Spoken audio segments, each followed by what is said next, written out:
Hey guys, welcome to the channel.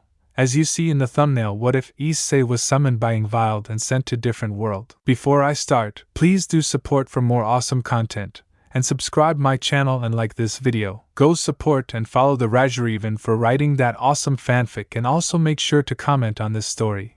Link in the description. Issei was sitting at the couch. His master, who was the president of the occult research, was working on some papers she had received from the underworld. Things were not going too well between the Gremlin princess and her pawn, since Issei still views her as his master and not someone as his equal. He had called her president, while they were having a steamy moment in the sauna after the interview. Issei, I still don't understand what I did wrong. Everything was going so well for me. I just hope that she cools down before we can talk. That was when a symbol appears. Kaneko, the white-haired Nekishu, responds to it, calling out, Kaneko, Phoenix? A woman that looked exactly like Ravel showed up. She seemed to be in her early 20s with the same blonde hair and blue eyes, with the only exception of her hair being done up very high with ornate hair decorations. Hello, I hope I am not disturbing you at an important time. Rias stopped working on her papers and she responded. Rias, not at all, Lady Phoenix. May I know the reason why you called us? Lady Phoenix. Indeed, everyone allow me to introduce myself. My name is Sierra Phoenix. The current matriarch of the Phoenix family. Is the Red Dragon Emperor, Issei Hayate, here? If so, may I speak to him? Issei responds with a respectful voice. Issei, indeed, Lady Phoenix, I am here. Why do you call for me? Sierra, hello to you too. This is our first time meeting like this, isn't it, Hayate Issei-san of the Security? I apologize for introducing myself like this. You see, I have a request, which I want you to complete, if you do not mind? Issei, yes, you may tell me, Lady Phoenix. Sierra, you see, my daughter Ravel is studying at this school, right? I want you and Rias both to look after her and protect her from those people that might, be a jerk towards her. So I want you to look after her. Would you look after her? Issei, yes, you can count on me, Lady Phoenix. I will look after her. Sierra, thank you, Issei Hayate.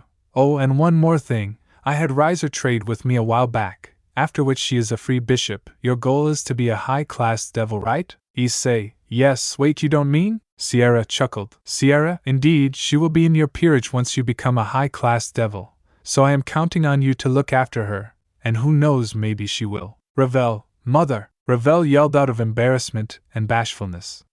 Sierra only chuckled at her daughter's plight. Issei then responded. Issei, you can count on me.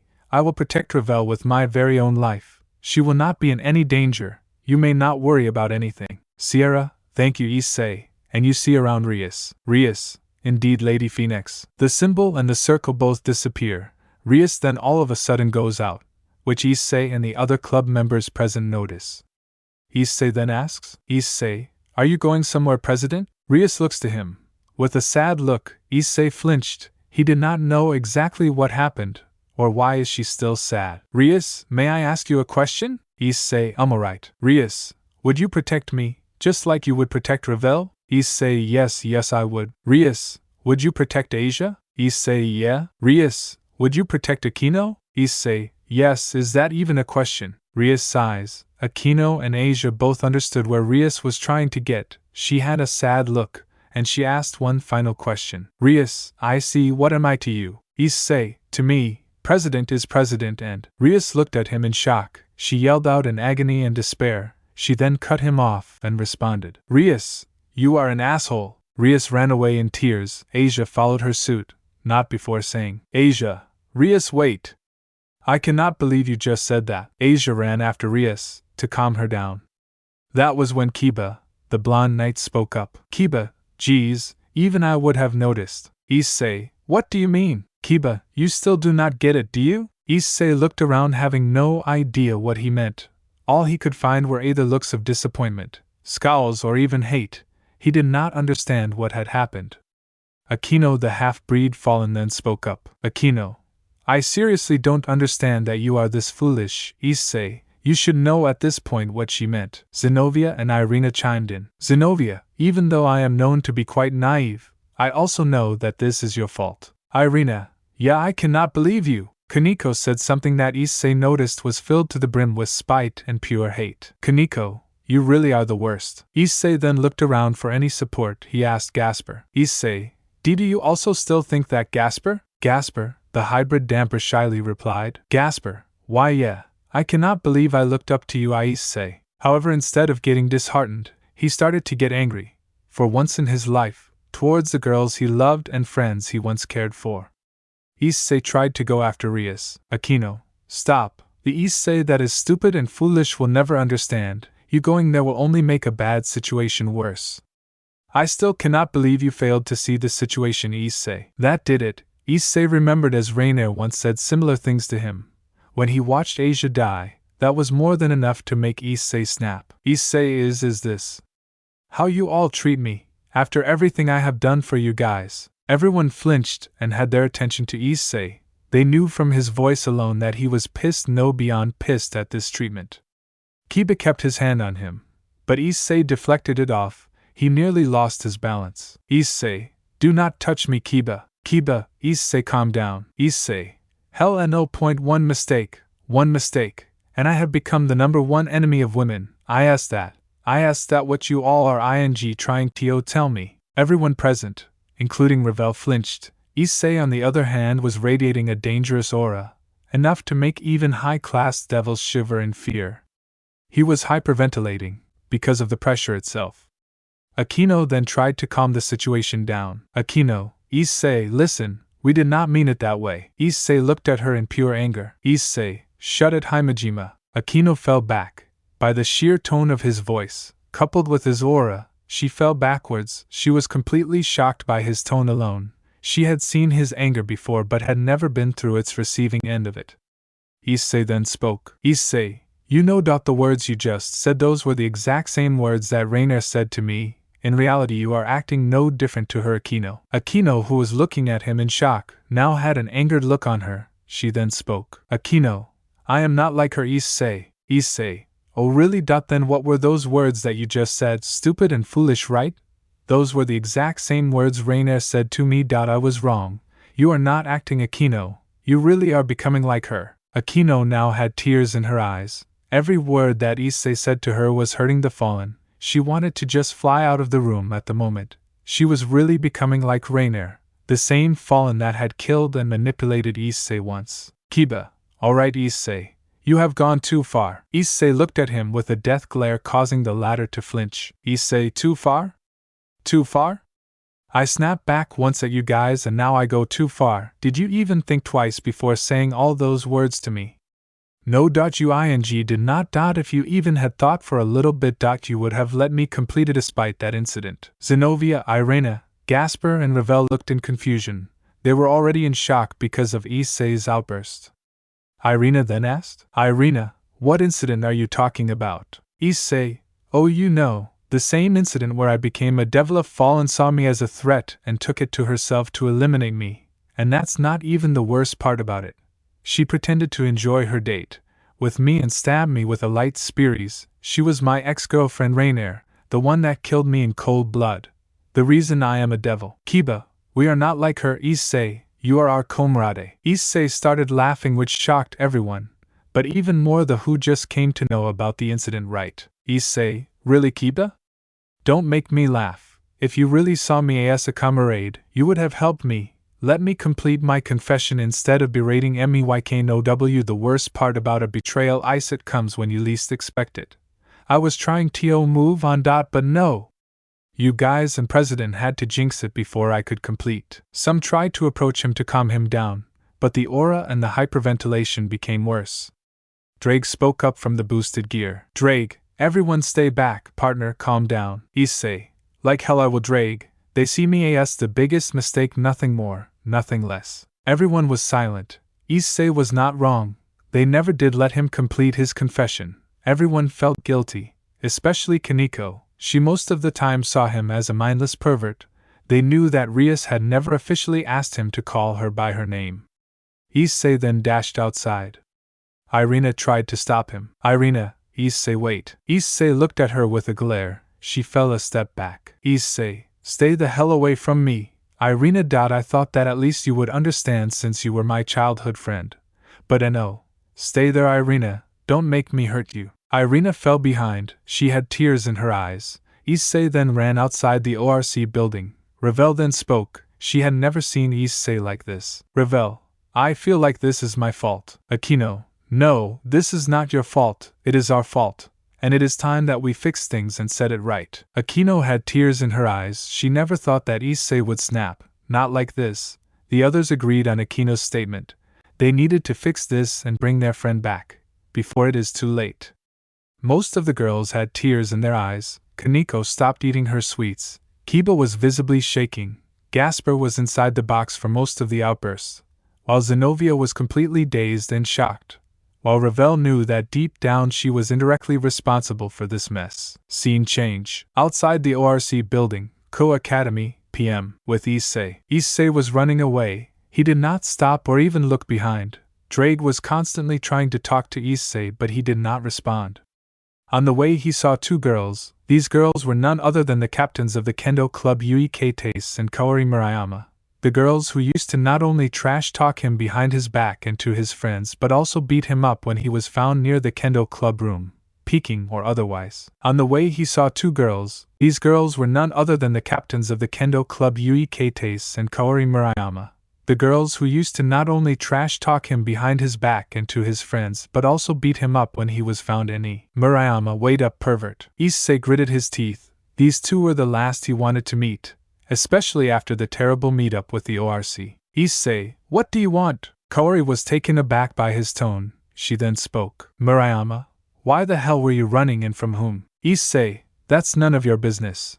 Murayama flinched. His tone was itself aggressive, like something bad happened, but she ignored it, and spoke. Murayama, oh, I think I know what happened. You must have peeked on a woman, and you are running from her, aren't you? You are just a stupid and a worthless pervert. Issei gritted his teeth. He then responded. Issei, you know nothing, so just shut up and maybe for once stop think that I am not a mindless pervert. Why a sword and boys love freak. Murayama was taken aback by the tone. She made the mistake of charging at him with his shurnai, kendo stick. But Issei was not having any of it. Issei grabbed her sword and broke it. He was not in a mood for this. He then punched her through her stomach and gave a roundhouse kick, sending her flying. Murayama was sent flying towards a building. She took a direct hit and crashed towards a nearby building. She was rendered unconscious. Yui, Korai! Yui rushed to her friend to check for her condition. Issei looked in horror. He never wanted to hurt anyone. He looked at his hands in pure shock. Issei, what have I done? Issei ran away from the scene, but not before Yui yelled at him. Yui, how dare you! Get back here, you pervert! Issei did not stop. He continued running. Drake himself was shocked. He knew that Issei has snapped completely. Those human girls only made a bad situation even worse. He tried to calm Issei down. It was a miracle he did not go into his Juggernaut Drive. Otherwise it would have been a disaster for Ko. Drake, partner, snap out of it. Issei was unable to hear anything. He then reached the fountain. The same fountain where Rainier had stabbed him in the stomach as he was a threat. He then looked around and reminisced those memories. He still did not understand. He barely even unlocked his sacred gear, and the next thing he knew he was thrown into a completely new world. Issei, so this is where it all started. Drake, partner. Issei, yeah, sorry about that, Drake. I did not know what went through me. It is still hard for me to believe that I just did all that. Issei was in tears. Drake consoled him. He knew that the ORC was equally at fault. All they had to do was wait for the confession to complete. But no, they did not, and everything was thrown into chaos.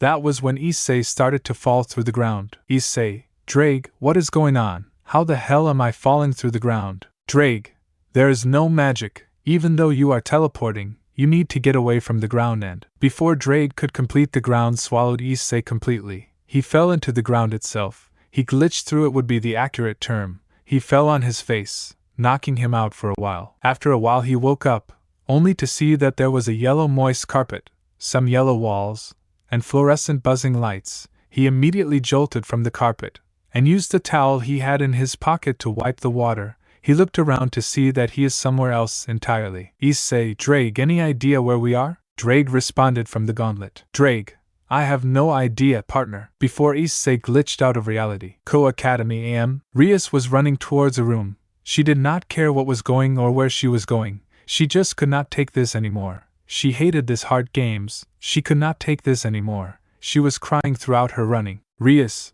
why Issei, why? Why do you not get it that I love you? All I wanted to ask is just once not see me as a master and not as a woman. I cannot take this anymore. Please Issei, why can't you call me by my name? Rias kept crying as she was heading towards a random room. Asia was running behind the teary Gremlin princess. She was calling out her name. Asia, Rias, wait up. Asia was chasing her down to the same room, where Rias had rushed in and entered in. Rias was endlessly weeping. Asia rushed to her older sister figure to console her. Rias looked up at her, only to find her having a sad expression. Rias, Asia, did I do something wrong? All I want is Issei to see me not as his master. I gave him so many hints. But he could not see. He still sees me as his master and nothing more. Why? Rias continued crying. She was still a maiden who desired love, unconditional love. She knew that Issei loved her more than anything else, but still could not find out why he does not call her by her name, and only by President. She wanted to have a proper relationship with her pawn, and be his girlfriend rather than her master. She was sick and tired of these games of heart and mind. She just wanted to be loved, that's all. Asia could only watch, unable to do anything. She was honestly sad at what just happened. She knew Issei loved her, more than anyone else and anything else. She knew that there is something or someone that is making him unable to confess his love to him. That was when someone spoke up from the room. Aquino, you want to know why Rias? Why he was not able to confess? He was never able to complete a confession, Rias. You never let him. Rias turned around and responded. Rias, what do you mean? Rias was not able to complete as she noticed her tear-stained face. She had still tears in her eyes, shocking both Rias and Aquino. Rias then asked, Rias, what happened Aquino? Aquino, Issei. Rias, Issei? What happened to him? Rias's voice was now filled with worry. The tone which Aquino had was not her usual one. Her tone had despair and anguish written on it. This was something Rias easily noticed. She now started to dread what she had done. She realized it, but it was too late. If she had let him confess, none of this would have happened. She was worried that something bad might have happened to Issei, and it was all her fault. Aquino, he ran away. Aquino broke down even further. Issei was kind of her mental link.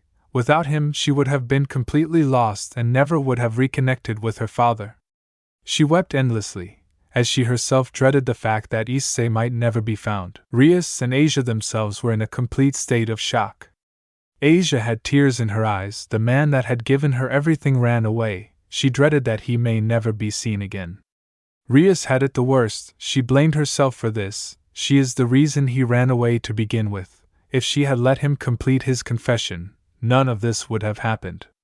Rias cried endlessly, just like Aquino. She then asked in a shaky voice, Rias, what happened Aquino? Aquino explained everything after she ran away out of Issei not calling her by her name, the berating, Issei snapping back at them, he comparing her with Wrangler, and finally him running from the occult research building. Rias and Asia began to piece the situation. They knew that they are responsible for this mess. All they needed was wait patiently. Rias should have known that Wrangler was still hurting him, even beyond the grave. She should have known better that even after her death she is still messing with him.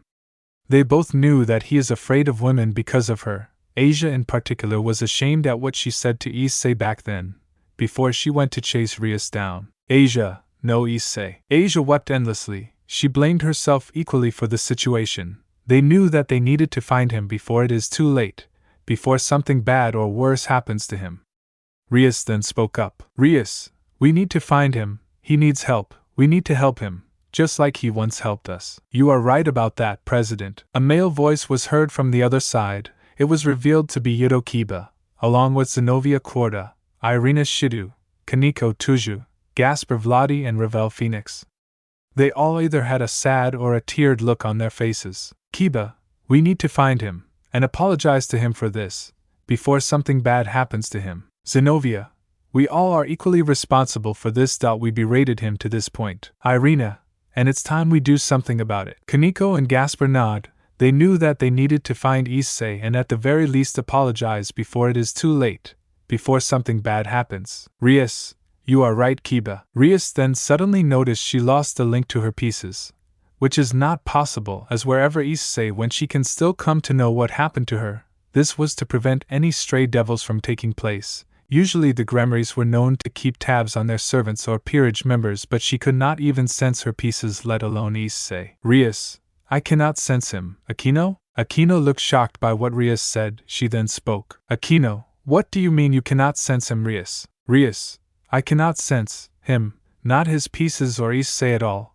It's like he just vanished off the place from the planet. Kiba, can you locate where he last was, like his last location? Rias, I can. Kiba, then we must head there. Something bad must have happened to Issei. We need to reach him before it is too late. Asia, Kiba is right, we need to head there. Revel, I am coming too. Issei-sama means a lot to me and I am not going to abandon him. Rias, alright, let's go. Everyone decided to head outside, only to see an injured and unconscious Kaori, and a crying Yui who was beside her body. Everyone went to investigate what happened. Rias, what happened here? Yui looked to see her idol Rias along with the entire occult research club. She then said, Yui Issei, he did this. Aquino, it can't be, he would never. Yui, he did this. Aquino, he punched her and kicked her in the stomach with such intensity that it sent her flying. He hurt Kaori so badly. Yui continued her weeping. Everyone was shocked. Sure, he did not get along with the Kendo club, especially these two, as they used to either backtalk him, talk negative things behind his back, and even beat him physically to sometimes near death. But they knew one thing, he would never hit them back. They knew something bad must have happened such that she was in this condition. Asia looked around to see that there was a broken shurnai on the ground. She understood what must have happened. They attacked him, and possibly given his unstable emotions, he must have defended himself and taken it too far. He knocked her out in self-defense. Asia, Yui, did you two attack him without provocation? Yui, yes, I did. He is nothing but a mindless pervert. Yui was not able to complete as Asia slapped her hard on the cheek. Yui was in complete shock and daze. Everyone else was shocked. They had never seen her this angry. Asia, on the other hand, was livid. She had heard enough of them accusing of him being a mindless pervert. Sure, he peeped on women, but he never took advantage of them. A/N. I do not own this GIF or High School of the Dead. Asia, how dare you? He never did anything to the two of you, and you attacked him for no reason.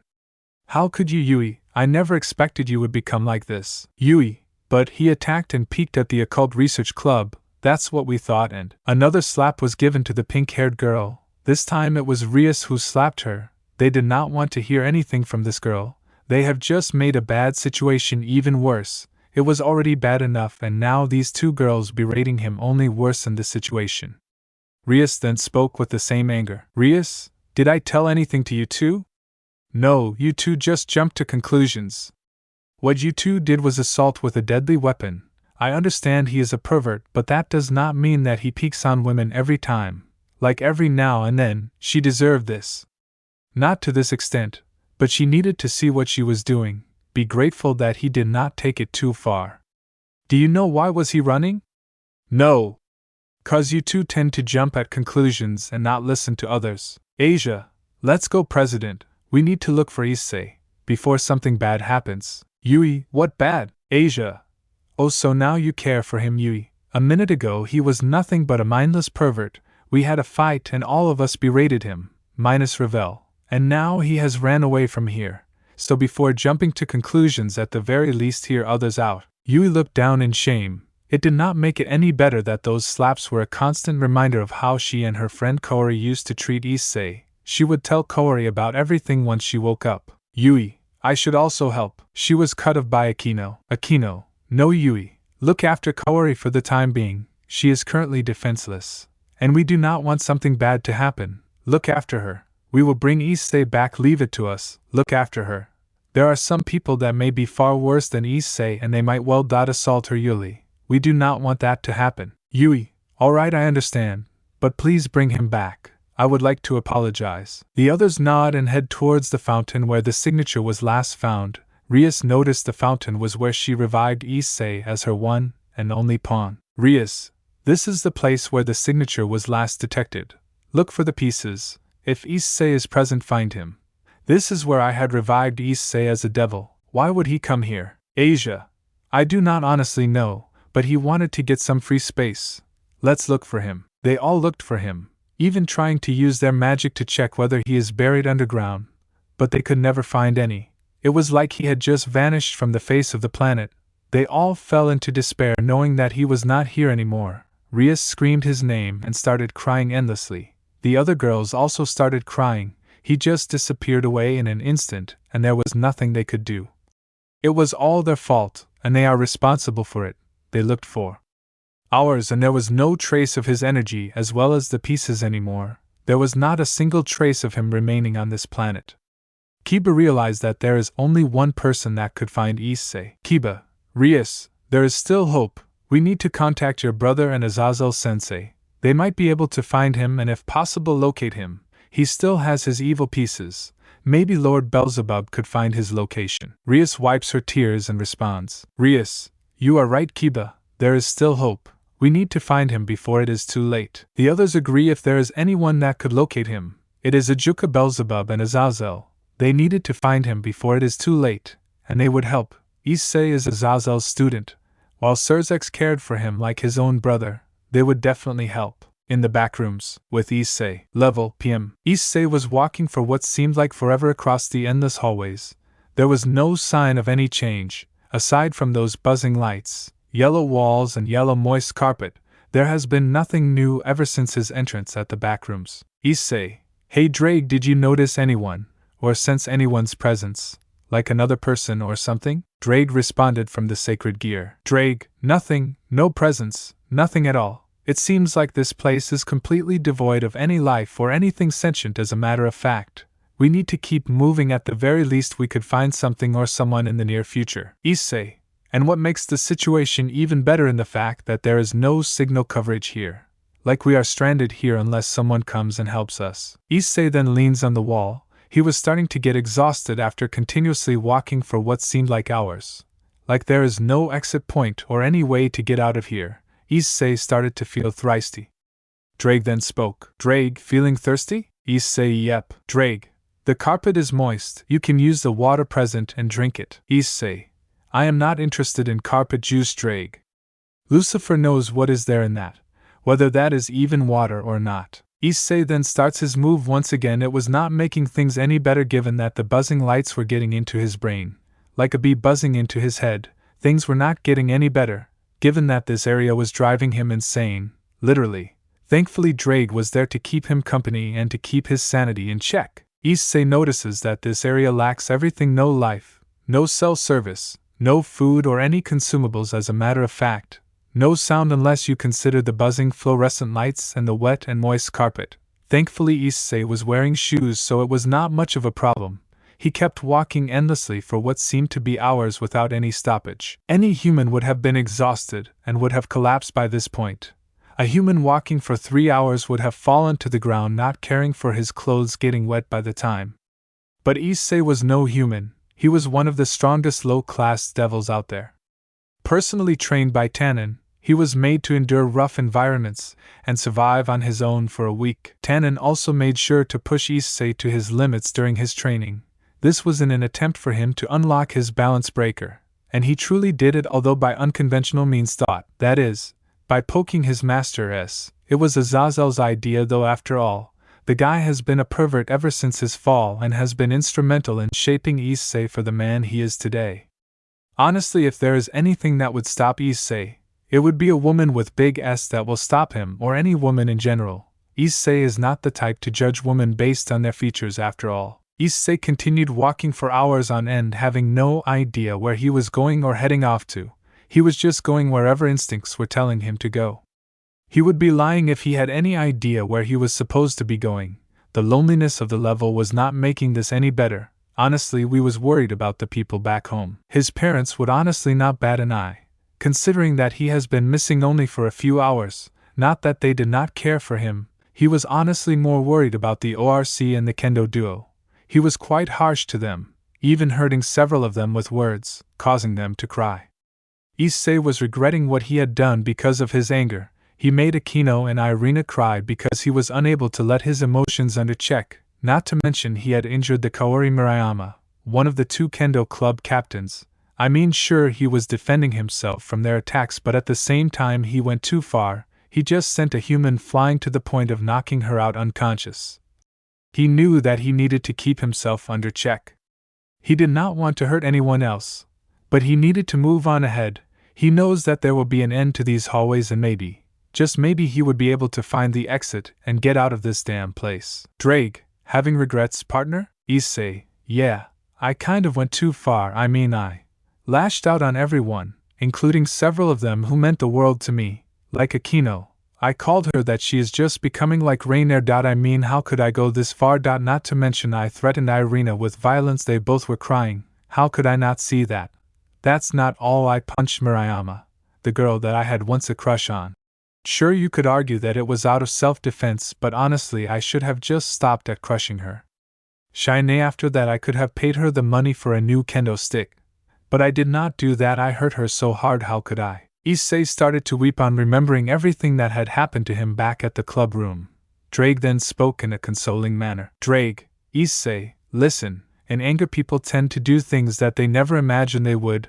I mean, you regret what you did. Think about it. If anything, majority of people, or my former hosts as a matter of fact, would never have regretted their actions. Look at them, they still are stuck believing the Juggernaut Drive is the only power they can use and will tempt other hosts in using. They do not regret what they did and the damage and destruction they have caused. Honestly, you regretting shows that you truly are a commendable host, even though your paid dragon name ruined my well mentality. I am honestly happy to have a host like you, Issei. Issei, thanks Drake, I needed that, and I am sorry for the paid dragon thing. Drake sighs. It took him his entire willpower to control himself from crying. Thankfully those medication were helping him through his depression. He then responds. Drake, what's done is done, but don't let that hold you back. We still need to get the heck out of here. Issei, right. Issei and Drake continued their journey across the endless hallways. This then continued for a while, till Issei saw the walls were suddenly changing. Issei, hey Drake, am I going crazy, or are those walls started to change? Drake, no, I see it too. You are not going crazy. We are going in the right direction. We might get out of here. Go partner, let's move and get the hell out of here. Issei, you bet. Issei decided to walk towards the changing walls. There was some hope. Now he was walking towards the changing walls, which were reducing their yellow color and now were changing into a gray color scheme. Issei also noticed that the walls seemed to be much freshly painted and the carpet was now starting to seem dry, which surprised him. The carpet was wet for most of the ride. There was hope in his eyes. He was able to see a way out. He rushed even more ahead, thinking he found a way out. His first thing in his mind was getting the hell out of here and apologizing to Akino and the others about his anger and aggression, and if possible apologize to Kates and Murayama for hurting the latter, sending him flying. Then it was a one-way trip to Issei land. Issei had a lecherous look on his face when he imagined Rias and Akino's S. But first he wanted to confess to Rias his feelings before going it through. He wanted to tell her how he truly felt and maybe once call her by her name.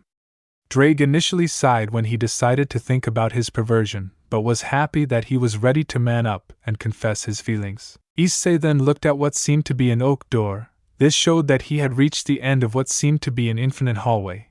He then walked towards the door, which had nothing written on it. He knew that he had no choice. He had to walk through this door and see what's there on the other side. Level PM. Issei continues to walk what seemed to be massive warehouse with concrete floors and walls, exposed rebar, dim fluorescent lights placed on the walls, and a low-hanging fog with no discernible source. This was much better than the buzzing fluorescent lights that were present back there. Issei still had no idea where he was and was even more surprised when he found that the evil pieces were completely catatonic, like they were still there. But he had not mutated like some stray devils like Visser or that weird stray devil at the abandoned warehouse. Issei, this place is much better than the last one, right Drake? The gem from the boosted gear glowed and Drake spoke from it. Drake, true, those buzzing lights were indeed getting on my nerves, but the weirdest part is that we found nothing there. I mean, I was expecting somebody to show up. Issei, hey true, hey Drake, check that out. Issei could see what seemed to be a supply crate. He immediately rushed to it thinking that there would be food or water, which is something he desperately needed. He looked around to see a backpack, which he immediately noticed was a traveling backpack. Issei knew that this backpack would come in handy later down the line, since he needed to stock up on as much items and information about this place. He was surprised to find a backpack lying here like that. He then noticed some bottles of water. He opened one of them and immediately started drinking them. Issei felt his thirst go away. He was feeling refreshed. He then noticed some pills. He immediately recognized those powdered pills to be that of his medicine that he had received from Azazel. For his depression, thanks to his reputation as the Issei dragon, these were antidepressants that were designed in a powdered form. Issei, hey Drake, check this out. Drake, oh no, no, no, no, no, no. Even this place knows about my Issei dragon status. Drake started crying again because of his depression and broken heart. Issei then picked up the medicine and noticed that these were regular depressants that you could get in a regular medical store. Issei immediately sprinkled some of those depressants on the gem. He kept some more inside of the bag which he was carrying and put his bag behind his back. Drake, thank you, partner. Issei, no, I should apologize because of me your reputation is tarnished. I am sorry. Drake, it's alright. Besides, let's take as much food as we want. We need to get out of here alive and in one piece. Issei, true, and these depressants are regular ones that can be found anywhere in a medical store or even in a laboratory. Drake, wait, why do humans need this? Issei, us humans also get depression and sometimes it becomes so severe that we end up taking our own lives. Drake, damn, I did not know humans also get depression. Put your hands in the air and stay away from the supply crate. Issei complied. He noticed a muzzle behind his back. He could easily take down and disarm his attacker, but he needed to know why he was being under gunpoint. Issei kept his hands in the air and did not touch anything else from the crate. He then slowly turned back to see his attacker. Wearing a soldier outfit, he seemed to be a soldier in his S, and had heavy armor on his body. Issei also noticed a tag with the initials MEG on the left shoulder. G on the left shoulder. He was holding what seemed to be a M assault rifle, which was known to have a single fire and a machine gun fire mode. He needed to be careful as gunshots can still hurt him. If he cannot evade them, he does not plan to die, not until he gets laid. Issei, I am just a regular wanderer. I did not mean to come here on my own. Sighs, he thought the one in front of him was a skin stealer, which was stealing some supplies. Him talking regularly showed that he was no skin stealer, just another wanderer who had an unfortunate fate by heading to this dreaded backrooms. Sorry about the attack, I thought you were one of the hostile entities that roam around the backrooms. I am a MEG operative, a soldier tasked with protecting any innocent wanderers and looking out for any survivors while also killing entities. Issei, the backrooms?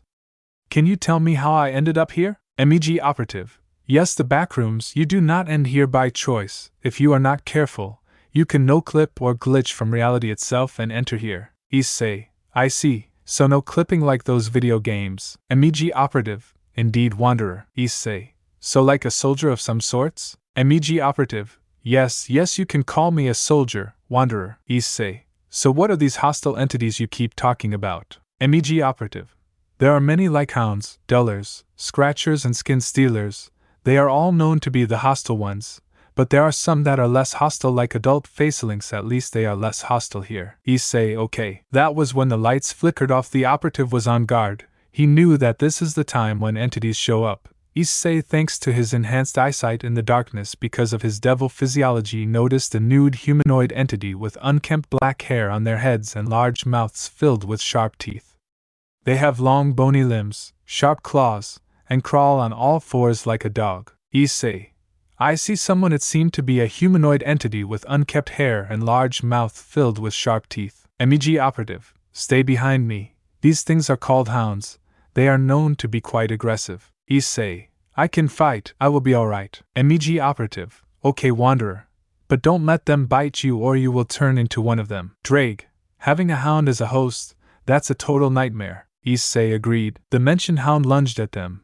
The operative fired his M at the hound, making it push back. Issei summoned his boosted gear and fired a dragon shot at the hound, killing it instantly. The operative was surprised at the weapon Issei held, but was happy to find an ally to fight alongside with. MEG operative, thanks for the save, kid. These things do not go down by bullets that easily. That weapon you have got saved our lives. Issei, It's alright. The lights flickered on, revealing the smoke that was where the hound that they had killed once was. The operative and Issei looked around to see if there are any more hostile entities out there. He needed to be careful. Thankfully there was none, but he still needed to keep his guard up. MEG operative, I will take you to the local governing body of MEG.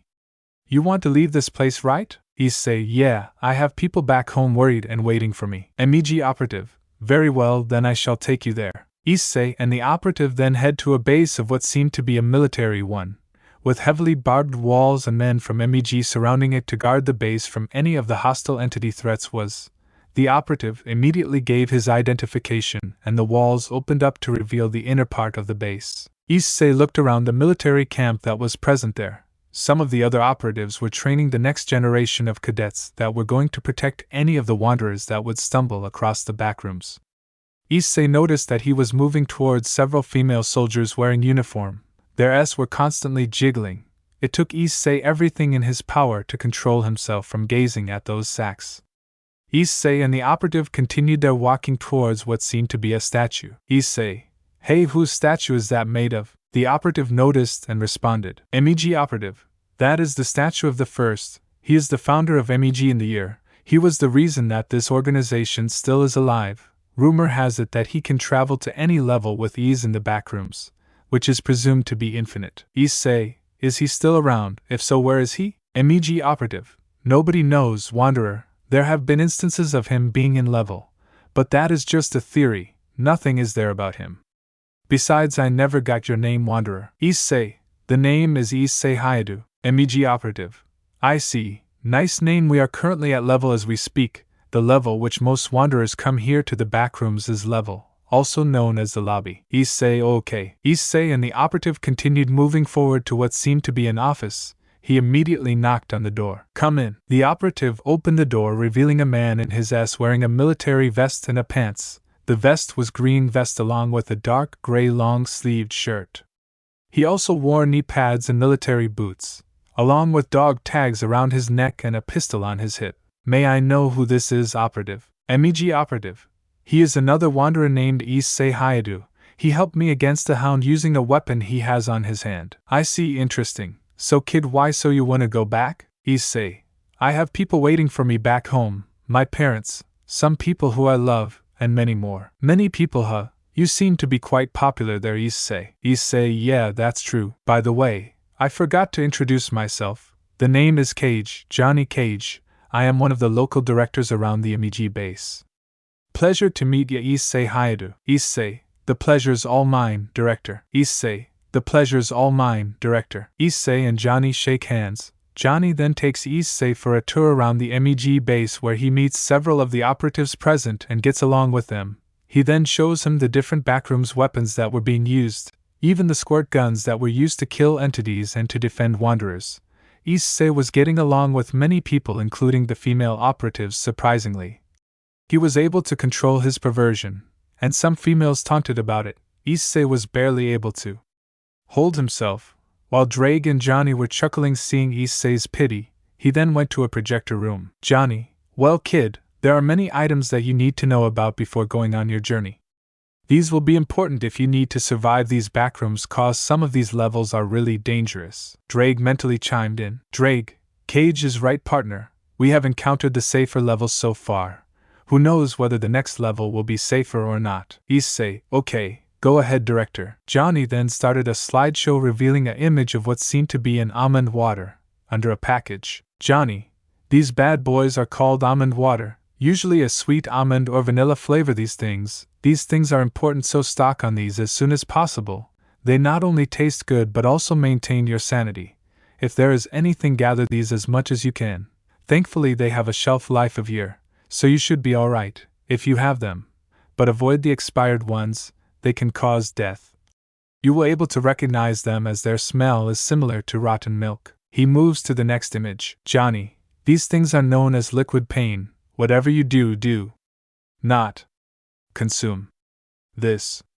This can kill you in the most gruesome way imaginable. On the plus side, you could use it as a weapon, as you can kill some entities with relative ease. There is an ultimate version of liquid pain known as absolute pain and crystal version known as crystal pain. with the former being used as the best weapon against several of the aggressive entities out there. Issei gulped out of fear. He moves on to the next image. Johnny.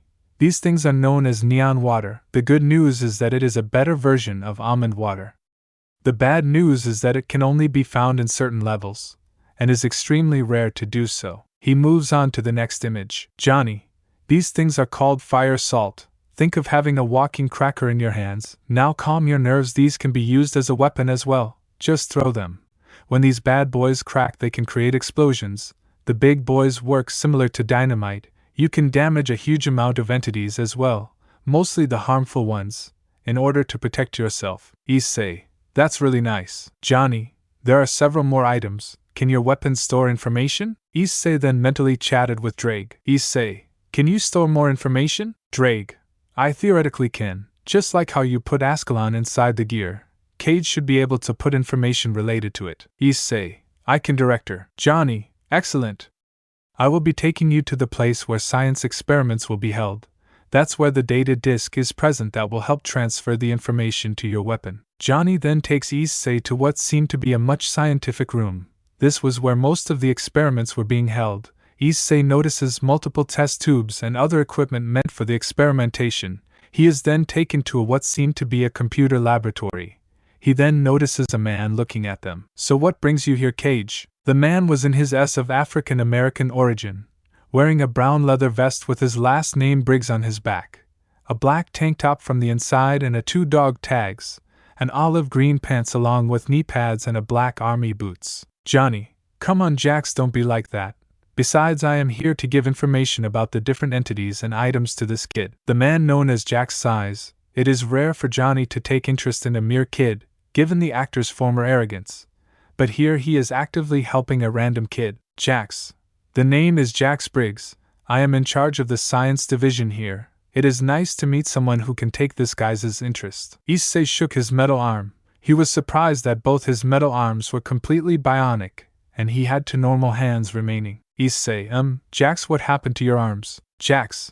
Long story, kid. You want to know more information about these entities and these items found in this hellish locality. Here it is. Jax reveals a data disk containing all the information. Jax then asks, Jax, how are you going to get this information inside of you, kid? I mean, there is a lot of information. Issei, yeah, about that. Before I can put the information, there is someone I want you to meet. Issei summoned his boosted gear, and the gem glowed. Drake, greetings. It startled the duo with Johnny climbing a pole that was nearby and Jax nearly dropping the data disk. He managed to catch it before it fell. Drake then introduced himself to the duo. Drake, my name is Drake Gotch, one of the 2 heavenly dragons, one feared by the factions back at the dimension from where I came from. I live inside this weapon. It is called something called Sacred Gear back at my Earth. The kid is currently my host and I am one of the known Longinus, and a mid-tier one. Jax then asked, Jax, so are you a sort of artificial intelligence Drake? Drake, not exactly, although you are not wrong in assuming me as such, since I display similar behavior to one.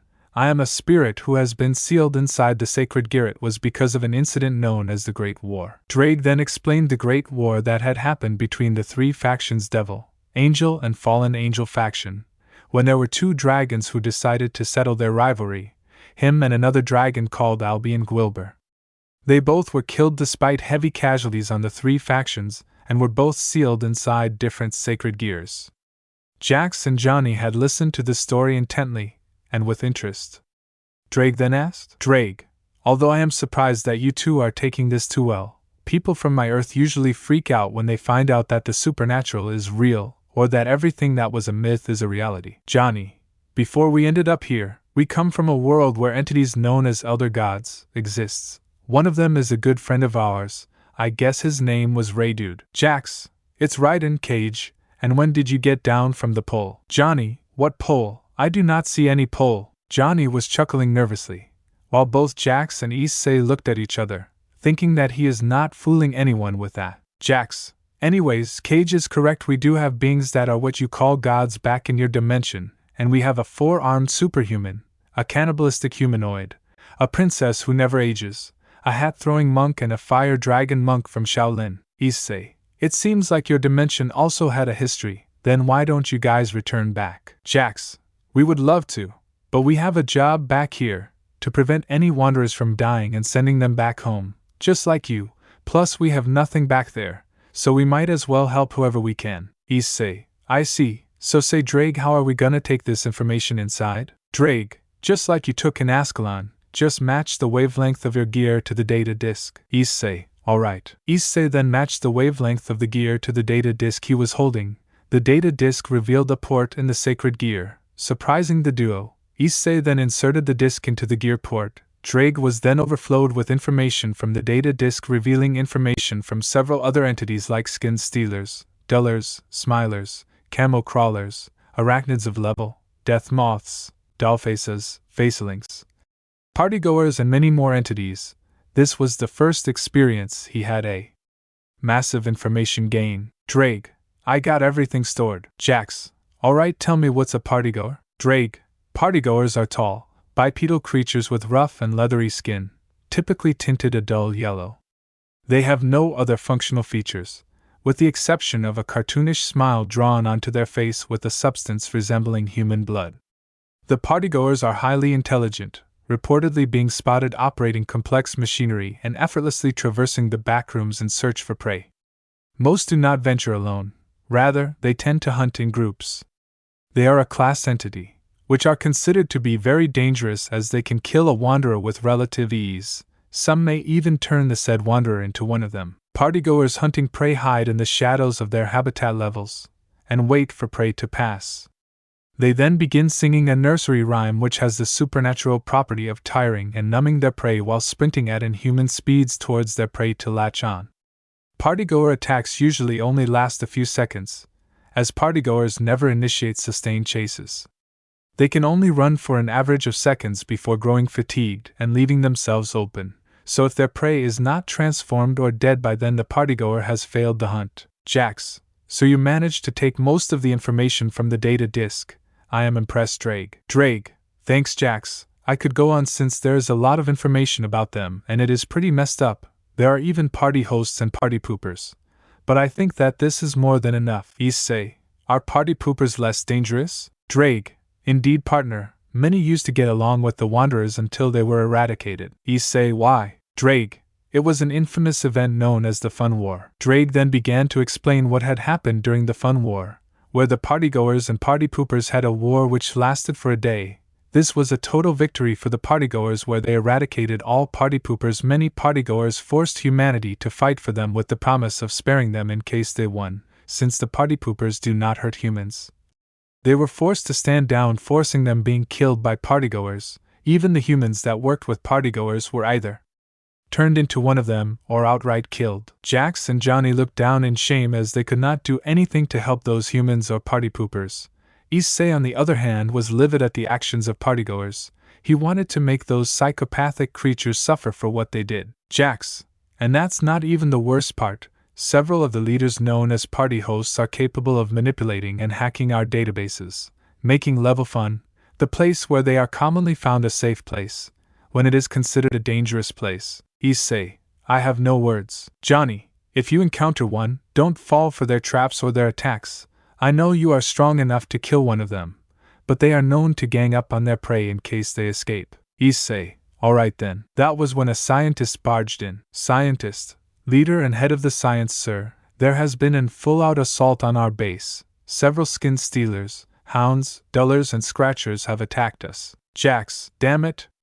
If this continues, the base will fall apart. Issei, I will help, I can fight against them. Johnny, thanks kid, we are going to need all the help we can get. Issei, thank me later, we have got some entities to slay. Johnny and Jax, right. They all head to the hall where the entities are present attacking the base. Back in the DXD world, Co-Academy, PM, Rias, and the others had headed to Azazel to inform him what had happened in the club room, the aftermath, as well as Issei's disappearance.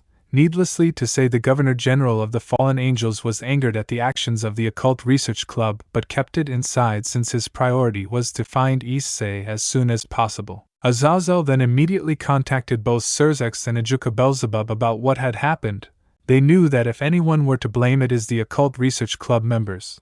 But finding Issei took the importance. Azazel then spoke. Azazel, First off, all sorry for calling you at a time like this. I know it is late in the night, but Issei has been missing for the past hours. According to Rias, there has been no traces of him, or the evil pieces, since those hours of his disappearance. Is there a way to track him? Initially the duo were surprised at what Azazel had told them, but they knew from what Azazel had informed him that had happened between Issei and the rest of the Occult Research Club members. Needless to say, they were disappointed. Surzex, I would like to apologize for my sister's actions. I did not know things would get this bad this fast. Surzex bows in front of the duo, to which Azazel responds, Azazel, it is them that should apologize, not you, for now we need to find Issei's location. Ajuka, can you see the location where it is now? Cause even if he is not having the pieces, they should still be present, where the last location was. Ajuka thought for a while, before responding. Ajuka, I believe he is still alive, since Rias would have lost any and all sort of connection to the pieces, and if he is dead then the pieces would still remain where the last signature was. But there was nothing, no pieces, not even a body. Now you could argue about complete body disintegration. But if that was the case, then anyone would have sensed such an aura spike. So I believe he has been transported to a sort of a different dimension altogether. Someone or something must have transported him there. All we have to do is try and track his signal across the dimensions. Azazel, are you sure this will work? I do not want to lose him too. Surzex, none of us will lose Issei. He is the reason why my family is happy and the devil kind is become much more generous. I will not lose my future brother-in-law. Ajuka, me too, he seems to be quite an interesting entity. I would love to meet him once again after his visit to that dimension. Surzex, we will help you as much as we can. Azazel, rest assured we will bring him back. Azazel, words cannot describe how much I can thank you guys. We need to help him get back, or if possible save him from any danger. Both Surzex and Ajuka nodded. They then cut off their transmission. Azazel took a deep breath to calm himself down. He then decided to inform this to the Gremory Peerage, Irina and Ravel. Rias and the others looked at a magic circle revealing Azazel had appeared. He had a neutral expression. Given his experience as a leader, he knew that they might not be able to take the news well. On the plus side, he was happy to hear of his student being alive. But on the minus side, he does not know where he is. Azazel, so what do you want to hear, the good news or the bad news? Rias, good news. I just hope that he is alright. Azazel, indeed, he is alive and well. Ajuka theorized that his pieces not being lost or destroyed means that he is still out there. Everyone breathed a sigh of relief. They were happy that Issei was alive and alright. Then Azazel told the bad news. Azazel, the bad news is we do not know where exactly he is. He is definitely not on this planet or the dimensions around here anymore. He might be somewhere far enough for not even us to locate him. This saddened pretty much everyone. Some even blamed themselves for his disappearance. The girls that genuinely loved him took it the hardest, with some even crying more than many times. The boys and Roswees who had been informed about the situation were calming the situation down. Then Azazel spoke. Azazel, but worry not, we are expanding our search. We will not stop till we have found him. He is my student, and as a teacher I will not abandon him. Even Surzex and Ajuka have agreed to look for him. This actually reduced the crying of the girls, but it did not make them stop completely. They were still weeping for this, blaming themselves for his disappearance. Azazel then said something more. Azazel, the rating game between you and Seorg Baal and his peerage will be postponed, at the very least till Issei comes back, because none of y'all are going to do well, and besides you need to rest and train properly till then. Rias and the others agreed to the statement. They knew that Issei is the glue that brought this family together. They will stay together and train not only for their sake but also so that Issei does not have to run away ever again. They were determined to not make history repeat itself. Azazel then thought to himself, Azazel, I think Albion must have sensed Drake's disappearance. What will I say to Vali about the whereabouts of his rival? He wanted to fight him. I know that boy is not interested in chaos booty, just hope he does not do anything reckless. Azazel sighs. He knew that Vali would come gunning to him for answers. He needed to prepare for one. He knew that he could handle Vali without any issues. But he never had any intention to hurt someone that was like a son to him. Scene change. At an unnamed location, after Issei's fall to level, Vali was training his balance breaker, since he knew that he would have to face Issei in the near future. and possibly his father and grandfather. He wanted revenge against them for making his life as miserable as possible in his childhood. That was when Albion spoke up. Albion, I cannot sense Drake anymore. Vali looked shocked. Vali, what do you mean you cannot sense Drake anymore? Albion, I cannot find him or sense his presence anymore. Vali, damn it. Hayadu, Azazel, you better have a good explanation for this. Vali then deactivated his balance breaker. He will meet Azazel in the cover of the night, when everyone is sleeping. Scene break. In the backrooms. Level PM. Issei, Jax and Johnny had gone to assist the soldiers in defending against the attacking entities. The hounds and skin stealers were easy to deal with since majority of the MEG soldiers were having squirt guns and other machine guns. Hounds in particular were easy to kill. The duller and scratchers were the main problem, however. Dullers were able to easily dodge attacks and bullets and were able to trap any unfortunate soldier that came close to them. While scratchers were even worse, they were able to just avoiding the bullets from the soldiers. They were easily able to kill the soldiers with relative ease by ripping their guns off, leaving several of them defenseless against the other entities. Thankfully, those soldiers easily retreating by throwing a stone and running far away. They have been dealing with them before. However, this opened up a way for skin stealers and hounds to open up and attack those soldiers.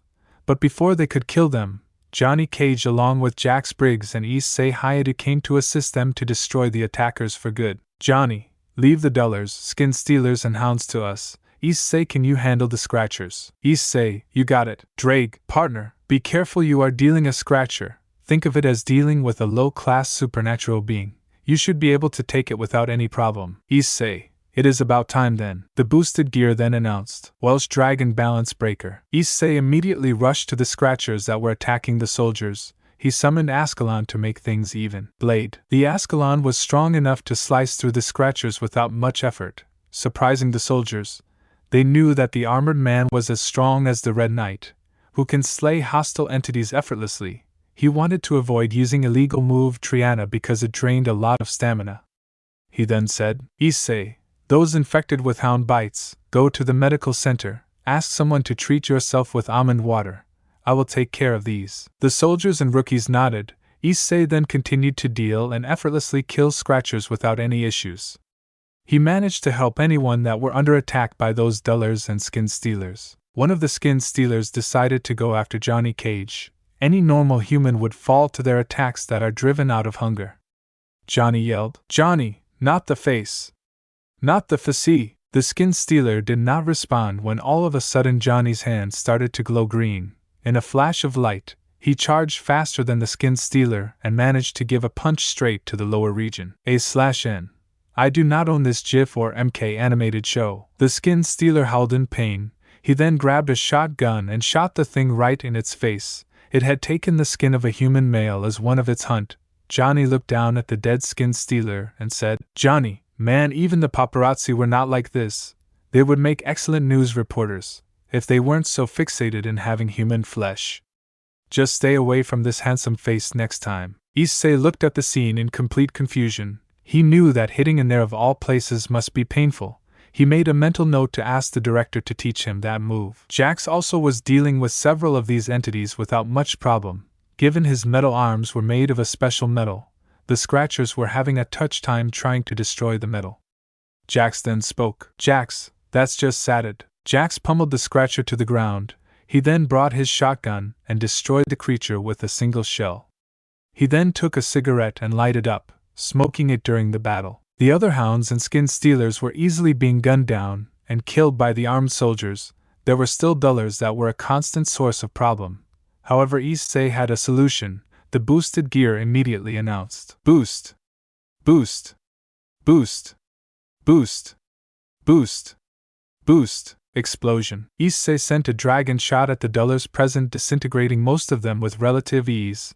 The other hounds and skin stealers immediately fled the scene upon seeing this power. Even some scratchers ran away because of that, after which the others cleared up the remaining of the hounds, skin stealers and dullers, since the scratchers present were either killed or had fled the scene. Issei then dispelled his armor and looked at the scene. There were several deceased because of the attack itself. Issei looked away in shame as he could not protect those innocent lives. Drake told him that it was not his fault for their deaths and he should not take the blame. He should at the very least be happy that he was able to save as many lives as possible. Johnny then asked, "Johnny, how many casualties?" "Soldier, casualties, sir, and wounded." Johnny clenched his fists in anger. This is the first time they have lost so many people in a while. He wanted to prevent as many deaths as possible, but have already died. Jax calms him down, stating that it is not his fault. This place is known to breaking the sanity of people and claiming their lives in a most gruesome manner. "Johnny, we will have a funeral tomorrow for the fallen. I want the ones who are injured and were fighting to rest. I do not want another wretch over here. We need to maintain our sanity, so take some rest and recover your energy." The soldiers nodded and went inside the bunker rooms to go to sleep. "Johnny, kid, Jax, you too." Issei, "Alright, director." Johnny gave him a fake smile which Issei noticed, but he did not want to argue. He was given a special quarters inside his room, where he was sleeping peacefully. It was a single bed, but it was nevertheless comfortable. He was alone, considering the girls used to sleep on his entire body, or some even use his arms as a pillow.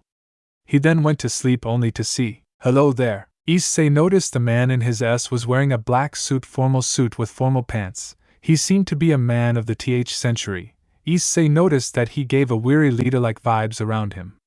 Issei took a minute to recognize who this man was. He was the first, the overarching, absolute leader and founder of the Major Explorer Group, MEG. He had a smile on his face, like a welcoming one. "The first, I take it you have already recognized me." "Hi-do, Issei. Worry not, I mean you and your dragon buddy no harm." "Issei, how do you know my name?" "The first, I can travel anywhere in the backrooms. Normally my presence is limited across levels where there are no MEG bases, but over here I can visit dreams as well with the technology MEG created by Memory Juice. I do not use this at all. I sensed your presence, and I knew that you were stronger than an average human. In other words, you caught up my curiosity." Issei sighs. He realized that he was another Ophis. "The first, you compare me to a lowly, kind of saddening to me, Issei Haidu." "Issei, you both seem to be familiar, in terms of personality at the very least. So what brings you here?" "The first. The first, I have seen most of your memories. Your dream of becoming a harem king and you being the Ape dragon seemed quite interesting to me." Issei blushed when he said that. He did not expect the founding member of the MEG found out about his dream. He thanked Lucifer for Drake not being here, else he would have endlessly cried. He knew that he needed to at the very least improve his reputation, not for his sake but for his partner's sake. He cannot see the one who was with him since his early days of being a devil. "The first, but that's not the only thing that I saw in you. Beneath your perversion is a man with a heart of gold, a man who would do anything to protect the people he cares about, even those that hated him. You have gained the respect and love of many beings despite being a pervert. You have girls that love you and care for you back home, friends that would give their own lives for your sake just to see you alive, and knowing you would have also done the same. Honestly, men like these are rare, no, impossible to encounter in the backrooms, where people who end up here only want to explore and nothing more, nothing less. You want to leave the backrooms not for your own sake but for the people around you. You truly are a spectacular and a selfless being." Haidu Issei. Issei smiled when he heard the statement. He knew that the first respected him. He was happy to gain the respect of such a powerful figure. Then the first spoke up. "The first, so I have decided to do something to help you on your journey. I will restore the life force you lost thanks to the Juggernaut Drive you initiated because of the assumption on the loss of that nun, Asia Argento.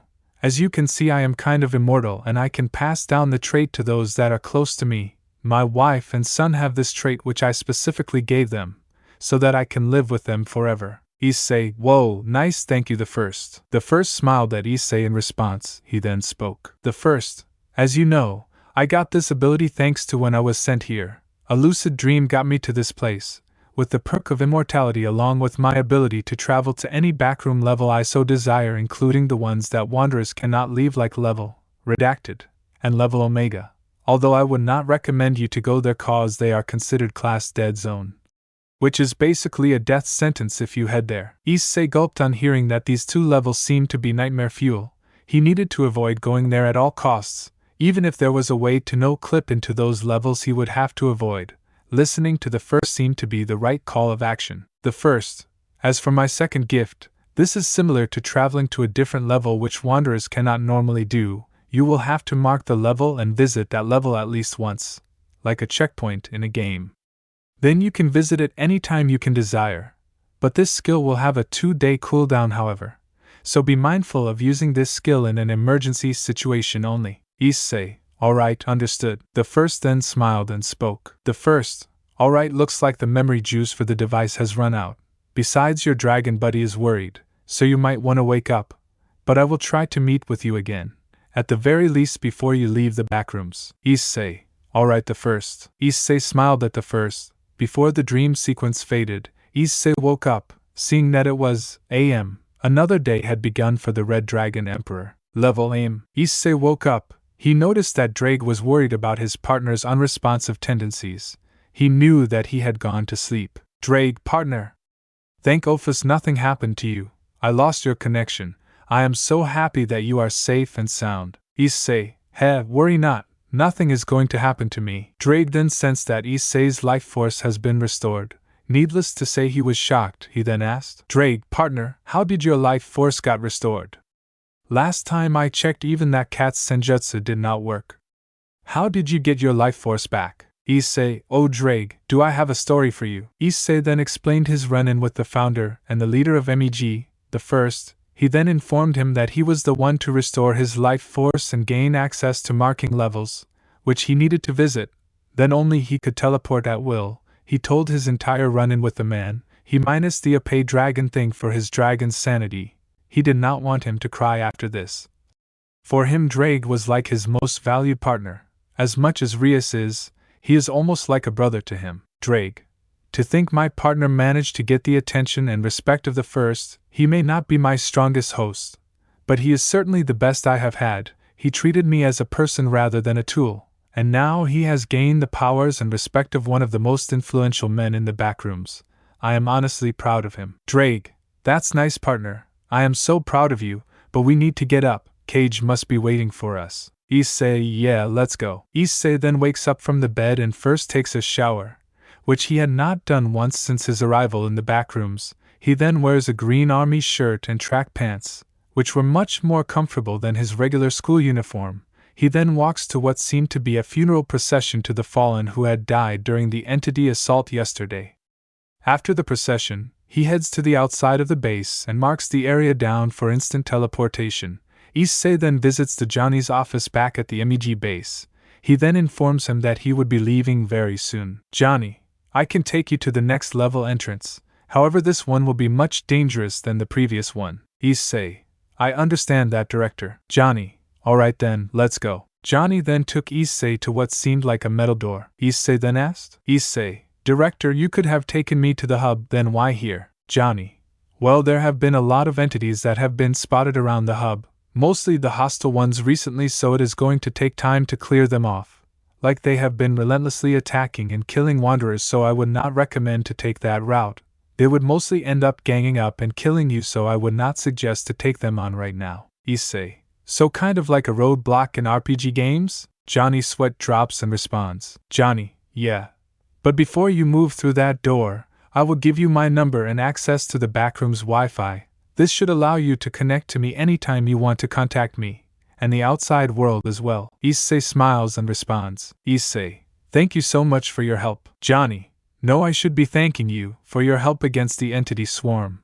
Without you we would have a higher number of casualties, and worse, our base might have fallen. Issei, we will meet again soon, director. Johnny, indeed we will. Indeed we will. Issei Hayadu. Issei then walks through the metal door, which leads to level. He waves goodbye to Johnny Cage before heading to the metal door. He then enters the door ready to face any challenge coming at him. Johnny then dials someone important. Johnny, yeah. Come on, don't be like that.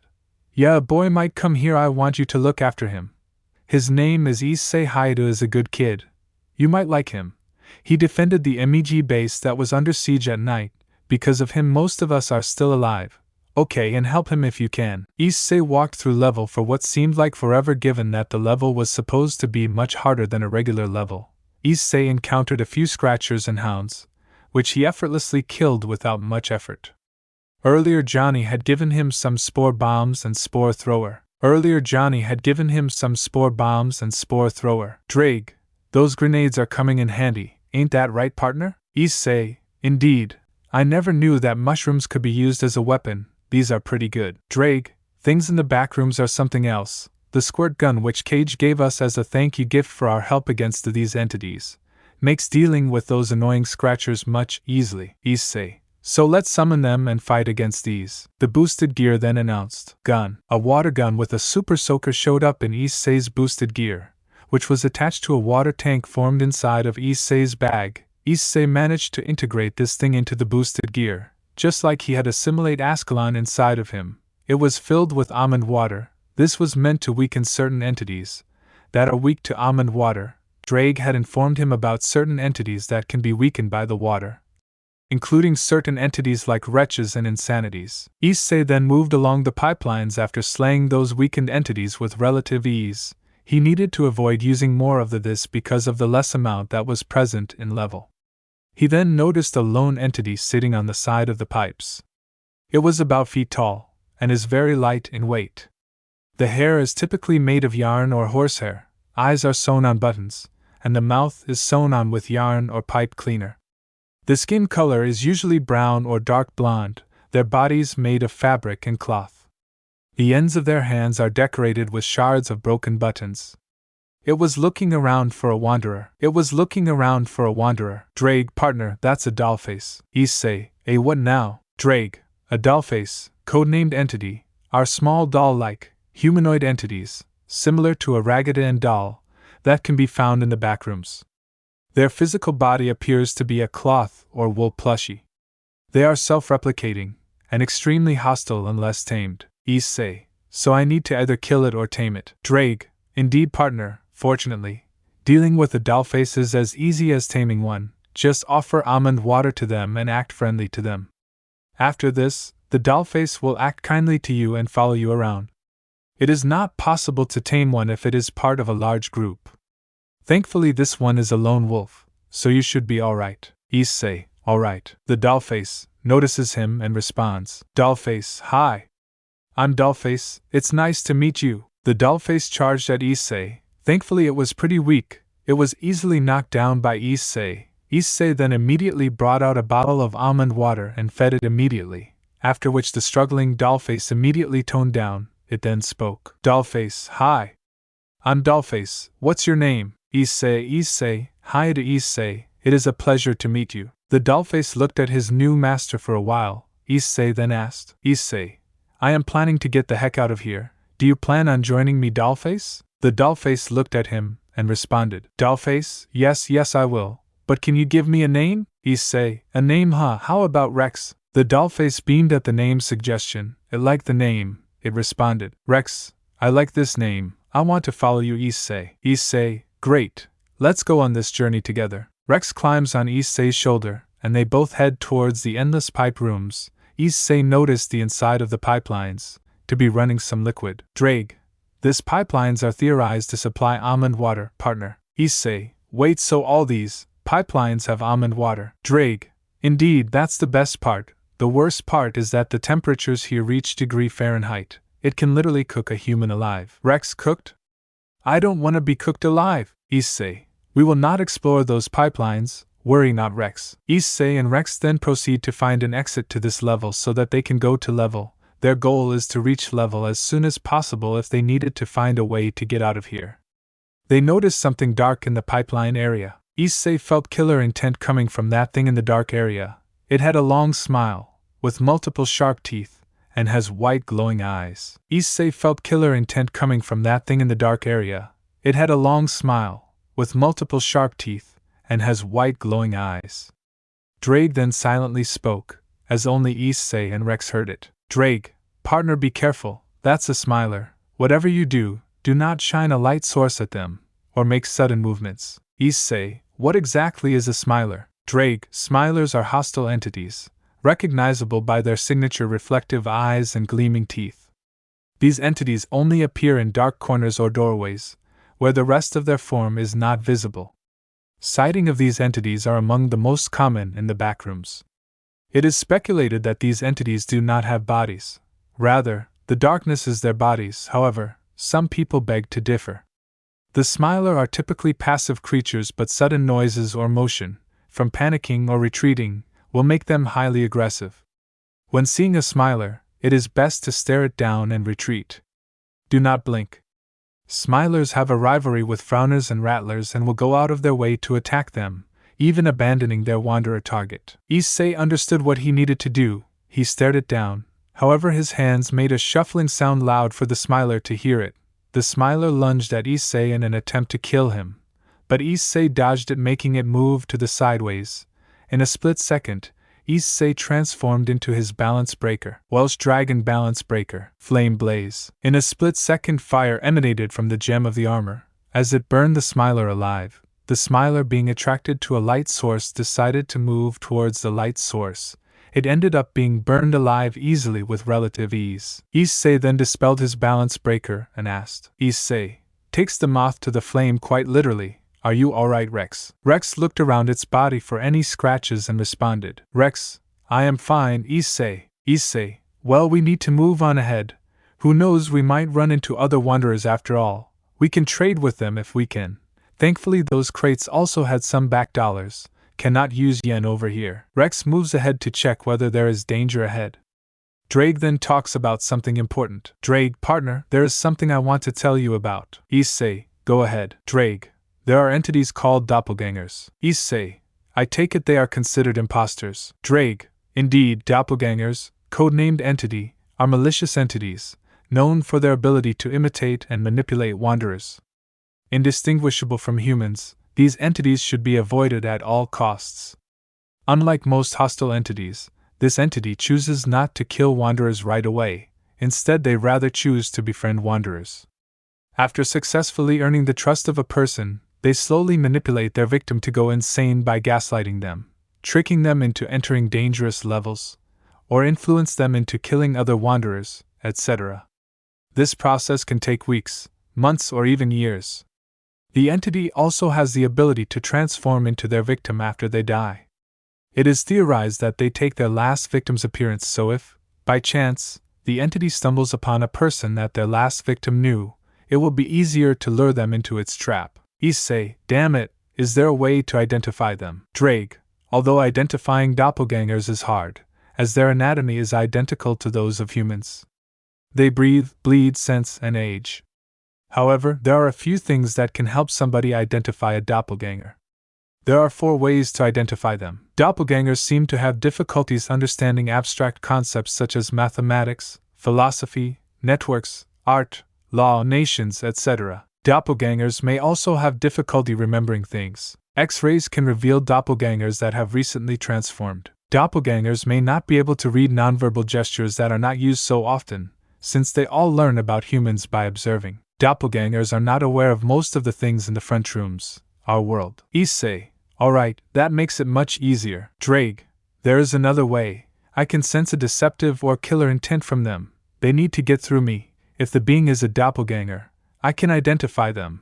Also, killing them is relatively easy, just like killing a regular wanderer. Issei, alright. Rex, hey, I see 2 people fighting some entities ahead. Issei, alright Rex, let's go check them out. Drake, we need to be ready for an ambush. Drake, yeah, let's go and save them. Issei and Rex then head to the area where they could see a blonde-haired boy with an armor and a black-haired girl with a tinge of red, wielding what seemed to be a scythe.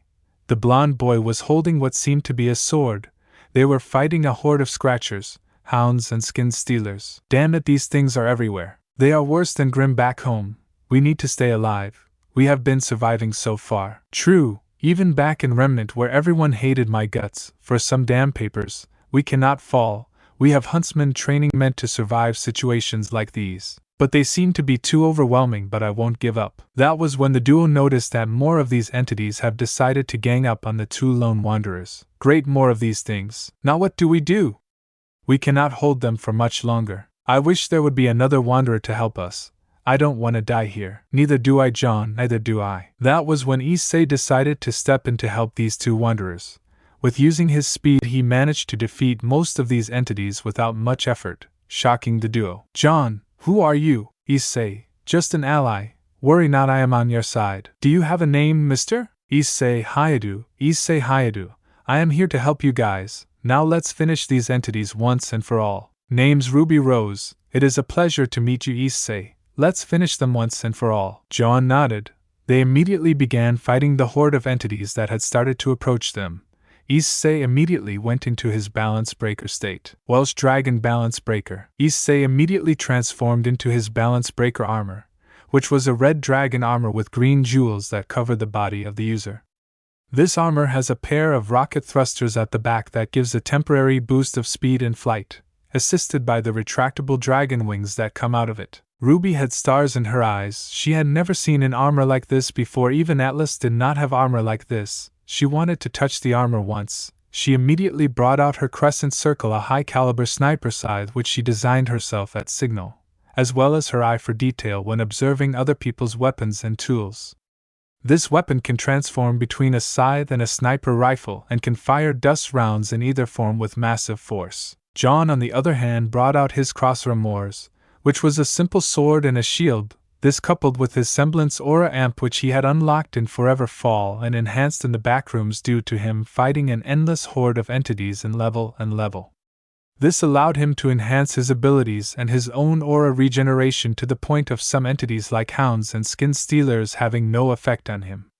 As any damage they do, his aura gets healed and regenerated, allowing either him or Ruby to take the final kill. While Ruby's semblance was Petal Burst, which allows her to dash with an inhuman speed in whatever direction she chooses, often leaving trails of rose petals in her wake. However, this is, of course, at the cost of, so Ruby can't rely on it indefinitely. Ruby is shown to be capable of creating powerful tailwinds with her semblance. If she gathers enough momentum, the resulting turbulence is capable of lifting people off the ground. They all began fighting the endless hordes of skin stealers, hounds and scratchers. Since smilers lurked in the dark corners, they were freed from their assault, along with Issei, who was in his balance breaker form, were easily slaughtering these entities that had come and attacked them. Ruby was especially more effective, as she easily blitzed through many of these entities in a flash of petals, and slaughtered them using her weapon, with relative ease. Jon also assisted them in taking down majority of these entities. With his aura amp, the hounds and skin stealers were not able to do anything. The entities looked at the trio of wanderers in pure fear. Their instincts they were given, they needed to flee. Before they could do anything, however, they encountered a very aggressive Rex, who told Rex, "Hey Dollface, Rex here. When will you die?" Rex brought out his claws and killed many of the fleeing entities without much effort, given that they were already weakened by the trio. Over time, majority of the entities were either killed or defeated, and those that were not fled the scene. Issei dispelled his armor and relaxed while the others had let their guard down. Issei, we never got to fully introduce ourselves. The name is Issei Hayadu.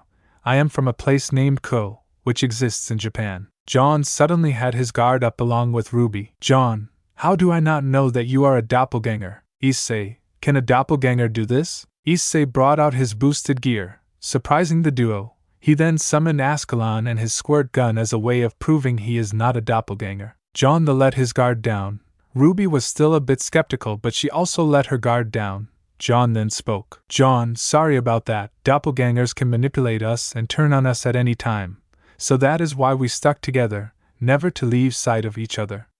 Besides, I am Jon, and this is my friend Ruby Rose. Ruby, pleasure to meet you. Issei, hey, can I take a look at your weapon? Issei, well, it is kind of attached to my body, so I cannot. Ruby sulked down. Jon, she is kind of a weapons freak. Anyways, we are from a place called Remnant, more accurately Vale. I have never heard of this Japan. Issei, me too. Even Vale does not exist on the planet Earth. A/N. Issei does not know the existence of RWBY yet. Ruby, so are you from a different dimension? Issei, I guess so. Here, let me introduce you to the others. The boosted gear in his gem glowed green. A voice spoke from it. Drake, greetings. Ruby got more excited while Jon was confused. Ruby, oh my gosh. Oh my gosh. A weapon that can talk. Best day ever. Issei was confused, while Jon sighed. Drake then laughed. Drake, it's nice to see someone who is this cheerful. Anyways, I am Drake Gotch, one of the two heavenly dragons. I also hail from the same dimension as my partner does. Rex, and I am Rex, a dollface. It's nice to meet you, Jon. I never seen a tamed dollface in person, the ones we encountered were pretty aggressive in nature. How did you tame one of these Issei? Issei, it is easy, just feed one of them almond water and be nice to them, you will also get one just like me. Jon, I see, nice. Issei, so what's your story, how did you end up here? Jon, I honestly don't want to talk about it, it just brings up bad memories. But since we are allies, we should at least know about each other. But we need to hear your story as well. Issei, I agree, I don't mind telling you my story. Jon, alright, so there is this academy where huntsmen are trained, Beacon Academy, so I wanted to go there. I always wanted to be a hero like my grandfather. But my parents never let me train, they trained my sisters however. But they never did train me. Whenever I asked them why, they refused to even tell me the reason as well. And I had 7 sisters before you ask. Issei, how did you survive? Jon, lots and lots of patience. Anyways, they tried to mold me into a house husband to produce the next heir. After having enough, I ran away, forged my documents to enter Beacon. That's where I met Ruby Rose, who is next to me, and my only true friend. I was given a team to lead given my performance at handling the initiation test. Despite my low combat skills and leadership knowledge, I had my life set, or that's what I thought. Jon took a deep breath. Jon, I had saved my bully from an Ursa attack. He did not take it too well and exposed my transcripts. Once my transcripts were revealed, everyone who I knew as a friend turned on me, even my own team, minus Ruby who stood by my side. Even the professor stood by my side. Ajpan, who is the headmaster, knew of my false transcripts, also was with me. So was Professor Goodwich, who was like a mother figure to me, even more than my actual mother. Speaking of parents, my parents disowned me for tarnishing the ARC name. Honestly, I hated it.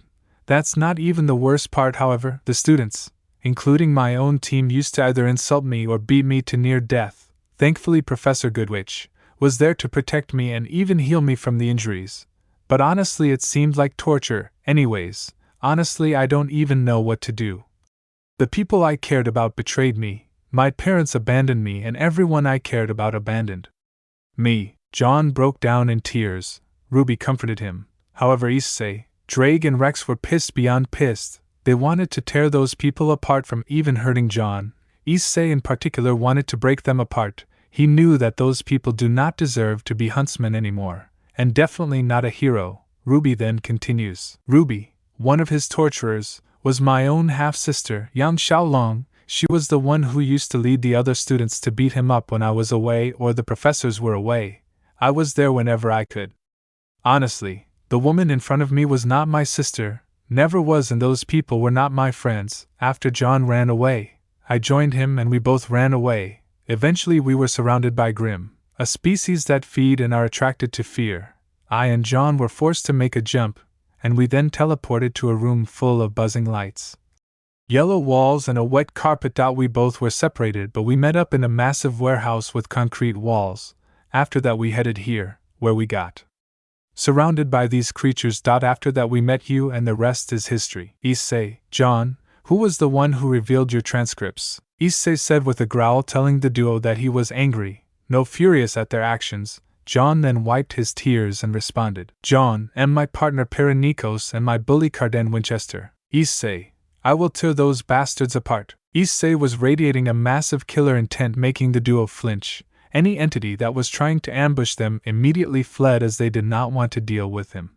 Issei noticed the situation and calmed down. Issei, sorry about that. I usually do not lose my temper. So I will tell you my story of how I ended up here. Jon, you are not mad that I used false documents to get in? Issei, not at all. The man I see was wanting to be a true hero. You defended your bully even when he was nothing but a jerk to you. You were selfless, and that's what heroes should be having, not strength or combat experience. In my book, Jon, you are a true hero no matter what, and it is his fault for exposing you. He is the bastard, not you. You deserve to be in Beacon, not him. Honestly, if I had met you earlier, we would have been good friends. Same goes for you, Ruby. Both smiled. They could not see any lies. Issei then explained his story. Issei, I hail from a world where although Grimm do not exist, the supernatural does. I was killed by my ex-girlfriend, who was a fallen angel. After that I was revived as a devil by my master and my love interest Rias Gremory. After that I fought Riser to save her from her marriage, fought against Kokobile, my eternal rival Vali Lucifer, Loki, the god of mischief, almost lost my life there. After which I fought against Diodara who wanted to Yuli assault, my younger sister figure Asia, went berserk, saved my friends, then fought against the hero faction and befriended Kunu, a nine-tailed fox, to name a few. Jon and Ruby listened intently. Issei then continues after pausing. Issei, I and my friends were preparing for the school festival. Rias and I had a little bit of a fight, so yeah, I was preparing for a school festival when I saw a hologram revealing Sierra Phoenix, the matriarch of Phoenix family. Remember I fought Riser, yeah that's his mother, she asked me to protect their daughter. I accepted. After that Rias, who was already disheartened, asked me a question, and when I failed to properly confess, she lashed out on me in anger and despair. The others berated me, which resulted in me also lashing out at them. After that I fled the scene in anger after rebuking at them. I then encountered two of my tormentors in school, the kendo captains. They attacked me and I defended myself, sending one of them flying. Seeing what I had done, I had ran away. I then went to the fountain where I was killed by the fallen angel. After that I fell through the ground or no clipped and ended up where you guys ended up being. Jon, why they used to torment you? Issei, because they think that I peek on them when they change. My school has made my reputation into that of a pervert, and yes I am one. But before you run away or start attacking me, I do not peek on them everything, and most of the time I am a scapegoat to my friends. So yeah, they only see me as a bait to use and dispose. Jon, I see. Issei, you are not going to stay away from me? Jon, honestly no, even though you are pervert, you did not hesitate in defending me and Ruby or act perverted. That shows that you are an honest man, despite it gets you hurt by them. Believe me, I have seen people far worse than you or those two perverted friends of yours back in Beacon. Take Carden for example, he is not a bully, but also a racist. He tried to attack Faunus, basically humans with animal features. You three are honestly much better than them. You are a man of honor, and I do not mind allying myself with you. Ruby, Jon is correct. Besides, you seem to be pretty nice and kind, even more than my very own sister. You are like my older brother figure, even more than my actual sister. I also do not mind joining you. Issei smiled. The dragons also agreed with their statement. It is no wonder he got the attention and respect of many people, and in some cases even love. Jon then spoke. Jon, any idea how to get out of here? Issei, there are many ways to head to the real world. One of them is by level, another by the metro, but the most best outcome is by level, where it is a guaranteed an exit. Jon, so which level are we in right now? Issei, level? They both sulked. This is going to take forever. But Issei assured them. Issei, worry not, I will get you guys home. So to get out of here, hey Drake, wanna tell us? Drake, indeed, we need to find a fire exit. This will take us to level. But be warned, this place increases the temperature to degree Fahrenheit, enough to cook a man alive. Both gulped. They knew that they needed to walk a lot of distance for a while. Issei, you guys would be fine. I can take the heat. I will protect you too. Jon, alright then, let's go. They then proceed to head to the area where the door is. After walking for a while, they then head to what seemed to be a corridor. Issei told them to be ready for a smiler attack, which they had their guard up for. That was when someone grabbed Jon. Jon yelled for help, which attracted the attention of Issei and Ruby. Issei activated his boosted gear. Drake then spoke. Drake, partner, that's a partygoer. These things are not good news. They are known to kill wanders or convert them into one of them. Issei, let him go, you bastard. The partygoer responded in a raspy voice. Partygoer, nah, he is going to join us to have some fun and parties, smiley face. Issei growled in response. The partygoer fled the scene and ran. Issei, Rex and Ruby followed him. Jon tried to struggle, but he was unable to free himself from the partygoer's grasp. He then ran to yellow door, with a party sign on it. He immediately no-clipped into it. Ruby and Issei noticed the door, and they both go inside. Drake, partner, that leads to level fun. It is not good level. Drake warned him, but Issei responded. Issei, I know, but we need to save Jon from that damn partygoer. We will leave from here once we free him as soon as possible. Drake, alright partner, but stay alive. Issei, heh, I will, ready for this Ruby. Ruby looks at him in determination and responds. Ruby, I will not lose my first friend, no matter what. Issei, That's the spirit. Issei, Rex and Ruby then enter inside the yellow sign on it. They knew that they needed to be ready for anything. Issei knew that he will have to kill a party host if he needed to save Jon. Issei, Ruby and Rex immediately entered the partygoer-infested level, where they needed to save Jon before he gets eaten or turns into a partygoer himself. One wrong move and they would be partygoers' dinner for the night. Ruby in particular was confused by the decorations, given that the level seemed to be similar to that of level but had party decorations. Ruby looked around to see that the level had a design similar to that of a children's party. While Ruby wanted to be excited, Issei warned her that this area could be a trap since partygoers love and tend to lure their victims by this attempt. Ruby, I wish this level were actually nice and not this murder-filled level that it is now. Issei, I know, say any idea where that partygoer went. Rex, I think I saw one partygoer go in that direction, although I did not see Jon though. Issei understood, as Drake had informed him that all partygoers are linked to each other by a sort of hive mind, where they are all linked to a single party host. So their best bet was to follow that partygoer. They would find the party host, and if possible Jon would be there. Worst case scenario, the party host would be in a level like level, redacted. A good place for hiding for a party host but a terrible place for an unfortunate wanderer to be trapped in. If a said wanderer were to end up here, there is literally no way they could escape. They would be stuck here their entire lives for their entire time. Thankfully Issei had a plan in case the said party host was at a level, redacted. He had marked level, so he could teleport Ruby, Rex and Jon back to level thanks to the ability gave to him by the first. But even still party hosts are extremely rare to be found in level, redacted, since the only other way to head there was by the void and that too was by pure luck. Issei then noticed what seemed to be a food on the table. They decided to check it out. Ruby grabbed the food and tried to eat the food there. Drake, I would not do that if I were you, Ms. Rose. Ruby looked at Drake confused and asked, Ruby, why, Mr. Drake? Is it poisoned? Drake, no, it is not poisoned, it is edible. You can eat it, however, that thing is made up of human flesh, so I would not advise you to eat that. Ruby immediately threw the food and cleaned her hands with almond water. She then went to a corner and threw up because of that. Even Issei had a disgusted look on his face. Rex on the other hand had a neutral look, given Dollface always had a neutral look on their faces. They knew that partygoers and party hosts were extremely messed up. But this is just downright disgusting and messed up. Ruby then wiped her face up. She was clearly not comfortable with the scenario. Issei calmed her down. He and Rex then decided to go in a direction where Jon was taken by the partygoer.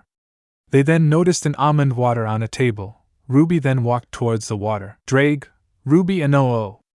It's a trap, but it was too late. In a flash, a partygoer showed up. Issei then immediately went to save Ruby. He was not going to lose her too. He immediately gave a gut punch to the bipedal being, making it cough inside its mask. The partygoer was next to him. He glared at a furious Issei. Partygoer, you dared to ruin our party, you party pooper. You will pay. Issei, oh, I don't think so. Issei was not having any of it. He immediately used Ascalon to slice of the partygoer's arm. It screamed in pain as Issei chopped off his arm. Rex also assisted in teaching the partygoer a lesson by attacking it from behind. The gang up of 2 people was too much. Issei then fired a dragon shot, killing the partygoer in an instant. Issei, Ruby? Are you alright? Ruby, yeah, I am fine. Thanks for saving me and sorry for putting us under the bus. Issei, it's alright, but there might be more around. Since we killed one of them, there might be more around in a mile radius. Stay on guard. Ruby, understood. Ruby removed her scythe, prepared for any ambush from a partygoer horde. Issei also had his boosted gear out, since they knew that they will have to face against partygoers, eventually, ready to go into balance breaker in a minute's notice. They picked up the almond water. Issei analyzed the bottle to see whether it was expired or whether it is poisoned. Thankfully, after Drake analyzes it, it was not poisoned or something else. It was an actual bottle of almond water. He then kept it as a sort of emergency, in case they needed it in the near future. After all, this was one of the most common ways a partygoer used to lure the wanderers in order to kill them for their own food and satisfaction. Issei had his Ascalon in his hand. Despite being a dragon-slaying sword, he knew that he needed to have some weapon in hand if he needed to kill these partygoers. Ruby, say, Is there more information about these partygoers that I need to know? Issei. Be careful of their teeth and claws. That's where they are able to turn a wanderer into another partygoer. Once this happens, the only way is by almond products like almond water and part amputation. It is like a snake bite in our world. Once the venom reaches our body, we immediately die. The only difference here is that we no longer are human. The hands of the victim will go a dark purple color and fall off, slowly being replaced by the partygoer's signature hooked teeth. The victim's face will begin to slough off, as if melted from a fire, followed by their hair. At this point, the top layer of muscle will take on the appearance of a paper bag, as will the skin hanging off of the face. The blood shed at this stage is used to paint a smiley face onto the head where the face was. In the final step of this process, the victim's muscles appear to dry and shrivel. The victim will, at this point, gain vastly increased intelligence, a general distaste for other life, and lose their past memories. Around this point, the victim will no longer be able to communicate with other humans. This is the sign that they have mentally undergone the change. The amount of adrenaline in the bloodstream massively increases, and the limbs will begin to function again. Well, 1, they are linked to other partygoers, with a party host being the sort of master to them. Like a hive mind, we might face up against a party host, and although they are weak, they are not to be taken lightly. They will be surrounded by several partygoers. Ruby gasped. Drake had informed him everything all about these partygoers, and he informed them to Ruby, who was surprised. Ruby, alright, now let's kill these partygoers before they hurt my first and only friend. Issei and Ruby walked ahead, weapons in hand. Issei had told Ruby to save on her energy, as she is going to need as much as possible. They needed to be alert at all times. Issei knew that he needed to protect Ruby, as she seemed to be a lot similar to Asia Argento. That was when they were surrounded by a horde of partygoers. After they walked a 2-mile distance, they were surrounded by partygoers. Issei, stick together, don't let them bite, scratch, or latch onto you. Ruby, understood. Partygoer, stop. You will not ruin this party. Another partygoer responded. Partygoer, you can still join our party, smiley face. Issei then scoffed. Issei, never, I will never join you bastards. I know everything about your kind. You have a choice. Either tell us where our friend is, and we will spare you, or you will regret it. The partygoers, being the overconfident entities they are, only laughed, making the trio enraged. They wanted to tear the partygoers apart for what they did. Issei in particular was furious about these bastards' actions. He then spoke. Issei, last chance, tell us where Jon is or you are gonna regret it. Another partygoer responded. Partygoer, it party pooper. Issei, so be it. Issei and Ruby along with Rex got ready for their fight against the partygoers. The partygoers, being much stronger than regular humans, were a challenge. Issei decided to cover for Ruby since she did not seem like a close-range fighter. Ruby, on the other hand, converted her crescent rose into its sniper form and started to fire dust rounds at the partygoers, burning several of them. Issei also decided to kill these partygoers once and for all. He knew that fire dust is not enough. Despite Ruby stocking on them to fight against these beasts, still it was not enough for killing these things off for good. He immediately went into his balance breaker form. Welsh Dragon Balance Breaker. Issei was clad in the same armor that made several of the partygoers flinch in fear as they saw her power. Issei then used his overwhelming speed to attack several of the partygoers that tried to get near or attack Ruby, killing 2 of them with precise dragon shots to the chest. 2 were slain, 8 to go. Issei, Ruby, keep firing those rounds at them. You can switch to regular bullets. If you run out of your ammo, I can give you the rounds I have. Ruby, understood. Issei and Ruby pressed the advantage on these partygoers by constantly killing several of them, shocking these partygoers. They were easily falling apart one by one, and Issei was making sure that they stayed dead. Eventually 6 were down since Issei sliced off any heads of the partygoers that came close to them. With Ruby constantly firing dust rounds, it was to say that a pure tug-of-war between the two. Eventually only 4 partygoers were left. Issei and Ruby knew that only these remain. The partygoers started to flee. Issei, however, cut off any way they can escape, especially by no-clipping. Issei, there is no escape. Issei unleashed his flame blaze ability, burning the partygoers. Ruby added the pressure with using her own dust rounds, making sure that they are burned alive. They screamed in agony and fear as Issei watched them suffer with a neutral expression. Partygoer, damn you party pooper! The partygoer was burned alive. There now remained one partygoer left. He looked at the duo in pure fear. Issei knew what he needed to do. Before he could escape, Issei had grabbed the said partygoer and asked, Issei, tell me where Jon is, or I will give you a fate far worse than death. Partygoer, you will get nothing out of me, party pooper. Issei aimed the Ascalon to its throat. The partygoer knew that his former prey-turned-predator was not messing around. He made sure that it would hurt. Issei, last chance, tell me where Jon is right now. Partygoer, okay, I will tell. He is hidden behind the room. You do not have long before he becomes one of us.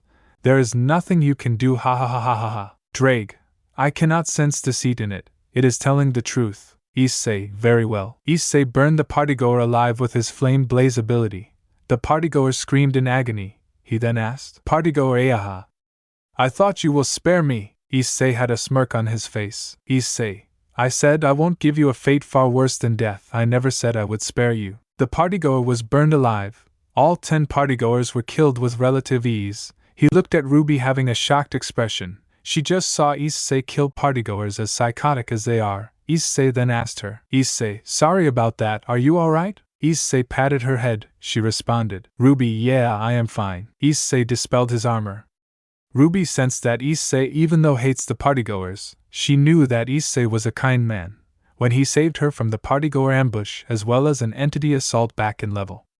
Ruby then smiled. Issei knew that he had another sister to protect even in the backrooms, and made a promise to himself that he would protect her and let her go home safely. Issei, now let's find Jon and get the heck out of here. Ruby, yep. Issei and Ruby headed to the room. To what seemed to be the main party hall. Issei felt killer intent behind the room. He also had sensed Jon's presence, thinking the partygoer that he had killed was correct.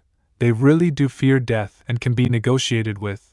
He did not trust any partygoers since they are known to be quite deceitful in nature. Issei, Ruby, we need to be careful. There might be an ambush, since the partygoers inside know that we have killed of their kind. I know you want to save Jon, but we need to work together. If we need to save him and get the heck out of here, we cannot be reckless. Ruby was skeptical, but she knew that Issei had experience from living here. She reluctantly agreed to her suggestion. Ruby, alright Issei. They opened the door, only to see it to be completely darkened. However, this was not a problem to Issei, since devils have an advantage in the night. He could see the partygoers, had their weapons ready to kill them on sight. He put on the light and immediately ducked himself, Rex and Ruby down, causing the weapons to miss. Issei, Ruby! Now, Jon saw the two had come to rescue him. He was happy that they came for him. As for Issei and Ruby, it was the key for them to fight against the horde of the partygoers. Ruby and Issei got close and easily destroyed their weapons thanks to Ruby's crescent rose back in its side stage and Issei's Ascalon. As she and Issei were able to hold the partygoers off with relative ease, Issei used Dragon Shot on the partygoers, killing several of them. He then went into his balance breaker once again. They made sure to not let their claws and teeth bite them, since they knew that if they were bitten, they will become one of these creatures. Welsh Dragon Balance Breaker. Issei once again went into his balance breaker. He easily slaughtered any of the partygoers that were close to Jon. Issei could see that he was almost getting bitten by a partygoer. Issei was not letting any of that happen. He immediately used a dragon shot, sending the partygoer flying due to the sheer impact alone. Issei then fired another dragon shot, killing it instantly. He then used Ascalon to slice off the partygoers while evading their attacks with relative ease. He knew that he cannot be bitten since his armor is much stronger and their bites and claws are weaker than Fenrir or his children. He easily killed majority of the partygoers, eliminating any of the partygoers that had survived. Ruby also had better luck in killing these partygoers. She easily used her scythe to kill any of the partygoers that had dared to come close and bite her. She easily chopped off their heads off, killing them instantly. Since Issei took on most of the partygoers, Ruby had it much easy compared to Issei. She easily killed any of the partygoers that had tried to bite or claw her so that they could convert her into one of them. She then joined Issei and they both looked at Jon, who was smiling. Jon, you came. Issei, of course, we are friends and we need to stick together. Ruby, Issei is right, you are my first friend and there is no way I am going to abandon you. Your team might have abandoned you, but I will not, and neither will Issei. Issei,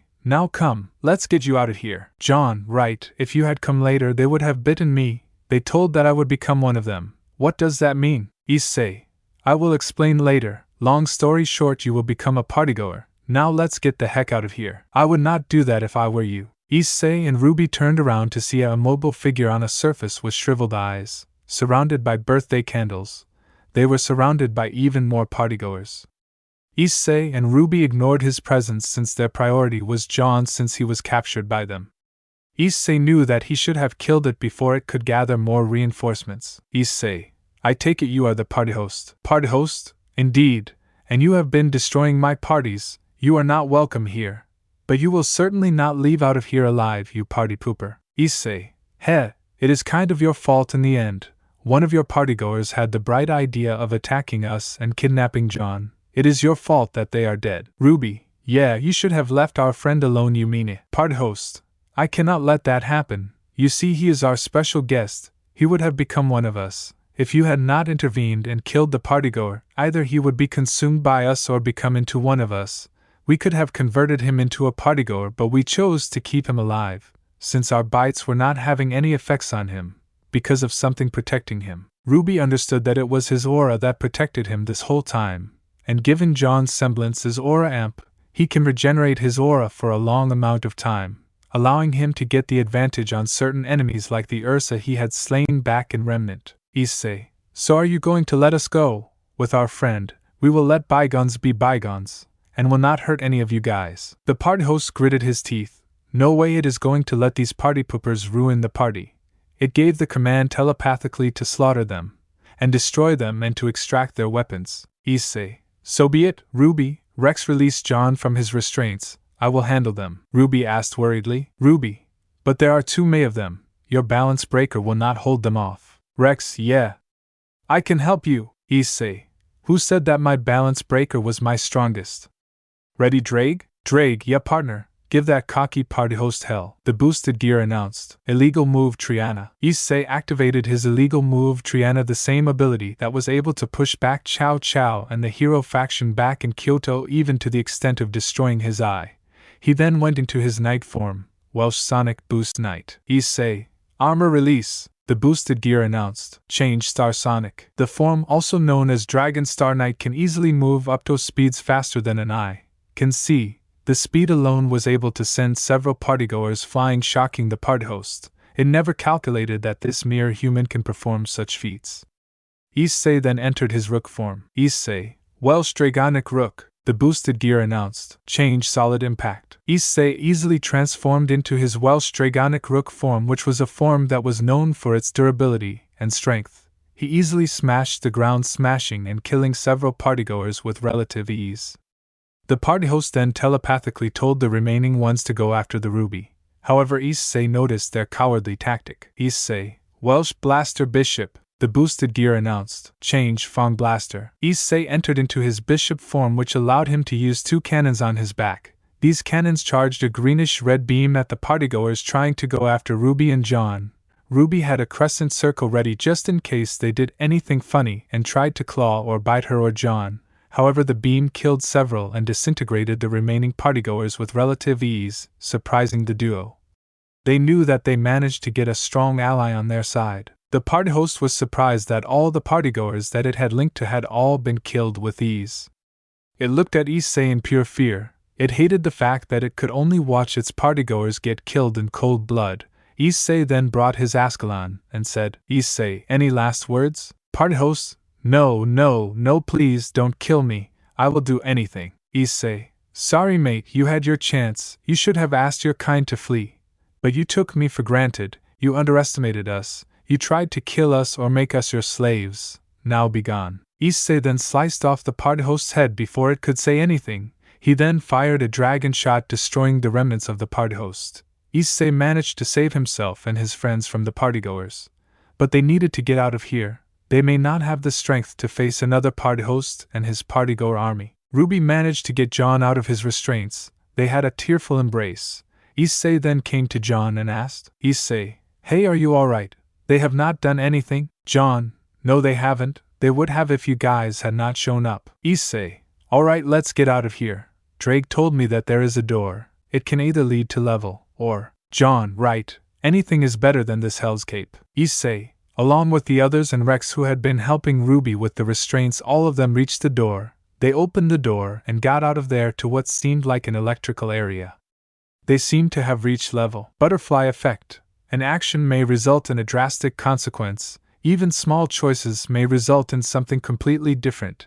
Something completely unintended, good or bad, may happen to the one that makes the choice. Alternate endings are different from the contrasting story and are non-canon to the story. They result in one or multiple of the main cast dying miserably in the story, or something good happens to the main cast. So this does not happen in canon. Alternate ending. What if Ruby and Issei were late in saving Jon from the partygoers? Wanna know what happens? Let's find out. Issei, Rex and Ruby were constantly killing the partygoers with relative ease. Several of them were trying to flee. However, Issei was not having any of it. He immediately used his balance breaker to close the gap and sliced their heads off without any mercy. He knew that he needed to rush since they will not have much time left before they convert Jon into a partygoer. However, the party host, the mastermind, decided to speed things up. The party host gave the order to convert Jon into a partygoer. The partygoers that were inside already knew that they needed to convert Jon into one of them fast. The last one had fallen, who was forced to rat out the information to Issei. Issei, Rex and Ruby immediately rushed, but they were too late. Once the door was opened, the partygoers had distracted the duo by open firing at them. They were able to dodge and kill all of them with ease. However, it was too late. They saw one of the partygoers had bitten Jon, and already latched onto him. Ruby had tears in her eyes. While Issei looked away in shock, Rex also looked away. He could not cry since he was just a dollface without any fluids. Ruby, no Jon, no! Issei, you! Issei approached the party host, and used his Ascalon to put it near party host's neck. But it only had a smile on his face, like it had achieved something big. Issei then spoke, masking its anger. He had a neutral look on his face. But the party host started to feel something he never felt, fear. Issei then spoke, masking its anger. He had a neutral look on his face. But the party host started to feel something he never felt, fear. A/N. I do not own this image or FNF Trolge files. Party host, what is this feeling I am getting? What have you done? Why do I want to run away even though I cannot? Issei, out of all the people I have faced, Diodara, Loki, even Rainier, I hate you the most. The party host's instincts were telling it to flee, but unfortunately it was immobile. It could not get any help telepathically since his partygoer reinforcements were still quite away. Drake and Rex were worried. They never saw their partner/master like this. His aura almost seemed sinister, no demonic, even worse than any monster. Issei then brought a vial. The party host immediately recognized it as liquid pain. Party host, no, what are you doing? Stay away from me. The party host screamed in pure fear. Any partygoer that was telepathically linked rushed to help their leader. Issei popped off the cork on the liquid, while Issei has a sinister smile on his face. Party host, no! Keep that thing away from me. Drake knew that Issei had completely snapped. Seeing his friend completely lose himself and turn into a monster in these rooms was something he never thought would happen. This party host deserved what was coming for him. Issei, goodbye. Party host, please have mercy, the boosted gear announced. Boost. Boost. Boost. Boost. Boost. Transfer. Issei multiplied the effects of the liquid pain by times its usual potency and effects. Issei used his Ascalon to stab him in the chest, making it wail in pain. It was enough, as Issei made the party host consume the enhanced liquid pain and made sure that it consumed every last drop of it. The enhanced liquid pain immediately started to take effect. Unlike the regular liquid pain, the first was a mild fever coupled with a sharp stabbing pain in the chest, which was enhanced thanks to Ascalon in its chest. After that, the pus started to leak off the head, and the thing was that there was no area where the pus was leaking. It was leaking in an enhanced amount. After that, the skull ruptured abruptly, where he did not feel any pain. The only pain was the stabbing pain, as well as the constant mega-sized headaches, which was too much even for him. And all this happened in seconds. After those seconds, the muscles start to break down, create lacerations, along with the bones in the party host's feet snapping sporadically. This proceeds to causes a great deal of pain, yet is never fatal. It gritted its teeth, died to the sheer pain. After that, the explosion of its stomach and eyeballs took place. The partygoer's organs bust open and leak their contents inside of its body. Though not fatal, the party host who was in such a fate may very well wish it would be. The pain is utterly excruciating and has found to have caused seizures for the party host. After the conclusion of the seventh symptom, the victim will become paralyzed, unable to move their limbs, not that it mattered given it cannot move to begin with. However, they will still be conscious and aware of the pain. After that, the party host's body started to disintegrate. During the whole process, the party host screamed in pain, as it could no longer grit its teeth. The whole process took only minutes in total. There was still a minute before it could lose its life. Issei, any last words? Party host, kill me. Yen this please. Issei, with pleasure. Issei used a dragon shot to kill the begging party host, with ease ending its life for good. He then went back to Ruby, who was desperately trying to help Jon, but was only delaying the inevitable. She had even amputated the limb where the partygoer now dead had bitten him. Ruby spoke with a tearful voice. Ruby, is there anything we can do? Drake spoke from the gauntlet. Drake, I am afraid not. Ruby, he is already nearing the final stage of conversion. His face has already turned into a partygoer's mask as his skin has started to hang off of his face. His hands are gone, which will be replaced by a partygoer's very soon. His teeth has already become their signature hooked teeth. Blood has already shed, making it look like a partygoer's smile.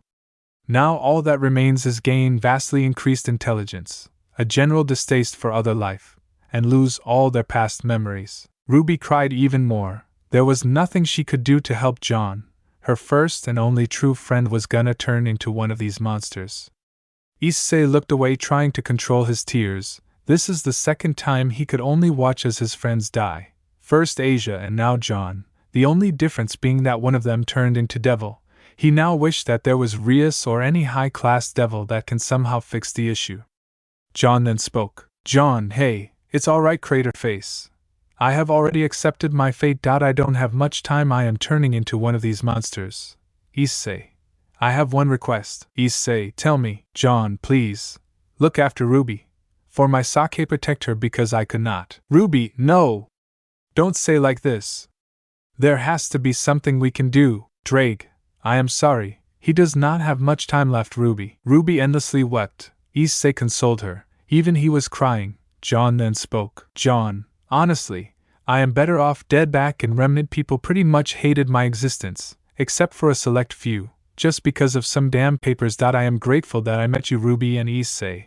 You are the only people I can call my true friends. I am happy to have met you in my life. I need you to destroy this place and kill me before I can turn into a partygoer, or worse, turn you two like me or kill you too. I would never forgive myself if I do that. Issei, can we do anything? Is there a 1% chance to save him? Drake then spoke with remorse. Drake, nothing, partner. It is too late. The transformation takes minutes to complete. He is as good as gone. Even some partygoers that you two have killed were former humans. I am sorry. For the first time in a while, the heavenly dragon felt truly helpless. There was nothing he could do. Ruby and Issei knew what they needed to do. They needed to destroy the room before another horde could come, or worse, if Jon turned into a partygoer. Jon, Issei, Ruby, kill me. I ask you to kill me. There is no hope, please. I do not want to hurt anyone. Ruby, fine. Ruby raised her voice with tears in her eyes. Making her kill her friend was too much. She brought her crescent rose and shot Jon in the head, killing him instantly, given his weakened aura thanks to partygoers biting and breaking it. The bullet easily destroyed it. Jon, thank you. Don't forget about me. Ruby, we won't. Issei, we will always remember you. Jon. Both had tears in their eyes. Even Rex was speechless during the entire scene as he could not speak anything out of shock. The trio then head out, and Issei uses a fire salt which he had grabbed from level and threw it, which exploded on contact. The flame engulfed Jon and destroyed his body along with his stuff with ease. Ruby broke down once she was outside, with Issei trying his best to console her along with trying to control himself. Rex also tried to console the duo. He then noticed and spoke. Rex, more partygoers. They are here. This was enough to get Duo angry. No, they were furious with these monsters. They were going to get out of here no matter what. Issei went into his balance breaker while Ruby used her ice dust to freeze the partygoers. Both had tears in their eyes. they were going to slaughter any partygoer that got in their way. Ruby, you all will pay for this, you monsters! They eventually destroy all partygoers that stood in their way and head to the exit where Drake had informed them would lead them to levels, and they opened it and reached level. Issei, along with the rest of his friends, head to what seems to be an endless electric station. It seemed to be quite claustrophobic for everyone present, including Rex, who was, despite being a dollface, was looking pretty uncomfortable about it. Issei, hey Rex, you doing alright? Rex, I dunno Issei, this area is scaring me down. Ruby, I gotta agree with Rex, even I am not comfortable with these halls, they are as bad as level. We honestly need to get out of here, not to mention I am constantly being watched. Issei, yeah, I sense a presence too, but I am unable to figure out what exactly it is. Drake then responded from the boosted gear. Drake, there are entities called Stalkers in this level. Ruby jumped in terror. She was not at all comfortable in this highly claustrophobic level. Jon calmed her down. Issei then asked, Issei, are they the ones who are giving us this feeling of being watched? Drake, indeed partner, Stalkers, also codenamed Entity, is a class variable entity. The variable reasoning is because of the different types of these things. They are glowing eyes or cylinders that roam around the backrooms. Stalkers are mysterious entities. They look like glowing cylinders or glowing eyes. Stalkers were one of the most populous entities in the backrooms before more than % of stalkers were wiped for an unknown reason. There are 3 types of stalkers. Green-eyed stalkers. Green-eyed stalkers are a passive version of the stalker. They will teleport the person that touches them into level. Blue-eyed stalkers. Blue-eyed stalkers are another passive version of the stalkers. They are quite rare to find, but if you do find them, they won't do anything. Red-eyed stalkers. Red-eyed stalkers are aggressive stalkers which when touched will make the person that touched them get the urge to cry, which can alert entities, and they will make the person who touched them will small bits of pain, which will get more painful depending on how much time the person stays in the level. These effects will reset when the person exits the level or drinks almond water or super almond water. Issei then looked around to only see a pair of green eyes looking at him. Issei noticed that these were the passive green-eyed stalker. Ruby went to touch them, but Issei grabbed her hand. He told the others to avoid touching them, since they did not know what kind of level was level. It could be a dead zone, and they did not want to take the risk. Issei and the others then left the entity alone. They were still being watched, but they ignored the feelings since none of the stalkers respond unless you act upon them. They were surrounded by the usual entities like skin stealers and hounds. Despite being higher than usual, they did not have any problem killing these entities. Jon was also able to kill several of these entities without hesitation. He never would have guessed that he would survive in an area which was far more dangerous than Remnant itself. He wanted to yell, "It Remnant!" but he had to stay quiet given that many entities are known to be attracted by sound. That was when all of a sudden the level closed down, splitting up Ruby and Rex on one side and Issei and Jon on the other. The door was so fast that they could only dodge, and they were split into 2 on the other side with each facing a few entities on either side. Issei, what the just happened? Drake, this level is known for its automated doors that shut at random intervals. The only way to open is by defeating the entities on either side. Jon, so we need to defeat these guys if we need to help and save Ruby? Drake, indeed Jon. Jon, well, let's take out these bastards and help Ruby and the others. Issei, you needn't tell me twice, Drake. Drake, let's go, partner. Welsh Dragon Balance Breaker. Issei was once again clad in the same red armor. He then looked at the skin stealers and hounds who tried to flee, but were cornered by both Jon and Issei.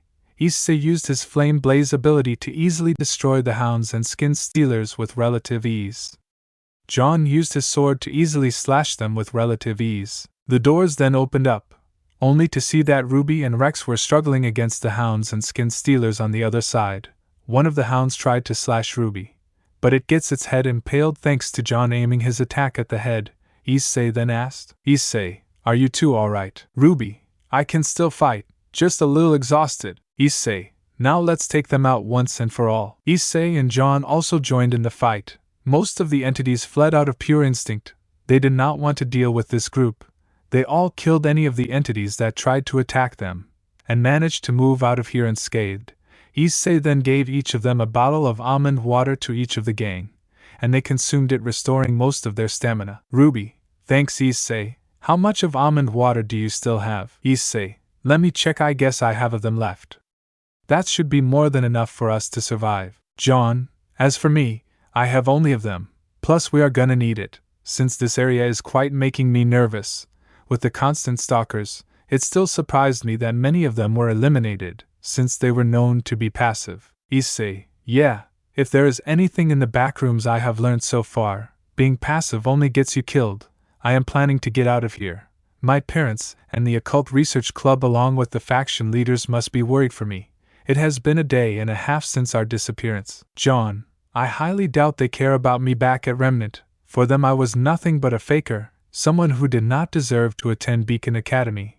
They even tried to kill me. Honestly, I would love to visit your world. As far as they are concerned, I am dead to them. Ruby interjected. Ruby, don't be like that. I care for you. The professors care about you. Even if your parents did not care for you, Headmaster Osborne and Professor Goodwich seemed to care about you. If anything, I saw Goodwich clean and heal your wounds while you were injured thanks to them and my sister. Ruby said the last part with spite. She really hated what her sister had become. This was not the sister she grew up with, who beat someone relentlessly without any reason. Jon only talked to her at most, and whenever she did, Jon patiently waited for her to leave, and she used to torment Jon like anything. Jon reminisces everything that had happened to him in Remnant. Flashback. Jon had told Pyrrha about his transcripts. However, instead of accepting him, she slaps him hard, and she said that she wished that she never met him. Adding insult to injury, Carden Winchester, a bully, who used him for many things that happened. Jon, Carden, please do not tell anyone. Carden, oh Johnny boy, I will keep your secret, but you have to do something for me. Jon looked down, defeated, his partner abandoned him, and he truly was hopeless. Jon, I will do anything. And that's when Jon's true hell began. He was made to do Carden's homework and many other stuff. Everything that Carden done was pretty much put on him. But everyone knew about Carden, but that made him even more angry. Jon began to wonder, why was he even here? He is nothing but a racist, without any honor or decency. He really started to question about the Academy's instructions. Flashback ends. Jon was reminiscing. However, both he and Ruby snapped him out of it, interrupting the flashback. Issei then told. Issei, don't remember about them. They are not worthy of you or your loyalty. I believe in our world my school would pretty much see you as a prince, like one of my friends Kiba. Jon, why do you think that? Issei, well, you are good looking, no homo, you are kind-hearted, loyal, you do not discriminate against people despite their gender, race, or even their type. People like you are rare to be found. You have earned the care of the professors back home, and the friendship and loyalty of someone like Ruby Rose. I'd bet my folks back home would like you. Jon, thanks Issei, I needed that. Ruby, Issei is right. Everything he just said shows that you are what it means to be a true huntsman. Not my sister, you need a heart and compassion, not strength, which not a lot of people have. You are a hero, Jon, you are my hero. Jon had a little bit of a subtle blush, which Issei noticed. Oh boy, how he is going to tease them sooner or later. Issei, anyways, we need to find a way before these doors close in on us once again. Drake, I would suggest finding an elevator that is unmarked. This should take you out of these electrical hallways either into level or level. If I were to suggest a level, I would go to level. However, I would suggest you to avoid taking elevators marked with greenery, as this would take you to level, which is extremely risky. Even the data I received states that it is known to drive you insane enough to fall into the void. Issei, the void? Drake, once you get there, there is no escape. You will keep falling for all eternity. Never go there. I know you have the power to travel back to level in case such an event happens. Jon, what power? Issei, oh right, I have not told you guys right. Well, I have this power that allows me to travel to any level which I have marked.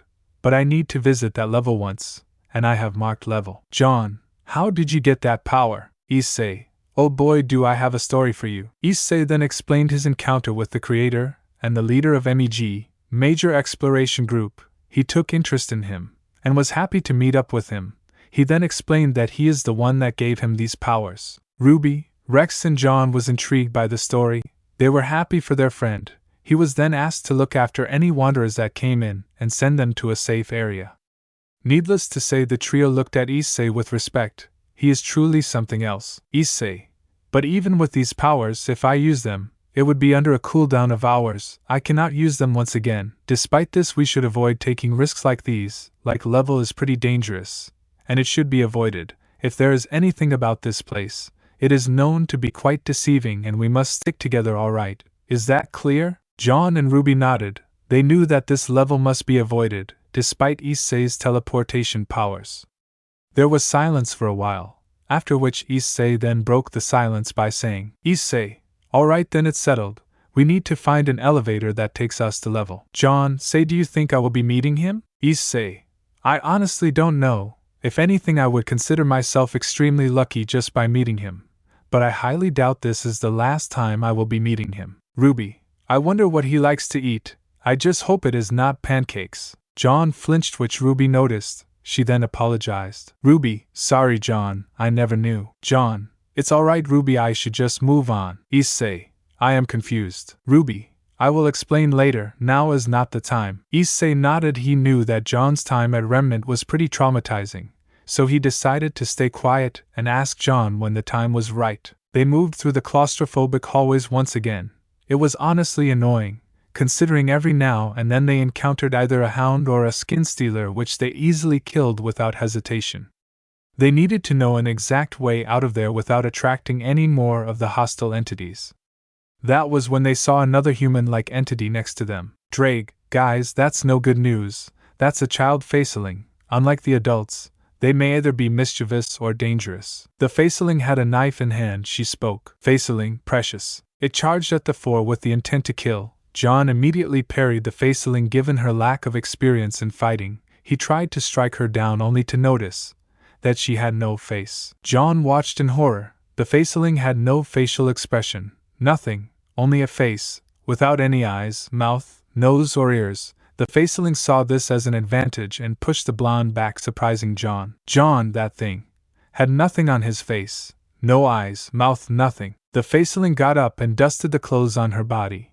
Issei tried to negotiate. Issei, listen, we don't want to fight. We only want to get out of here. The faceling did not respond and once again charged to kill. During the charge her hair moved and Ruby and Issei saw her face. Ruby gasped in horror. She knew Jon was right. While Issei was unaffected, he has seen worse things than this. He tried to summon Ascalon, but Drake informed him something. Drake, there is a better way. Just touch her. These things are sensitive to touch. Once you do, they will immediately fall asleep. That is when they are distracted and you can escape. Issei immediately grabbed and disarmed the faceling, much to her horror. He then patted her head, which caused her to go asleep. Issei then told the others. Issei, now is our chance. Let's leave it alone and head outside. Jon, are you alright? Jon, yeah. I am surprised that a child has such strength. Rex, are you sure she is distracted? Issei, yeah, she is sleeping like a baby, literally. They noticed that the child faceling had completely fallen asleep. Issei and the others saw this as an opportunity to get the heck out of there, and moved to find those elevators so that he can get the hell out of here. The doors have not thankfully closed, so they can still keep moving. Issei and the others then noticed a dark hallway. They knew that they needed to avoid hallways, since it is known to host smilers and several subspecies. Issei, say Drake, do you know where those elevators are? Drake then spoke from the boosted gear. Drake, we need to head to the hallway end, where there would be an automated door, controlled by a switch. There might be multiple doors like these and some might lead to traps, so we need to avoid them. Issei, okay. That was when they once again got surrounded by a horde of skin stealers, hounds and surprisingly partygoers. Issei then spoke. Issei, you partygoers never learn, do they? The partygoers charged in an attempt to avenge their former master, the party host that they killed back in level fun without any mercy. Despite losing their master, they were still a threat. Issei decided to take them out once and for all. Issei managed to kill all these partygoers with relative ease, using his Ascalon to slice off the partygoers' heads, killing them instantly. Jon and Ruby assisting in taking down the hounds and skin stealers. Ruby, these hounds are really annoying. Rex, who was killing one of the hounds with relative ease, spoke. Rex, bad dog. Bad doggy. Jon was dealing with the skin stealer with relative ease. His semblance aura amp allowed him to regenerate any aura that was damaged by them, allowing him to slay the skin stealers with relative ease. Issei, on the other hand, was slaying these partygoers like a boss. Eventually most of the partygoers were either slain or defeated. One of the skin stealers charged at Jon from a sneak attack, but Issei used his Ascalon to hold the attacker off. This allowed Jon to easily kill the skin stealer off, with his sword taking them out in an instant. Eventually most of the entities have either fled or been defeated. Issei and the others decided to rest for a while before they decided to move on and find those elevators, which was still quite a distance. Issei noticed the complex machinery, which was surprisingly well maintained compared to level. Issei and the others then visited machinery that was present in one of the rooms. Thankfully it was well maintained, although he did not know where does the output get sent to, like it is supposed to be sent to a different destination. Ruby, this machinery, I wonder who operates them, like is it humans, or some entities or anything? Issei, those are mysteries we will never come to know till the end of life.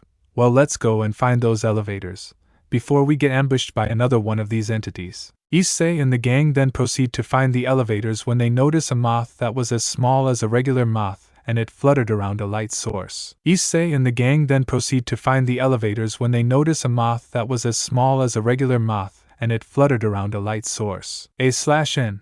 Drawing again, I know, but this is the best image I could find. Drake, partner, that's a death moth. Issei, a death moth, are they harmful? Drake, well, no, but actually yes, you see the males are harmless and even tameable. It's the females that are considered dangerous, hostile and harmful. Drake then goes into detail with the death moths. Drake, death moth, codenamed entity, are giant moths that inhabit the backrooms. While the male death moths are mostly harmless and possibly even tameable using almond water, the female moths are several times larger, can spit acid, and are entirely hostile. Death moths are attracted to light, so if you hear the fluttering of wings nearby, make sure to put any light source out. Female death moths produce a jelly-like secretion known moth jelly as that they use to feed their young and amass harems of males. This jelly is highly sought after due to its nutritional value and beneficial qualities, although it is highly dangerous to consume in large amounts, as it is extremely addictive and consuming too much can result in the consumer transforming into a wermoth. This resource can also be used as a form of shield from these entities, as it makes females not attack you and males will even protect you for a period of time, due to the female death moth pheromones in the jelly making them believe you are a female. Issei. So basically creatures that desire to be having a reverse harem. Drake, sort of, just imagine a female hostile version of yourself, partner. Issei, oh no. Issei was under a distress that there are entities that are similar to him, even in the backrooms. It was just like his potential was running amok, and causing some random people to grope women, back in Kyoto. Drake then sighed while the others chuckled at Issei's pity. Rex consoled his master for his perversion. The death moth on the other hand ignored the four. Ruby and Jon were not interested in taming it, since this creature is known as the biggest simp in terms of entities. They then decided to move on ahead, since they decided to let the death moth enjoy his time with the light, and not bother it. Issei went ahead to notice more facelings, both male and female. He was informed by Drake that they do have regular organs as well as genitals as well, hence there existed both male and female facelings to different types like polygonal facelings, old facelings, and finally shadow facelings, which are the most aggressive even more than child facelings. Issei and the others ignored them and moved on ahead with finding the elevator since that is the one where they should be heading at. Eventually they move across and finally find the elevator they were looking for. Issei, this is it for this level. With the elevator, we can go to level, plus I don't see any greenery marking on them, so I think we should be safe. Jon, so we are one step closer to getting out of here. Nice. Are you guys ready? Ruby and Rex. Yeah. They enter the elevator and press the elevator. They watch as the level becomes more and more far. Back at Remnant Beacon Academy, Vale, AM, A/N. And yes, this happens at the same time. Issei was in level and Jon and Ruby were in level exploring it. So in a way this happens a week after Jon and Ruby disappeared, and before they officially meet. The Beacon Academy, a prestigious academy meant for training the next generation of huntsmen. Once it was an academy of honor, now it was filled with racism, bullying and many other nasty things imaginable. The headmaster of the Beacon Academy was a middle-aged man with silver hair. He has a light complexion and sharp facial features. Interestingly, he has black eyebrows, suggesting that he may have had black hair when he was younger. He had a sorrowful expression on his face, disappointed at the students for their treatment of Jon Ark. Sorry, Jon. He was only helpless given that he could only watch Jon get beaten up through the security cameras. Thankfully all professors were able to protect him for as long as he could. He was happy with Ruby Rose for standing up against her sister and protecting Jon, as well as Team CFVY for protecting and taking care of him when he was kicked out from his dorms and left to fend for himself, especially after he was disowned. His name was Ojben. A week after Jon and Ruby's disappearance, Ojben immediately asked when to search for Jon after being informed in secret that he had disappeared so as to not alert the other students. There was no outcome, while the others did not care less about his disappearance. One morning, Ojben decided to now do something. He thought that maybe, just maybe, they will realize that they noticed that Jon and Ruby are missing, but no avail, nothing has changed. Ojben sighs and looks outside his window, seeing the fact that teams WBY and JNPR, now led by Jon's twin sister Jean, had disappointed him beyond belief. He wanted to make Pyrrha the Spring Maiden, but she does not deserve this, not after what she has done to her own partner Jon. Ojben, oh, how you disappoint me, Ms. Nico. Stop betraying your partner for what mere papers? I don't know what to do with you. Ojben had also gotten the news of Jon's very own parents disowning the boy. What made it worse is the look of hopelessness and emptiness he saw in him when he last saw his face, after which he and Ruby both ran away from their dorms and then disappeared. It has been weeks since they last saw them. That was when another lady came in. The lady seemed to be a middle-aged lady with blonde hair that has very light blonde hair tied back in a bun with a curl hanging down the right side of her face. Her eyes are bright green and she wears thin ovular glasses. She had dangling teal earrings that matched the hanging pendant on her collar. She wore a white long-sleeved, pleated top that had a wide keyhole neckline and gauntlet cuffs that flare in pleats at the wrist. Her lower body was covered by a black high-waisted pencil skirt with bronze buttons and black fading into brown stockings. This was Ms. Glinda Goodwitch, one of the professors working as a teacher at Beacon. Glinda Goodwitch, one of the professors working as a teacher at Beacon. Ojben then spoke to her with a sigh. Ojben, any trace of Mr. Jon and Ms. Rose? Glinda looked down, trying to control her tears. Jon was like the son she never had. She knew why he ran away. She tried to protect him, even trying to give him her room to stay when he was kicked out of his dorm and when Team CFVY was not having the room free. She hated many of the students for hurting Jon, especially Yang and Nora for tormenting him and Pyrrha and Carden for exposing his transcripts. She then responded, Glinda, and no, nothing, headmaster. She spoke in a whatever voice she could muster. Ojben knew what was going through Glinda right now. He tried to help her in whatever he can. He rarely felt this angry in his life. But now he wanted to just straight up kick out Teams CRDL and Pyrrha for exposing and ruining Jon's life. But he could not for two reasons. One being that Carden's father was on the council and he might use his position against Ojben and blackmail him, preventing his expulsion, and kicking out Pyrrha might result in something far worse than he could be kicked out, leaving Beacon and possibly Vale to an assault from Salem, which is something he wanted to avoid at all costs. He cannot let history repeat itself. Ojben, don't push yourself, Glinda. We will find him.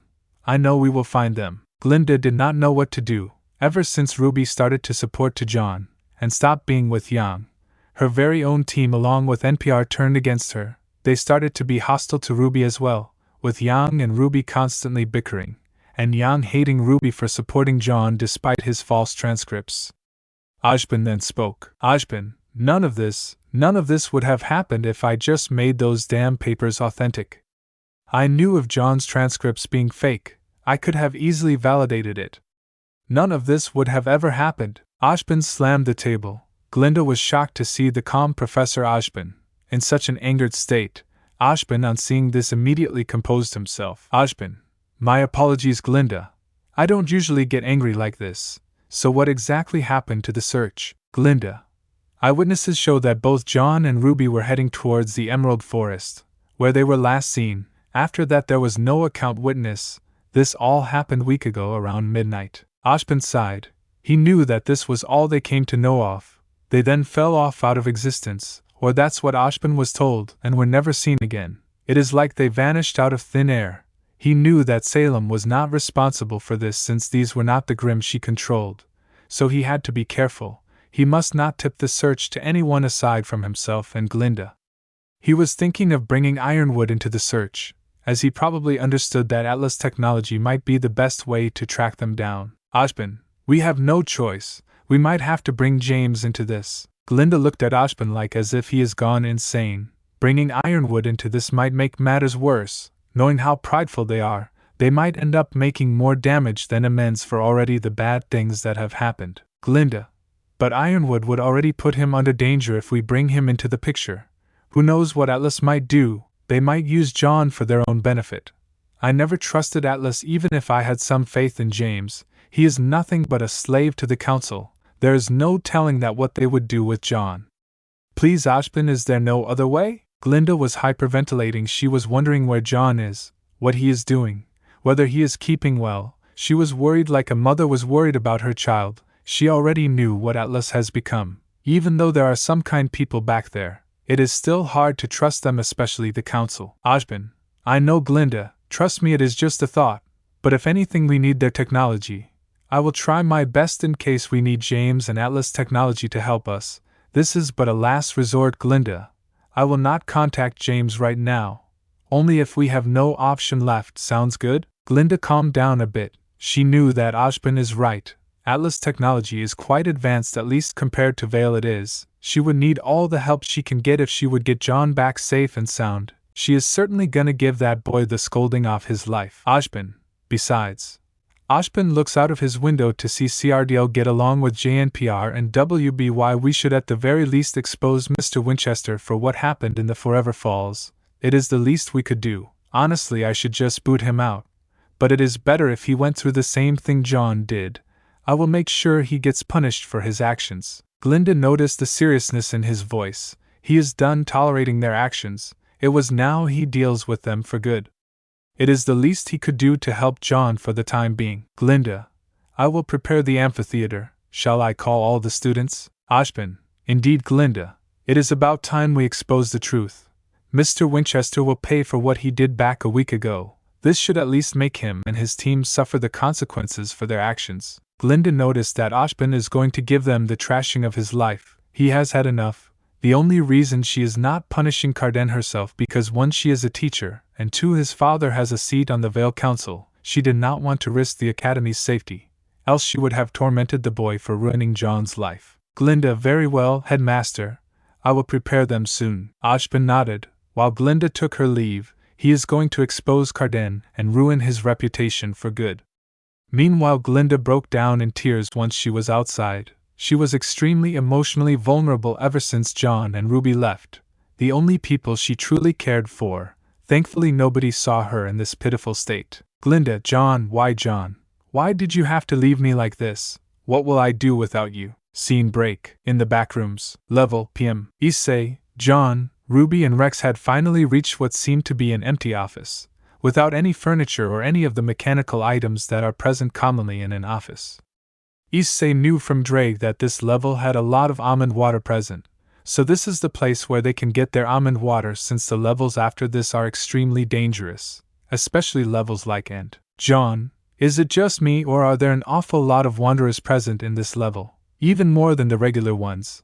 Like we barely encountered any wanderers present in level or, and here we have a lot of them. Drake responded from the boosted gear. Drake, that's because this level is known for gathering supplies that may be needed later on. Like the levels after this only get worse, especially levels like, and so this level is used to gather as many supplies as we can.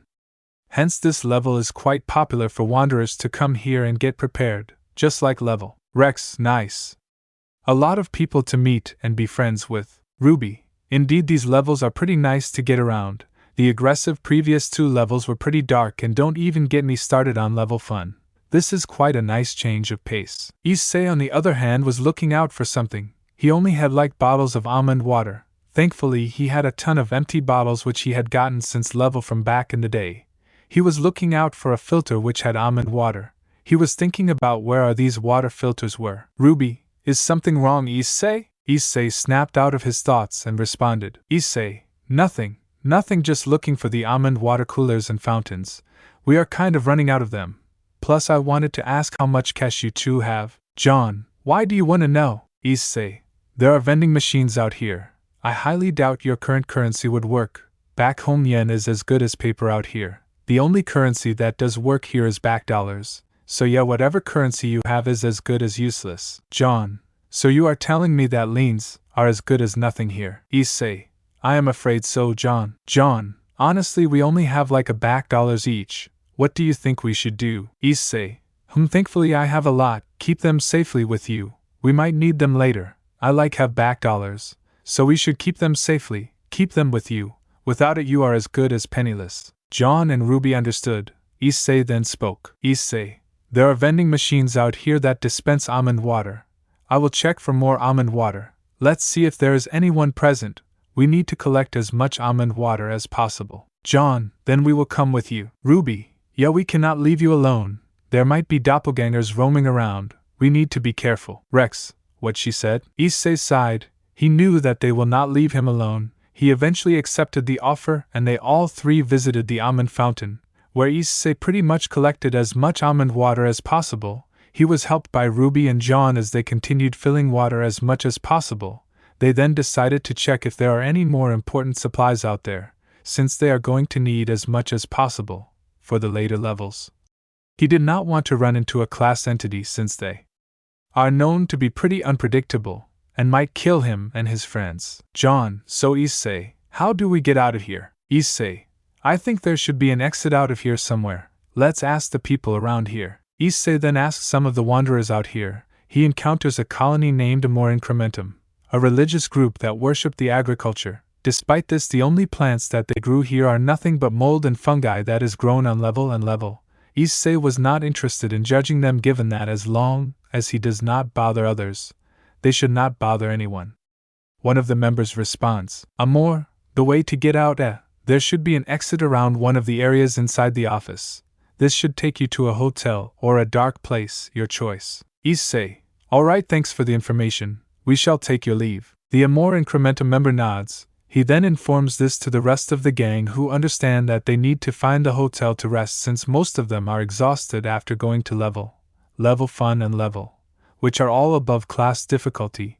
They decided to sit on the floor for a while till they head into the next level. Issei and the others then look around for the exit. They notice some other outposts and colonies as well, but they ignore them and mind their own business. Some of them still deny that they are in the backrooms, and they could not blame them, since the backrooms is known to be a very dangerous place. Issei and the others then notice a black jar that was on the table, which no one was watching. He then took it to check it out what exactly it is. Drake, partner, that's jar o dark. Issei, okay, so what does this exactly do? Drake, jar o dark, also known as black juice, black water, or the last resort, is a very rare drink found within the backrooms that can only be obtained by either finding it within dark places or by compounding all liquids present within the backrooms. Don't try this. It's very risky and could lead to your death. Issei gulped when he heard that. While the others panicked when they saw the item, they are certainly not going to try creating it. Drake then continued, Drake, the jar o death looks like a regular jar with a metal lock that contains pitch black liquid. The liquid also exudes a certain odor that is very similar to the smell of burning toast, which is the most common adaptation of its smell. Some people claim that it often smells like sewage water, cigarette smoke, and burning wood, as well. Ruby then asked, Ruby, so what does it exactly do when consumed by entities? Drake, the current properties of the liquid within the jar o dark is still unidentifiable at this moment. The effects of the liquid vary towards many things. It can vaporize, neutralize any poison or corrosive substance, and can even grant wanderers the power to cheat death. There are multiple effects of this thing. All entities within the level the consumer is in will be made aware of the drinker's whereabouts and status. All entities within the level will be affected by homicidal rage, includes non-hostile entities. The user can experience positive effects when their life is in imminent mortal danger, spontaneous regeneration, supernatural survivability, death transferal. The user will experience piercing pain, specifically described as 1,000,000 needles piercing your body all over. The average duration time of the effect the drink can give could last to about hours. The longest time ever recorded was days. The shortest one, on the other hand, lasted for minutes. Due to this information, MEG could conclude that the effects depend on the person itself. The others nodded. Issei then kept the liquid inside his bag. Before anyone except his team could notice and try to take it from them, they still needed to find a way out of here. On the way they encountered a BAS scientist. Scientist, Alright, this should be easy. Now all we need to do is find the different entities and level, and it should make the travel much easier. Jon. He seems to hold a lot of information. We should try talking to him. What do you say, guys? Issei. I will try talking to him. Issei approached the man in a friendly manner. Initially he was not comfortable, and was startled by his presence, but Issei only wanted to ask some questions if he is alright. The Backrooms Analyst Squadron sighs and responds. Scientist. Alright kid, just a few questions, nothing more nothing less. Issei. Sounds good, we want to get out of here. So which level is the best you think should work? Scientist. If I were to suggest level is the best and the most possible way of getting out of here, it has a guaranteed trip to the front rooms. As long as you complete the given tasks, worry not, it would be easy. Jon, how do we get there? Scientist. There are multiple ways.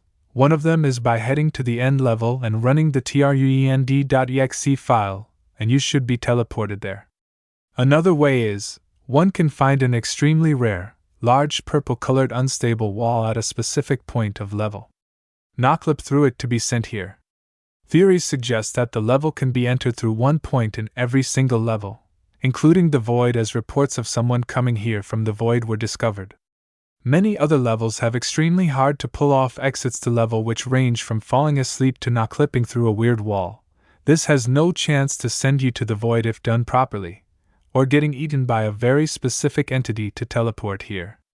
That just a few of them. I could rant for a whole day on how to get there. The scientist takes a breath and speaks. Scientist, alright, last question kid? Ruby, what are those entities you mentioned that exist in level? Scientist, honestly, you cannot see anything when you head to that level, but the entities theorized are smilers and its relatives like screamers, laughers and blushers, to name a few. Aside from that, there are entities like the usual hounds and skin stealers, and some more hostile entities.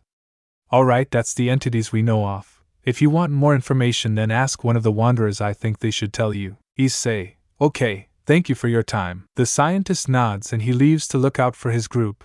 Issei and the others then continue to look for an exit to get out of here. They eventually come across the doors on the lower floor. After collecting enough food and almond water for the rest of the levels, it should be enough till they have to level, or a safer level like that. They needed to find out where they would go next. Issei and the others then saw a wooden door with a long steel handle. Jon then checked to see what seemed like a hotel hallway. They realized that this is the exit to get out of this level. Jon, guys, this seems to be the exit. Let's move on to the next. Issei, hey, you got it, Jon. They all then walk through the door to the next level, ready to brace the dangers that may follow soon. In an undiscovered level, PM, an entity is watching over the Backrooms wanderers. He grits his teeth, given that how much he hated wanderers and wanted to kill them in the most brutal way possible. He wanted to inflict as much pain as possible. But then he notices Issei and his group, consisting of Jon, formerly Jon Arc, Ruby Rose and the Dollface Rex. He notices the gauntlet on Issei's hand and remembers it is from somewhere familiar. That gauntlet. Why does it look so familiar? Then looks into the level in which they currently are level, and thinks that he might be a threat to his reign of terror. He must be stopped. But he cannot show up there, at least not yet. Issei Hayadu, right? Maybe he is the one that can free me from this curse. No. He is just like the other wanderers, who are here to ruin my dimension, just like that damn MEG. Grits his teeth. If it was not for the condition kept by the God of the Bible, he would have killed every single wanderer in his dimension. Hence he made class difficulty levels and hostile entities. He is also the creator of many dangerous entities as well. No matter what happens, you will not leave this wretched place. Your team and your friends will be stuck here for all eternity. And I will make sure you watch everything. Enjoy your last few days of peace. Gains a small smirk. He then speaks. 'Cause I am here to destroy your peace once and for all. Then stops watching and goes back to check the other hostile levels. He makes a grin as he is not going to let this team go back to their dimension no matter what.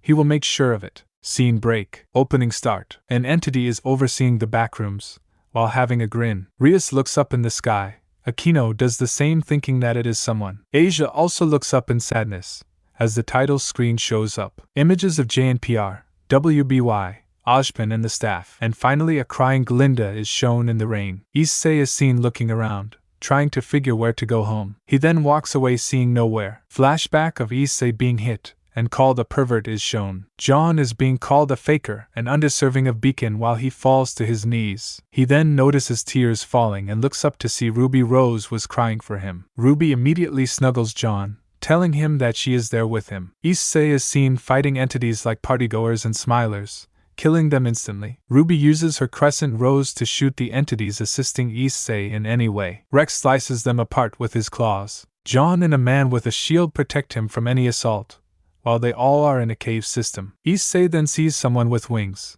while he grips his Ascalon ready to fight. He then sees a camel crawler attacking him, leaving him alone to defend. When he suddenly sees his teammates protecting him, resulting in everyone surviving, the man with the shield takes center along with Jon. Ruby and Rex are in the back with Issei, as they get ready to fight their enemies. Opening end. Level PM. Issei and the others are heading to the reception where a faceling with a hotel attire had greeted them. Issei then asked, Issei, how much for a room? The faceling responded and said, Faceling, the rooms are free, the food is the one that needs to be paid for.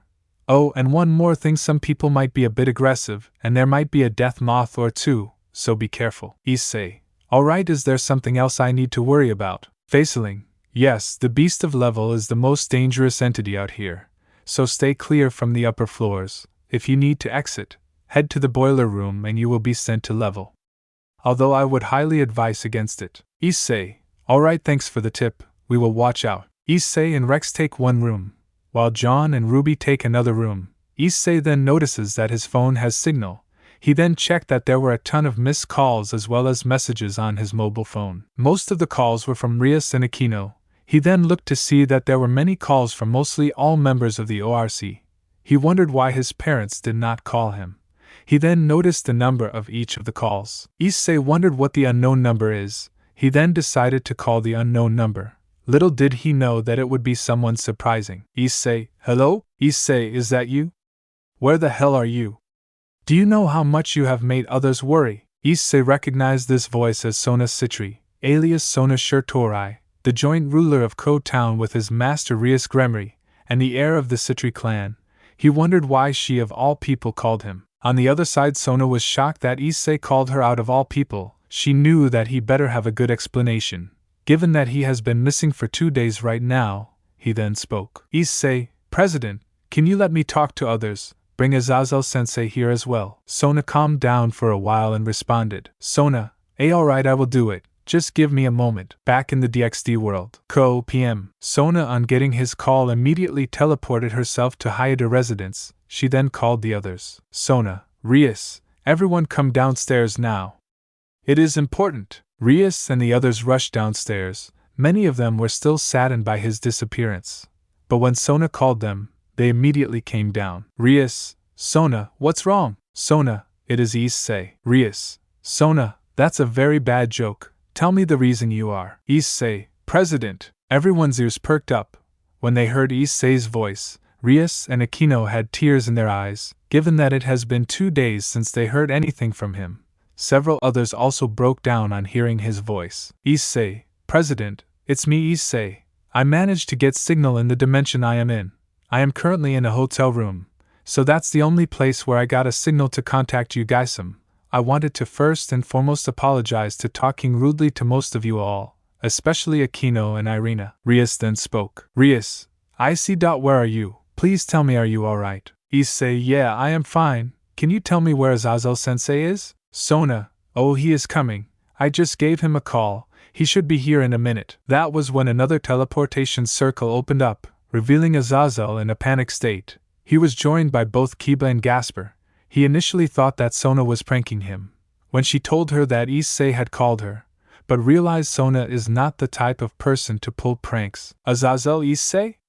Is that you? Issei responded from the phone. Issei, yeah, it's me, Sensei. I wanted to tell you where I am, which dimension I was sent to. Azazel, alright, tell. Issei, I am in the backrooms, Azazel-sensei. Azazel's heart sank. He was familiar with the dreaded place for the backrooms. He wanted Issei to be in a much safer place. But the place where Issei went to was considered the most dreaded place. He wanted the place to be anything but that. He knew that this is the place where many wanderers end up dying, but at the same time, only a small amount of wanderers end up surviving. He then spoke. Azazel, Issei, Please tell me you are joking. Issei. I am afraid not. This place is the backrooms. When I reached here, I was in a yellow room with fluorescent lights and a moist carpet. The lights were buzzing endlessly, and there was no one, no food, people, or even phone coverage. The only time I got phone coverage was when I reached here. Azazel was even more under stress. This was supposed to be a myth. The backrooms never actually existed, and he knew Issei was not the type to be interested in such stuff, so this could only mean one thing.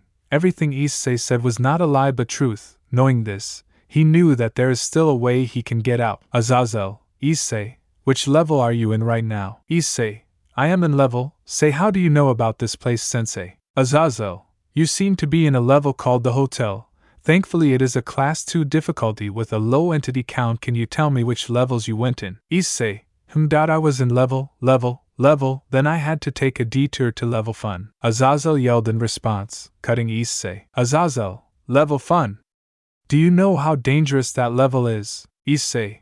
I know, Sensei, but I needed to save a friend of mine. He was attacked by a partygoer, and we needed to rescue him before it is too late, before he becomes into one of those bastard creatures. Azazel sighs and responds. Azazel, you never change, do you? Issei. Always reckless. Issei chuckles nervously. Azazel then continued. Azazel, which other levels did you go to? Issei. After that was level and level, then we came here after gathering supplies from level and came to this level. Azazel. Alright, I am just happy that none of you are harmed. Speaking of which, who are your companions? Issei.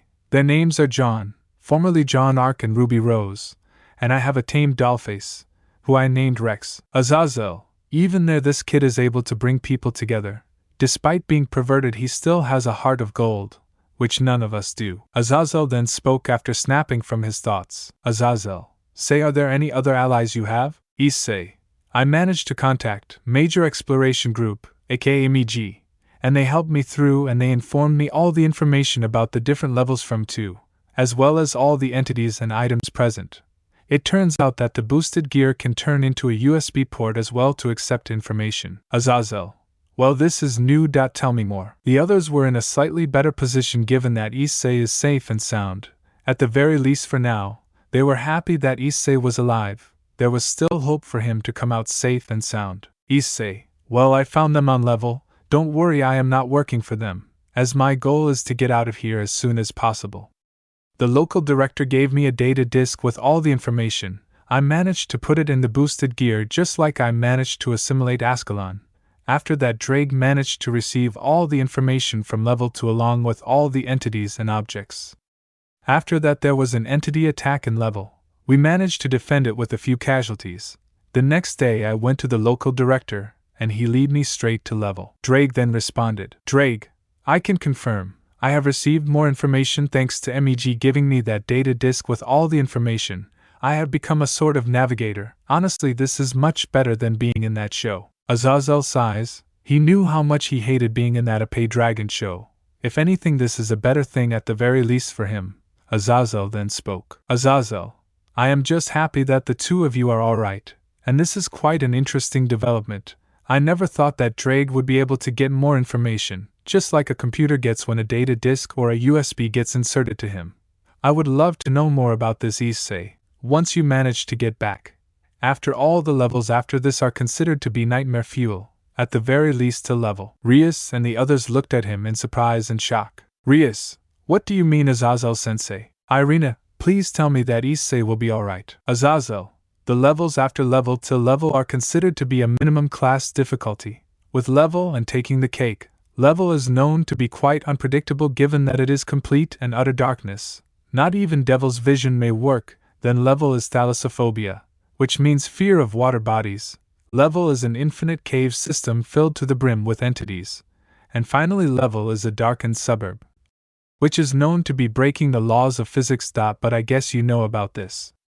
Issei. The others dreaded those levels. The journey for Issei is only going to get intense from now on, Rias then said. Rias, I see. Please be safe. None of us can live without you. Issei. I know, Rias, I know. Now I gotta go. The others are calling for me. Issei disconnects the phone. He knows that this is not the last time he will be calling them. Rias then had tears in her eyes. Rias, He called me by my name, I don't know what to say. Aquino calmed her down. She then said, Aquino, it's all right, Rias, he loves you. He loves you more than anyone else, more than anything else. He will come back for you, no matter what. He will come back for us. We know he is alive and well, and that's what we wanted. Asia, Aquino is right, he will come back for us, he always does. The others also agreed, giving each other words of encouragement. They knew that Issei does not hold any ill will towards them. Azazel then said, Azazel, I will tell the others about this. They deserve to know what happened. The leaders should be informed about this. For now we can only have faith in him. Grigori PM. Azazel then leaves, teleporting back to Grigori. While he was preparing for a meeting, he senses a familiar presence. Azazel, so you came to know about his disappearance, Vali. Vali. Albion sensed Haida's disappearance. Care to tell where is he? Albion. Drake as well has been vanished. I need a good explanation for this. Azazel. If I tell you too, would you believe me? Cause the place where he is at is well something of a fiction. Vala was confused. Vali, where is he? Azazel. In a place called the Backrooms. I think you do not know about this, do you? Vala, fine, tell me. Azazel speaks about the Backrooms. To say that Vala was shocked would be an understatement. He wanted to fight him. But now there would be a very little chance that they would even come out alive. Vala then said in a depressed voice. Vala, so my life, all my training went for nothing. Me life is a waste. Albion, my rival is not coming back. Both Vala and Albion went into a depression. Azazel could only smile, as he knew that even though Vala wanted to fight Issei to the battle till the death, he still had a little care for him, although he would never admit it. Azazel, I know that boy. He has come back from worse situations before. He will be alright and will come back just fine. He always won in situations where he could have been easily killed. He will come back, and who knows, he will be strong enough for the two of you to fight. Vala's ears perked up. He knew that Issei would come out of there no matter what. He was able to push Vala despite not unlocking Balance Breaker properly, nearly forcing him to use Juggernaut Drive. Vala, alright, I hope he comes back. Vala then leaves, knowing that if others were to know of his presence they might come and attack him. He knew that the Issei that will come back will be much stronger than before. Azazel sighs and goes back to prepare his meeting. He knows that this will be a long day. Scene break. In the Backrooms. Level PM. Issei leaves the room along with Rex after talking to Azazel. He walks out knowing that the others know he is safe and sound. He is determined to come back safely at the very least so that the people back there seem happy. Jon, you seem kind of happy, Issei. Issei. Oh hey Jon, I was talking to the folks back home. They know that I am alive and well. I gotta get back. They are waiting for me. Ruby, can you tell me who are they? Issei. Oh, I will tell you. Let's go and have a dinner before we go to sleep. I have not had proper food since I came from Level, and a diet of only almond water is nutritious, sure, but it gets boring after a while. Jon, as for us, we have not had food since we came here, and yes, being on a diet of almond water did not do us any good. They head to the room where food was being served. The food looked quite good. Several facelinks and volunteers that were present were serving the food. Issei and the others brought the food each for $. It was not much, and Issei paid for the food. Despite the others trying to state that they would pay, Issei insisted that he should be the one to pay. The food looked quite tasty for the others as well. It consisted bacon with fried rice and some salad on the other side. This was the closest to real food they could get. They immediately dug in, and even Rex managed to enjoy the food. It was a long time before they had real food. After a while of consuming their food, they seemed to be stuffed. They enjoyed the meal since it has been a day. 2 days for Jon and Ruby, since they have had a proper meal. They then discuss on getting out of here. Jon, so Issei, what do you think? When should we get out of here? Issei, let's rest for a while. These hotel rooms seem to be quite for nice, and since living rooms are not present, this gives us a slight advantage. Ruby, living rooms? Issei, I will let Drake explain that. Drake, the living room, codenamed Entity. The living room is a standardized room with various furniture from what looks to be the S. There is always 3 consistencies in each instance, being a ringing landline phone, a bed, and a vault door. All of the furniture within the living room is of unknown origin, with no recognizable brands being used. On occasions, there will be a television sitting on top of a fireplace, which will always be turned on despite having no obviable power source. A mirror can be seen in the room, which will disorientate the wanderer's reflections, and has the possibility to give that wanderer a seizure. Jon, so why is it dangerous? Drake, the living room will always attempt to lure people into it via a ringing phone. Upon picking up the phone, fake emergency services will pick up and tell the person to remain calm, stay put, and lock any entrances into the room until they arrive. If said wanderer follows the instructions given by the mysterious individual, the door's lock will break and will be deemed unusable until he/she has been killed. At this point, anyone locked inside the room should be considered lost or dead. It should be noted that the room will still attack any non-human entities, which include animals, other entities, insects, etc. After around hours have passed, or everyone in the room has fallen asleep on furniture within the room, the entity will begin to shift, as certain pieces of furniture begin to disappear and reanimate in the form of spikes protruding out of the walls, roof, and floor. These spikes will pierce the victim's body, killing them either from immense blood loss or puncturing a major organ. It is unknown what happens to the bodies when they are killed, as none have been recovered in the aftermath. If any furniture or the room itself is damaged, the living room will immediately become hostile and attack everything inside and out of the entity. The others gulped on hearing this. They knew that any phone with a ringing it is usually not a good sign. They must avoid the living room at all costs. Hey, you guys seem to be having a good conversation. Mind if I join in? Issei looked at a man having short black hair that spikes in all directions, sharp green eyes. He seemed to be wearing a green clothing with a barbarian armor which seemed to be showing him off as the villain. Issei noticed him keeping distance from other members. He knew that he is someone to keep his guard up. Sorry about that. The name is Naofumi Iwatani, the current shield hero from my world. It is nice to meet you. Issei. So Naofumi, what drove you to join our conversation? From what I notice you barely seem to talk to people. Issei then goes serious, flinching the shield hero. Issei. And you better tell the truth. I don't trust anyone aside from my group, so you better tell us why you are here or you are gonna regret it. Ruby, I see. He might not be an enemy. Naofumi cuts her off and responds. Naofumi, I see you have trust issues. I don't blame you for that given the circumstances. I can prove to you that I am not an enemy. We are almost the same. The world where I come from, I was hated for holding this shield. Believe me, I want to go home too. Because the people back home care for me. Just give me chance. If I betray you guys, do not hesitate to kill me. I understand you three may not have trust in me, and truth is even I do not completely believe you guys. Issei, then why are you intent on listening to our conversation? Naofumi, because the levels ahead are dangerous. I know of that.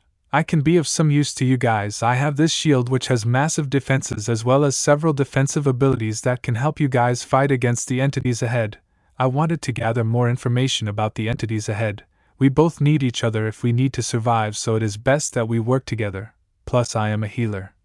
I can heal your wounds and even cure diseases, so it is best we work together. I need some allies that can fight for me, while I defend you guys from damage. Sounds good? Issei thought about it for a while. He then responded. Issei, very well Naofumi, you can come with us. Since you also have people back home just like me, I will accept the deal. Naofumi, great. So when are we heading to level? Issei, tomorrow at least. I want to rest since I traversed levels yesterday, so we will wait. Naofumi, very well. I will head back to my room. It is on the lower floors, so we can meet then. Issei, alright Naofumi. Speaking of which, I am Issei. Jon, the name's Jon, from Remnant. Ruby, my name is Ruby Rose. I am from Remnant just like Jon. Rex, hi. I am Rex, a dollface. Naofumi, it is a pleasure to meet you all. We will meet tomorrow during breakfast, and oh, be careful of the beast of level. Issei, the beast of level? Naofumi, it is on the upper floors. It is responsible for turning several wanderers into wretches, so I would not recommend you to go up there. It is known to be very dangerous. Issei, alright, we understand. Naofumi takes their leave and heads back to his room. Issei then asks Drake. Issei, hey Drake, what's a wretch? Drake, wretches, also known by the term insanities, codenamed entity. Insanities are humans who have been mutated into red-skinned zombie-like creatures by the effects of insanity. Insanities can vary widely in appearance, and can be categorized into various types. In general, a type of insanity will be associated with a specific level, such that all humans in the process of turning into an insanity on a given level will turn into the type that is associated with said level. The most common form of insanity is a red-skinned humanoid with a massive smile. Jon, that's scary. I do not want to become one of those, although I would not mind Carden becoming one of them. Ruby, Jon, alright, I will stop. Drake then continues. Drake, insanities are almost always hostile, but other than that, their behavior varies wildly. They carry weapons and tools such as firearms, grenades, melee weapons, etc. Moreover, there have been confirmed sightings of insanities wearing night vision goggles, body armor, a helmet face shield, and a riot shield. Rarely, you will encounter a group of insanities armed with flamethrowers, assault rifles, and a machine gun. This specific sighting has been confirmed by multiple wanderers. Some insanities will form groups whereas others will remain solitary. Some will actively hunt humans while others will choose an area to live in and only kill wanderers who enter their area. Other entities in the backrooms tend not to hurt insanities, sometimes even forming packs with them. There are usually 4 stages. The first one is the loss of sanity. The second one is red rashes developing on a body. Almond water can only cure the first 2 stages. The third stage is where they become deformed like how they are usually seen as. Almond water will hurt, if not kill him, albeit those that are lucky regain their sanity albeit with horrible physical deformities, and the fourth stage is where they become into a full-blown insanity. After that there is no hope for the wanderer after that. Issei, alright, just keep yourself regularly hydrated with almond water. Ruby, it seems the only way we can survive. The others present were quite nervous as they can turn into a wretch or insanity. Given that any one of them could convert into one of those entities, they needed to be careful. Issei, guys, let's all go to sleep. We need to wake up for tomorrow, given that we might have to leave by tomorrow. Jon, understood. Issei, I will not die here, no matter what. They all then leave their plates and go back home, where they sleep for the night. They needed to brace themselves for whatever they find next. Issei woke up with a sigh. He knew that he might have to leave by today, since the hotel room was big enough. He then looked to the side to see Rex staring right through his soul. Issei had a look of pure shock and he fell down from the bed screaming in fear. He then looked at the dollface with a shocked look. Issei, Rex. What the hell, Rex, you were asleep?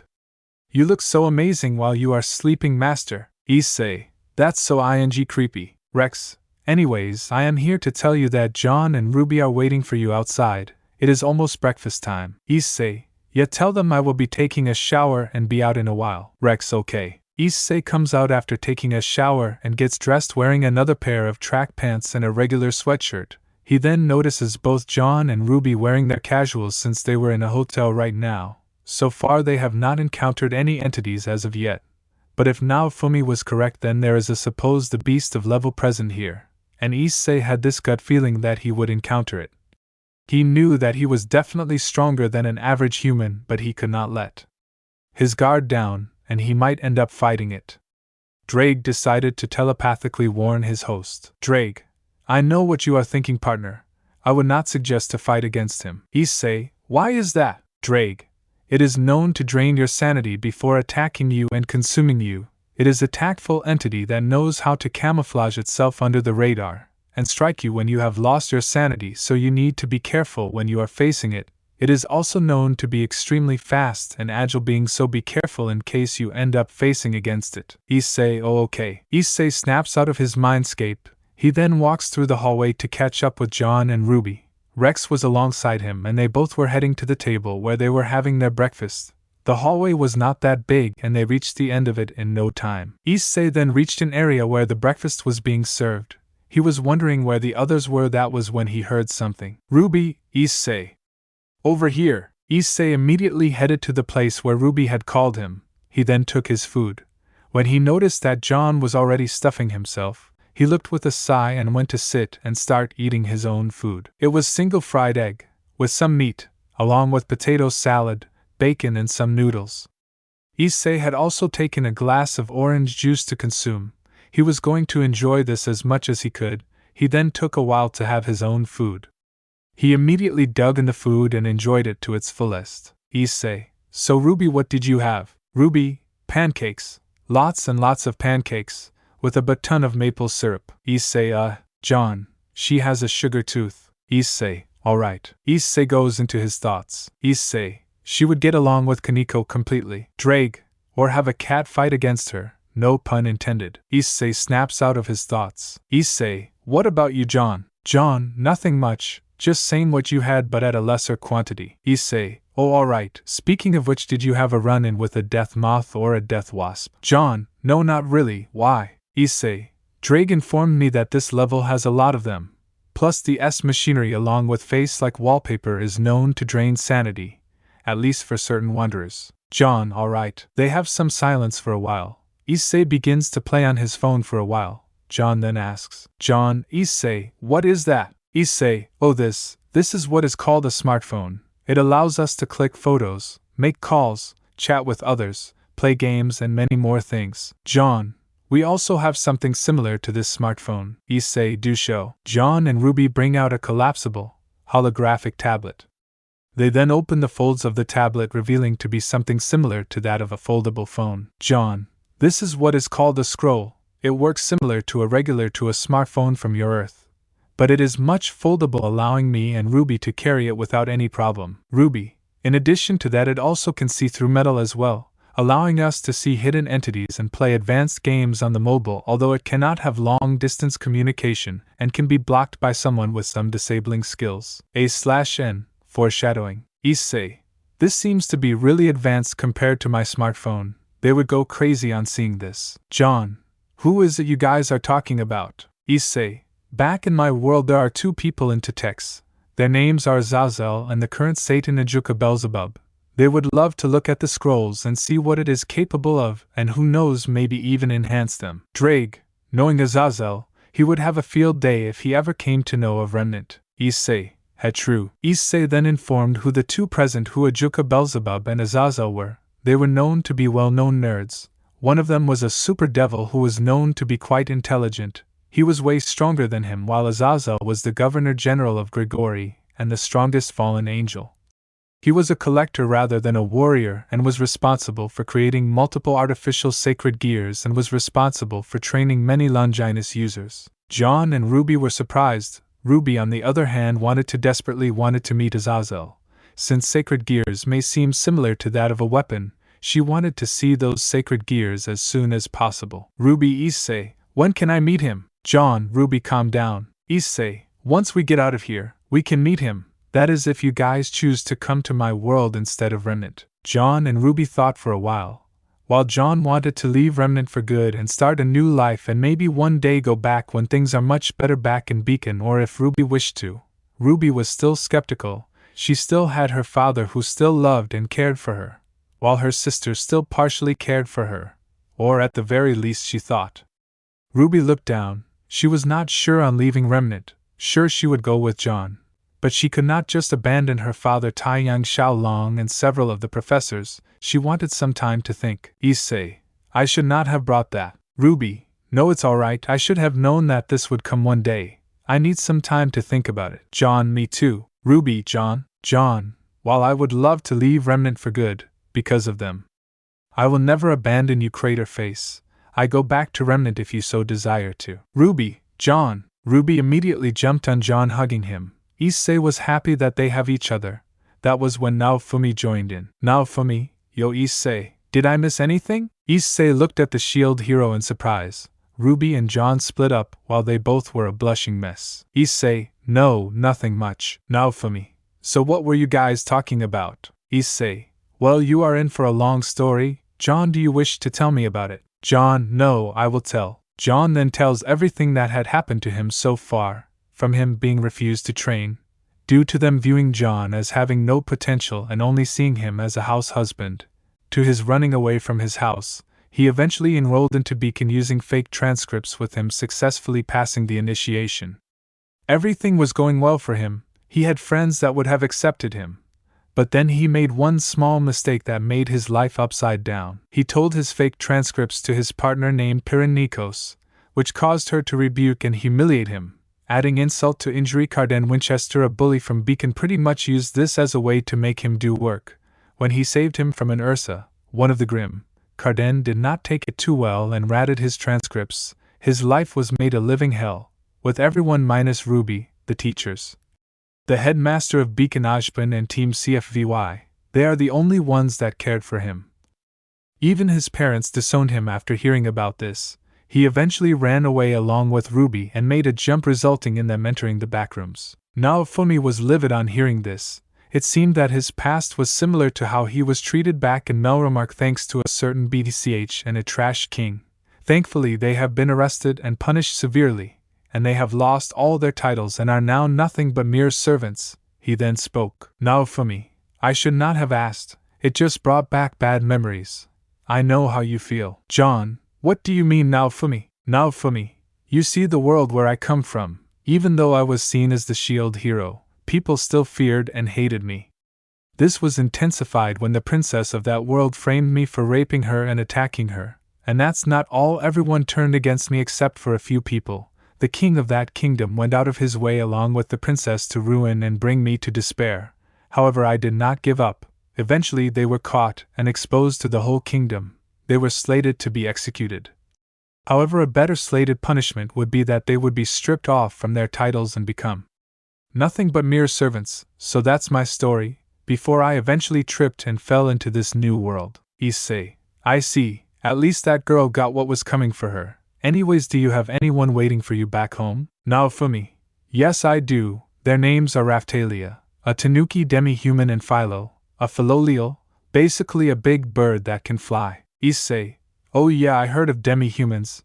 They are usually humans with either parts as well as abilities of animals, right? Ruby, we also have something similar in our world, that being Faunus. One of my teammates was a Faunus. She went by the name Blake Belladonna. Ruby looks at Jon flinching. She then says, Ruby, sorry Jon. Jon, no, it's alright. I really need to get over them. Their betrayal still hurts even now. Issei, it's alright, I and Ruby will be there for you no matter what. Ruby, Issei is right. I will be there for you, even if I have to turn on my half-sister for that. Jon, thanks guys. Naofumi, hey, was the one that betrayed you a redhead? Jon gasps and responds, Jon, how did you know? Naofumi, the princess that betrayed me was a redhead as well. Looks like we are on the same book, my friend. Issei, huh, that makes me wonder why Rias has not betrayed me yet. Not like I am asking her to do it. It's just that I feel like an alternate has betrayed me. Meanwhile in Reset, going back to the past with Change's universe, Issei sneezes as somebody remembers him. Rainier,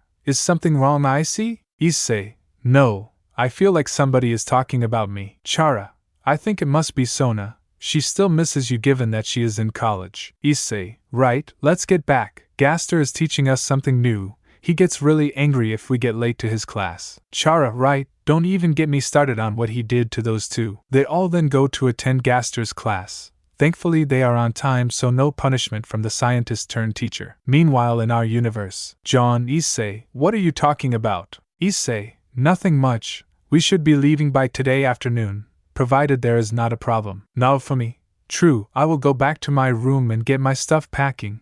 I have enough money and almond water, so I should be alright. Issei, heh, makes it much easier. We will meet up in the courtyard by.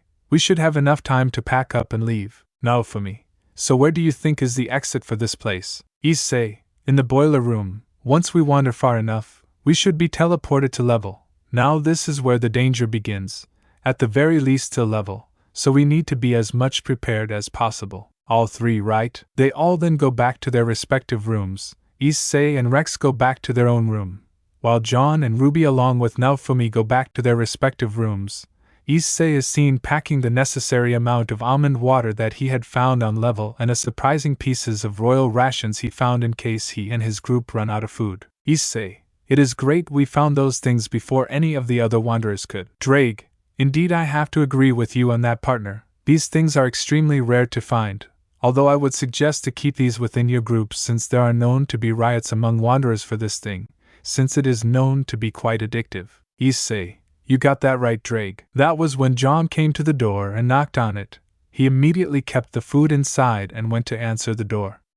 Issei opened it to see that Jon was panicking. He had some sort of jelly-like substance on him, and he was in distress. Jon, Ruby, save. Before he could continue, Issei stopped him given his exhaustion. He calmed him down and told him to stay put.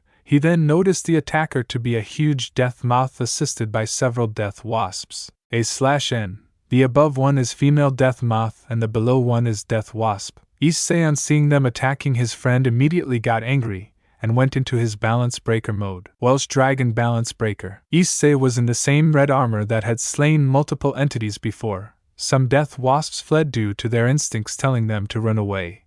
Issei then used Flame Blaze, easily killing the death moth as well as any of the surrounding death wasps, taking them down easily. The death moth sizzled in pain as its body was easily burnt with ease.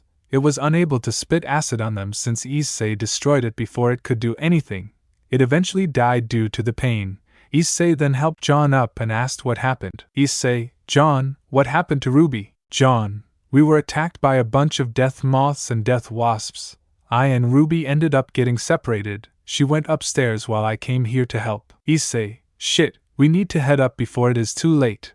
There are wretches up there, and the infamous beast of level as well. Jon: alright, let's go. Issei and Jon head upstairs. On the way they encounter Naofumi. Issei explains what happened and even he joined the gang upstairs. Despite warning from the Faceling staff, they still went upstairs.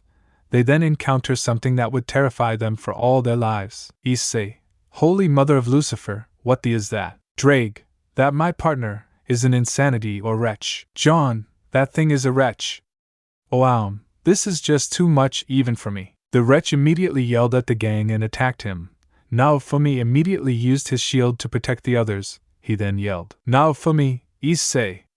Now, Issei understood. Blade. Issei summoned Ascalon and immediately pierced the wretch's head, killing it instantly. Issei then spoke. Issei: rest, you deserve this after what you have been through. Jon: let's go and save Ruby before it is too late. Issei: right, with Ruby. Ruby was in a complete turmoil. She had been hearing whispers and she also noticed that someone had been stalking her. She did not know what to do. She got split up from her group and now she has been hearing voices. She thankfully did not encounter any entities, however this seemed intentional. Ruby: oh god, these whispers are getting too much, even for me. Issei: Jon, Naofumi, where the hell are you guys? I need you. Ruby then sees two eyes peering into her very soul. She flinches out of fear. She was thankfully trying her very best to keep her mentally sane. She had only a few bottles of almond water left. She needed to be careful.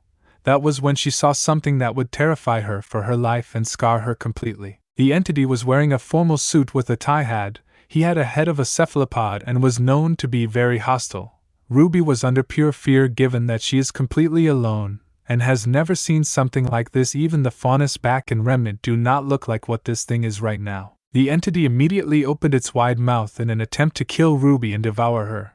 Ruby kept scuttling back in pure fear as she was unable to use her weapon as fear had completely overtaken her body. She then screamed, Ruby, no!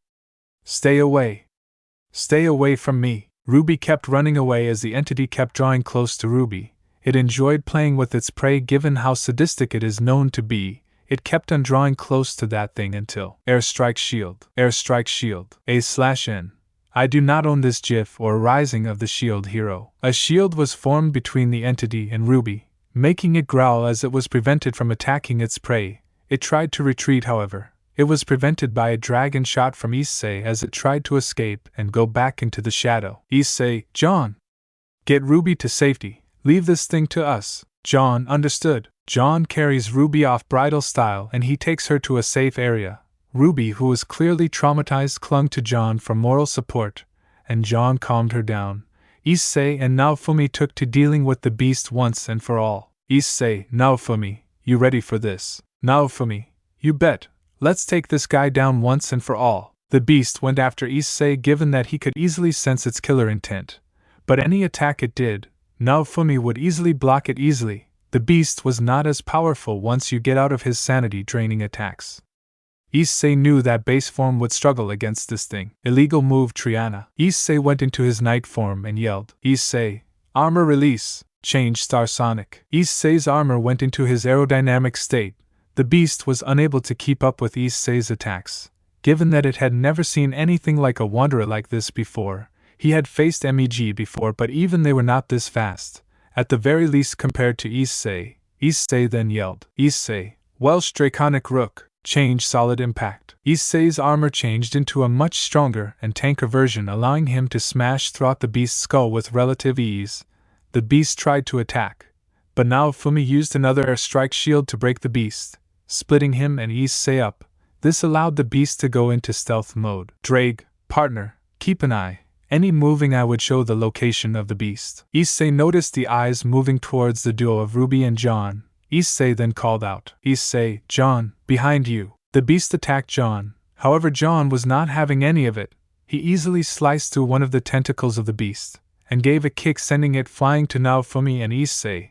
He was easily able to kick thanks to him using his semblance aura amp. Jon, you will not harm my only friend, you beast. The beast was sent hurtling back to Naofumi and Issei. They knew that they needed to kill the beast at all costs, since it would only cause more problems. Issei and Naofumi looked at each other, and knew it was now or never. Issei, Naofumi, let's take this beast down once and for all. Naofumi, you need not tell me twice. Naofumi immediately goes into his Ras shield form. He knew this was a risky moment, but he would do anything to save his friends. He then shield prisoned, imprisoning the beast inside for the green chain shield. Naofumi then began the chant for the Iron Maiden ability, the same one that was responsible for killing one of the Soul Eaters. Iron Maiden, a iron torture device belonging to the medieval era, had shown up. It had a woman's face on it. The ball then suddenly started to levitate towards the device. The device then opened up, revealing several spikes on it as it started to close on the beast. Naofumi then closed his fist, thus closing the device, dealing massive damage to the beast. However, this was still not enough to kill the beast down. Once the Iron Maiden was dispelled, it revealed the beast to be still alive, but it had wounds everywhere. His suit was torn apart. The face showed numerous signs of internal and external bleeding. It seemed to be as good as dead. Issei then decided to finish this off with his own ability. Issei, Welsh Blaster Bishop, change Fong Blaster. Two blasters came on top of Issei, as they started to charge and finally fire a reddish-green beam onto the beast, destroying whatever remained of it, killing it instantly. When the dust settled, there seemed to be no trace of the beast anywhere. The damage from the Iron Maiden coupled with the Welsh Blaster Bishop along with the earlier attacks killed it instantly. Issei dispelled his armor, and Naofumi transformed his Ras shield and made it into his regular shield. They then headed to Ruby, who was barely keeping it. Issei immediately brought out his bottle of almond water. The boosted gear announced, Boost! Boost! Boost! Transfer. Issei transferred the power to the bottle of almond water, and he asked Jon to feed it. He immediately consumed some of it, and made her drink it mouth to mouth. Ruby's sanity returned to normal. She then looked up to see Jon ing her. She then smacked him, causing him to split up. Ruby was blushing, and she was slightly angry that Jon kind of took her first. Jon then asked, Jon, are you alright? Ruby, I am fine, although you took my first, Jon. Ruby started to pout, while Jon just pats her head. He is just happy that she is alive. The beast pushed her sanity too far. Ruby then asked, Ruby, sorry about splitting up, Issei. Issei, it's alright. I was not expecting you two to get assaulted by death wasps and death moths. Speaking of which, we will leave tomorrow morning. Since the attack, is it alright with you all? Everyone else agreed, given the battle with the amount of wretches and that beast of level was responsible for their exhaustion. They immediately had their dinner, and they went back to sleep. The next day, level aim. Issei, alright, this is the boiler rooms. It should lead us to the next level. We need to be careful here as well. The living statues are present throughout these rooms. In case you see one of them, do not remove eye contact. Keep it till you are out of their sight, else you will get mutilated and be killed instantly. Besides, I have already returned the keys back to the faceling. He seemed to be thankful for that. So we need not worry about it. The others nod and they enter the boiler rooms. Thankfully, the statue count was surprisingly low, and they did not encounter a single one. Even the other entities present in level were quite minimum, as they were easily killed by the gang. They eventually move far enough to see that everything has started to go dark. They then realize that they are in the next level, which was completely dark, such that no one could see. Back in Remnant, Beacon Academy, Vale, AM, Ashbin was seeing once again that there has been minimum changes in their attitude. He decided to expose Carden for what he did, despite revealing that it was Jon who had defended Carden Winchester from getting killed by the Ursa Major. Only a few people felt regret for what they did, that being Blake, Nora and Ren. Pyrrha was speechless, since she had stayed away from Carden for what kind of a man he is. While Team CFVY despised Carden for what he did, with Velvet and Coco wanting to torment Carden for his actions, Jan and Weiss on the other hand did not care at all. They were somewhat happy that Jon is no longer present in this school. Jan never liked him and only tolerated him for Ruby. She began to hate Jon when Ruby helped Jon instead of beating him up like the rest of the students. She was under the delusion that fakers like him do not deserve to come to an academy like Beacon, and blamed Jon for turning Ruby against her. Weiss, on the other hand, was far worse than what Jan was. She was happy that the dolt is long gone from this school. She hated his very presence even before, and now that he is considered a faker, she used to berate and beat him up at every opportunity she used to find. She was becoming just like her father, and it was not a good sign.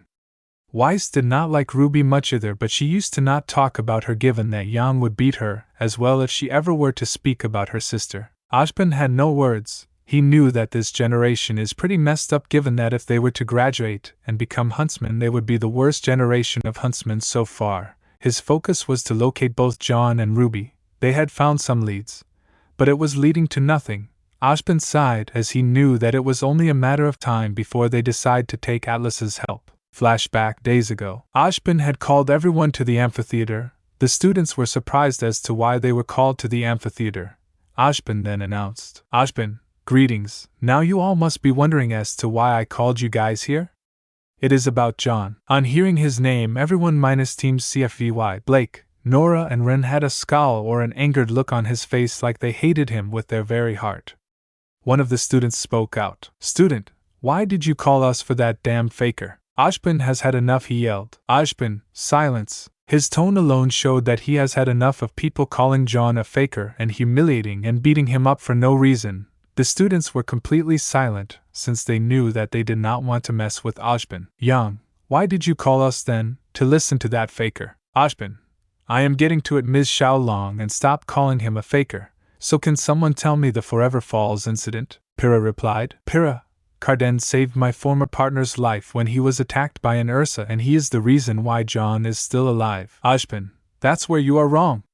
The truth is that it was the other way around. It was Jon that saved Carden, and not Carden that saved Jon." The students were unable to believe what had happened. Ashben then showed them the video of the truth, with Jon valiantly defending Carden from the Ursa while Carden just looked in fear, only being watching everything. Once this was done, Jon said to stay the hell away from my friends. Carden only nodded. However, some saw that he had a small smile on his face. As the video cuts to black, many students were angry at Carden for lying, especially the professors and Team CFVY who wanted to tear this man apart. Coco was using all her strength to control Velvet from attacking them right there and now, while Carden and his team wanted to escape since almost everyone turned against them. "Ashben, and before you bring up the fake transcripts, I actually knew about them before itself." Weiss, the snob and pampered Ice Queen, then spoke. "Weiss, then why did you not kick him out?" "Ashben, simple, he had potential. If anything, he deserved to be a huntsman better than any of you. Honestly, I am disappointed at how you guys just treated him for nothing but mere papers. Now, thanks to you guys, both Jon and Ruby are nowhere to be found and possibly dead. Hope you guys are proud of it." Ashben and the rest of the professors then left, leaving the students to look down in guilt and shame. Blake, Nora and Rin were affected the most amongst the students, along with Team CFVY, with Coco and Fox calming a weeping Velvet down, while Pyrrha was silent as she was in complete shock, while Yang was under a deluded hatred that Jon brought her sister to her demise. Weiss was calming Yang down. She promised that they would make Jon pay if he were still alive. Flashback end. Ashben, not much has changed. Honestly, I thought things would have been better, but they seem to move on. Well, except for WBY and JNPR, who were quite out of touch. Their scores that were already bad were becoming worse. At this point, they would be nothing but the lowest scorers in the school. I need to find them before things become from bad to worse. Jan was completely out of touch from reality. Weiss was struggling with her leadership skills. Jean was nothing like Jon. Instead of treating others like equals, was treating her own team like a slave, causing her to butt heads with Pyrrha and making Ren more recluse, and Nora completely devoid of emotions. And finally, Blake was in complete fear that she might be exposed for being a former White Fan member. She was constantly in panic since she would meet the same fate as Jon if she was not careful. She was thinking of running away since there was nothing she could do. Scene break. In the backrooms. Level aim. The level was completely dark. Even with Issei's devil vision, they still could barely see anything. So far they have not encountered any entities, but they cannot let their guard down. From what Drake had told Issei, this level is one of the 2 levels where a lot of people have either perished or have gone outright missing. The entity count is also undetermined because of the lack of sight present. No light sources are known to work. Their best cues was to sense, and if possible hear the location of the entities that show up. But that was also a problem since this level tends to create auditory hallucinations, which means that a person can hear some things and they do not exist. This tends to make people lose their sanity, resulting in them either being a target of the other dangerous entities present, or they become a victim of the wretch or insanity cycle and become one of the entities present. Sometimes you know what they say, you can't beat them, join them. However, our gang was not planning on turning into one of these entities. They had people waiting for them back home. Especially for Issei and Naofumi. They still had people that needed them back home, since back at their home there are still threats that need to be defeated, that being Chaos Brigade for Issei's world and the Waves for Naofumi's world. A/N. I know it's called Raphalia's world, but since she is not here, I am calling it Naofumi's world. Speaking of the entities present, the only ones that are present are the ones that can take advantage of the dark, which if anything in the backrooms poses a major problem to any unfortunate wanderer that comes here. The Smilers are known to be present here. There are its subspecies which are far more aggressive and stronger than the original Smiler, that being Screamers, Laughers, and Blushers. Aside from that, the only entities that are determined by audio cues are Hounds, Skin Stealers, and several others. But none can be determined. Issei, hey guys, can you hear me? Jon, yeah? Ruby, I can hear you too. Issei, this level is kind of giving me the creeps. I can't see anything over here. Not to mention there is something like running water or some voices creeping through my head. It is like I am constantly being watched. Issei, don't listen to them, Ruby. Ignore them as much as you can. This level is known to mess with the wanderer's perception of reality itself. Plus, even my devil's eyesight is not showing me anything. It is like we are entering in completely blind. Naofumi, true, even with my enhanced sight, I can't see anything. I doubt any of my teammates could see anything. Eventually Naofumi bangs his leg on a table, which everyone hears. Issei, are you alright, Naofumi? Naofumi, yeah, thanks to not seeing anything, I banged my leg on a table. That was when they heard something. They knew that an entity was coming close to them. It was running faster. It was screaming towards them. It then attacked Issei and screamed at such a high decibel that it was enough to make a human deaf. Thankfully Naofumi activated Shield Prison, bringing Ruby and Jon next to him. Issei then fired a dragon shot into the attacker's body. Since its screaming gave its position away, it was sent flying. It then fled away since Issei was unaffected by them. The shield prison was lowered. Issei then spoke. Issei, Drake, what the hell was that? Drake, partner, that was a screamer. Issei, hostile? Drake, yes, codenamed entity. Also known by many as the Screamers, are hostile entities which inhabit more than levels of the backrooms. They are recognizable by their white eyes and mouth, similar in look to the Smilers. Similarly to Smilers, Screamers mostly inhabit dark areas, which means there is an infestation of them on level. Screamers are probably one of the first entities that new wanderers will encounter, because there are many of them on the early levels. Screamers look very similar to Smilers, but their mouth and eyes are completely distorted. Screamers do have an actual body. If they are seen in place with light, the Screamers will be revealed to have arms and legs, but no stomach is present on their body.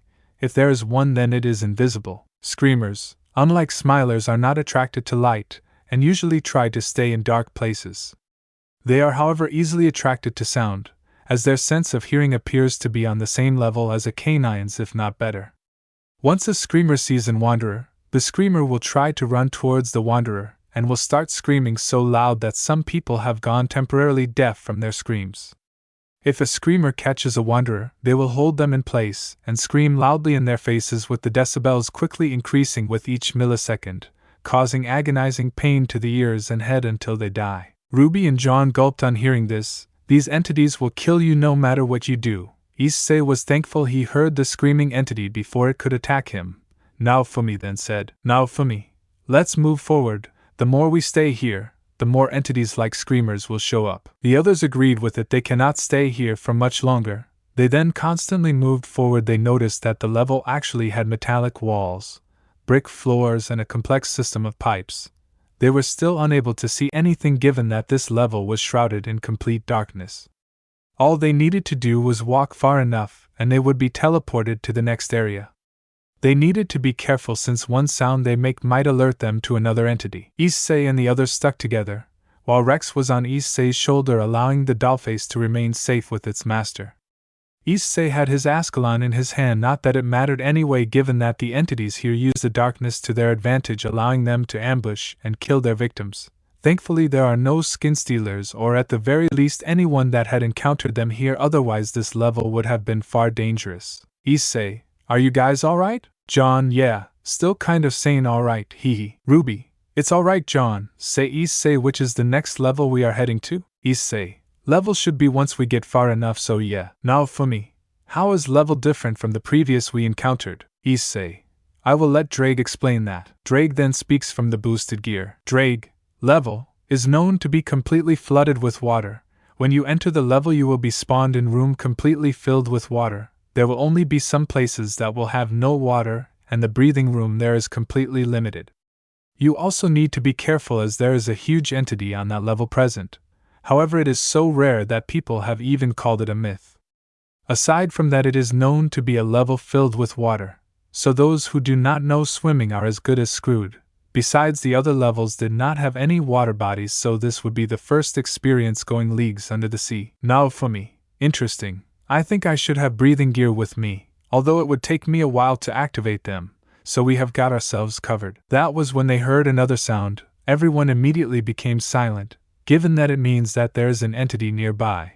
This time it was a laughing sound, which made everyone unnerved. Drake then spoke. Drake, partner, take out a bottle of almond water now and everyone close your ears. Issei nodded and took out the bottle where he had kept it in his bag. He knew that keeping that bottle for emergency would pay off. It was kept at a location that even in the dark Issei would be able to find it.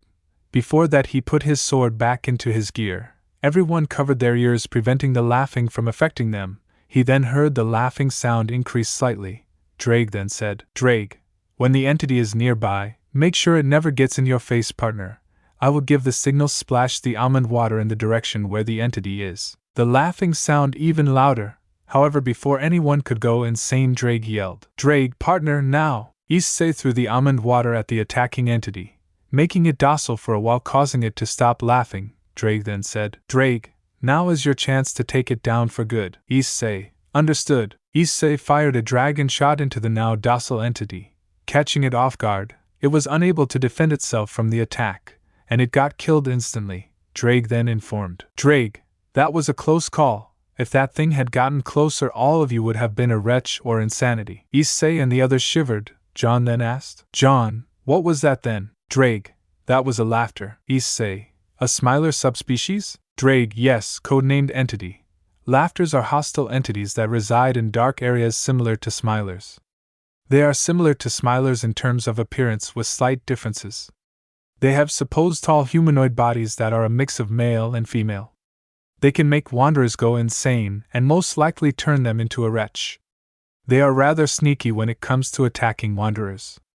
Similar to, laughers are also not attracted to light and will stay in dark places. Upon spotting a wanderer, they will close their eyes and their mouths in an attempt to hide from a wanderer. They will start to laugh softly while the wanderer is far from them. A wanderer could hear it, but they will think that no one is there. Once the laughters are very close, they will immediately laugh at the wanderer with loud voices, causing the wanderer to go insane and turn into a, meaning that laughters mostly attack the wanderer mentally. Occasionally, laughters attack the wanderers physically rather than mentally, and when they attack physically, the laughter will carry you and swallow you whole without leaving a trace. Ruby, are there any more subspecies like them we should be worried about? Drake, yes, thankfully they are not found here, so that's a plus. Aside from that, we still need to keep moving. This would allow us to prevent more of them from coming after us. If there is a group of screamers and laughers coming after us, we are as good as gone. Everyone understood that they needed to keep moving till they find a way out of here. Given the circumstance, they might have another run-in with an hostile entity. It was not helping the fact that they are completely blind.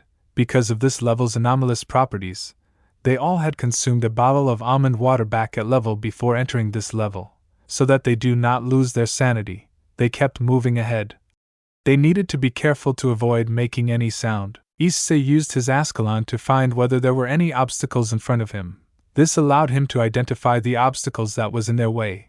Aside from dealing with the regular hounds that were much easier to kill since they were easily exposed given their audio clues allowing them to easily kill most of them. They then kept moving forward trying not to entice any other entity that might stand in their way. They were still able to keep sane while trying their best to avoid getting the attention of any more entities.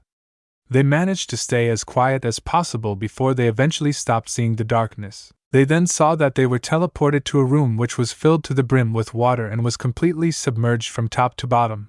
They noticed that they all were successfully teleported to the next level. Issei and the others noticed the room to be the same one that they would have been if they were in level. That meant that they were able to clear level and none of them died. Jon and Ruby cheered since they both were alive, while Naofumi and Rex took a sigh of relief since now they can see much better than they used. Issei then looked down to see the water. He touched it, and he started to shiver. The water was surprisingly extremely cold. He then looked at the others and informed them. Issei, this water is surprisingly cold. Thankfully we just have to be careful since the entities this time are not present above. Jon, so they are under the water? Issei, yes, they would be, since the way out this time is under the water. We need to be careful of two primary entities, Tiny and the thing on level. Ruby, how dangerous are they? Issei, they think of us as mere prey, so we will be hunted by them. There are 4 parts of this level. The first part is the daylight zone, which is basically the area where the sunlight reaches the most. The second part is the twilight zone, roughly a kilometer below the surface, which is the area that contains loose bones and scraps of rusted metal, as well as the first sightings of full skeletons. These skeletons are often humanoid with noticeable differences, including much larger jaws containing long, sharp teeth and legs ending in what are presumed to be flippers. Several skeletons of large, unearthly fish have also been spotted, many of which are covered in bite or scratch marks. The water pressure is said to be quite strong by this point, yet it appears that at no point in level is the pressure great enough to crush the human skeleton. These 2 are the zones where the Tiny will try to attack and hunt us. Ruby, so what are the other 2 zones? Issei, the third zone is the midnight zone, which 3 kilometers below the twilight zone. The midnight zone is completely dark. Many more full skeletons have been found within this portion of the ocean, almost all of which are those of the humanoid entities previously mentioned.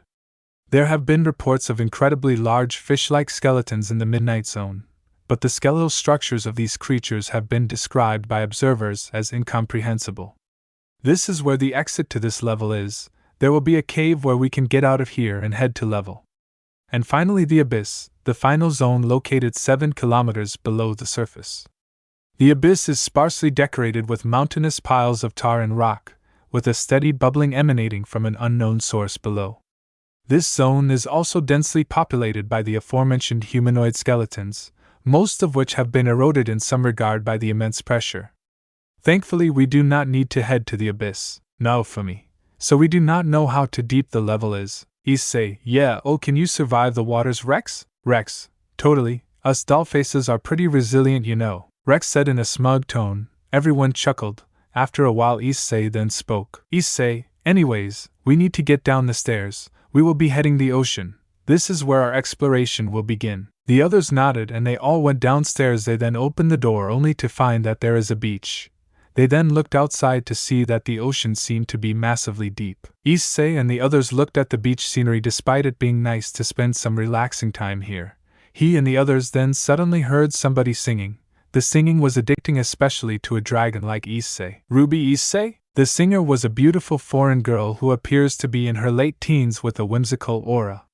She has long purple hair and has orange eyes. She wore a white noble dress with cleavage that exposed part of her big S, high slits and with sleeves. She also wears a black mini skirt. Issei snapped out of his trance and got on guard. Issei snapped out of his trance and got on guard. A/N. Replace the park setting with a beach one. Issei, who are you?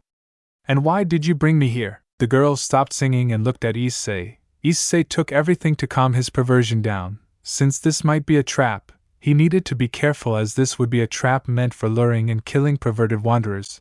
He couldn't help but look at her S, which the girl thankfully did not notice. She then said, "Looks like I got a dragon wielder. I am sorry for bothering you. I did not mean to bring you here." Issei once again was surprised. He could sense the girl had no ill intentions, but at the same time he could sense that she is a half-devil, similar to Vali Lucifer. He then asked, "Issei, how did you know I was wielding a dragon? My singing tends to lure in people. As for the dragon-wielding part, I can sense something inside of you." Issei, "Okay, that answers my question. So who are you?" "My name is Ingvild Leviathan, the daughter of a Leviathan noble and a human woman. I was in a seaside city in Europe, and the next thing I knew I teleported to a room with buzzing lights and wet carpet." Issei, "So just like me?" "Huh. What should we do, Drake?" Drake telepathically responded. "Drake, we should help her get back. She is definitely not a doppelganger or imposter, since I was not sensing any malicious intent from this girl. Also, I sense a sacred gear that can enhance or weaken us when she sings. She can be useful.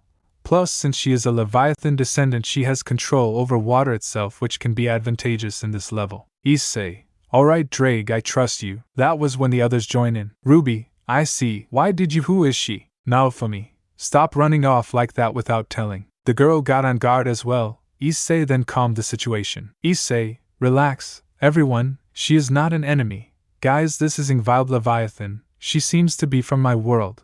And Ingvild, this is Ruby Rose, the blonde boy is Jon, and the shield guy is now Fumi Iwatani." They all greeted each other, with Jon trying his signature flirt, which caused everyone to sweat drop and made Ingvild slightly uncomfortable. Jon then sulked. "Issei, dude, go on like this and you will be single for life." Jon, yeah, I know I need to fix my style. Speaking of, how did you manage to get through level without any issues? Ingvild, it was not easy. Many of the people told me that as long as you stay quiet, you should be able to avoid the entities without any issues. Issei, something which we weren't. Ingvild got panicked. She then asked, "Ingvild, what happened?" "Now Fumi, we had a run-in with a screamer and a laughter. They tried to attack us all, but thankfully we were able to scare the screamer and kill the laughter.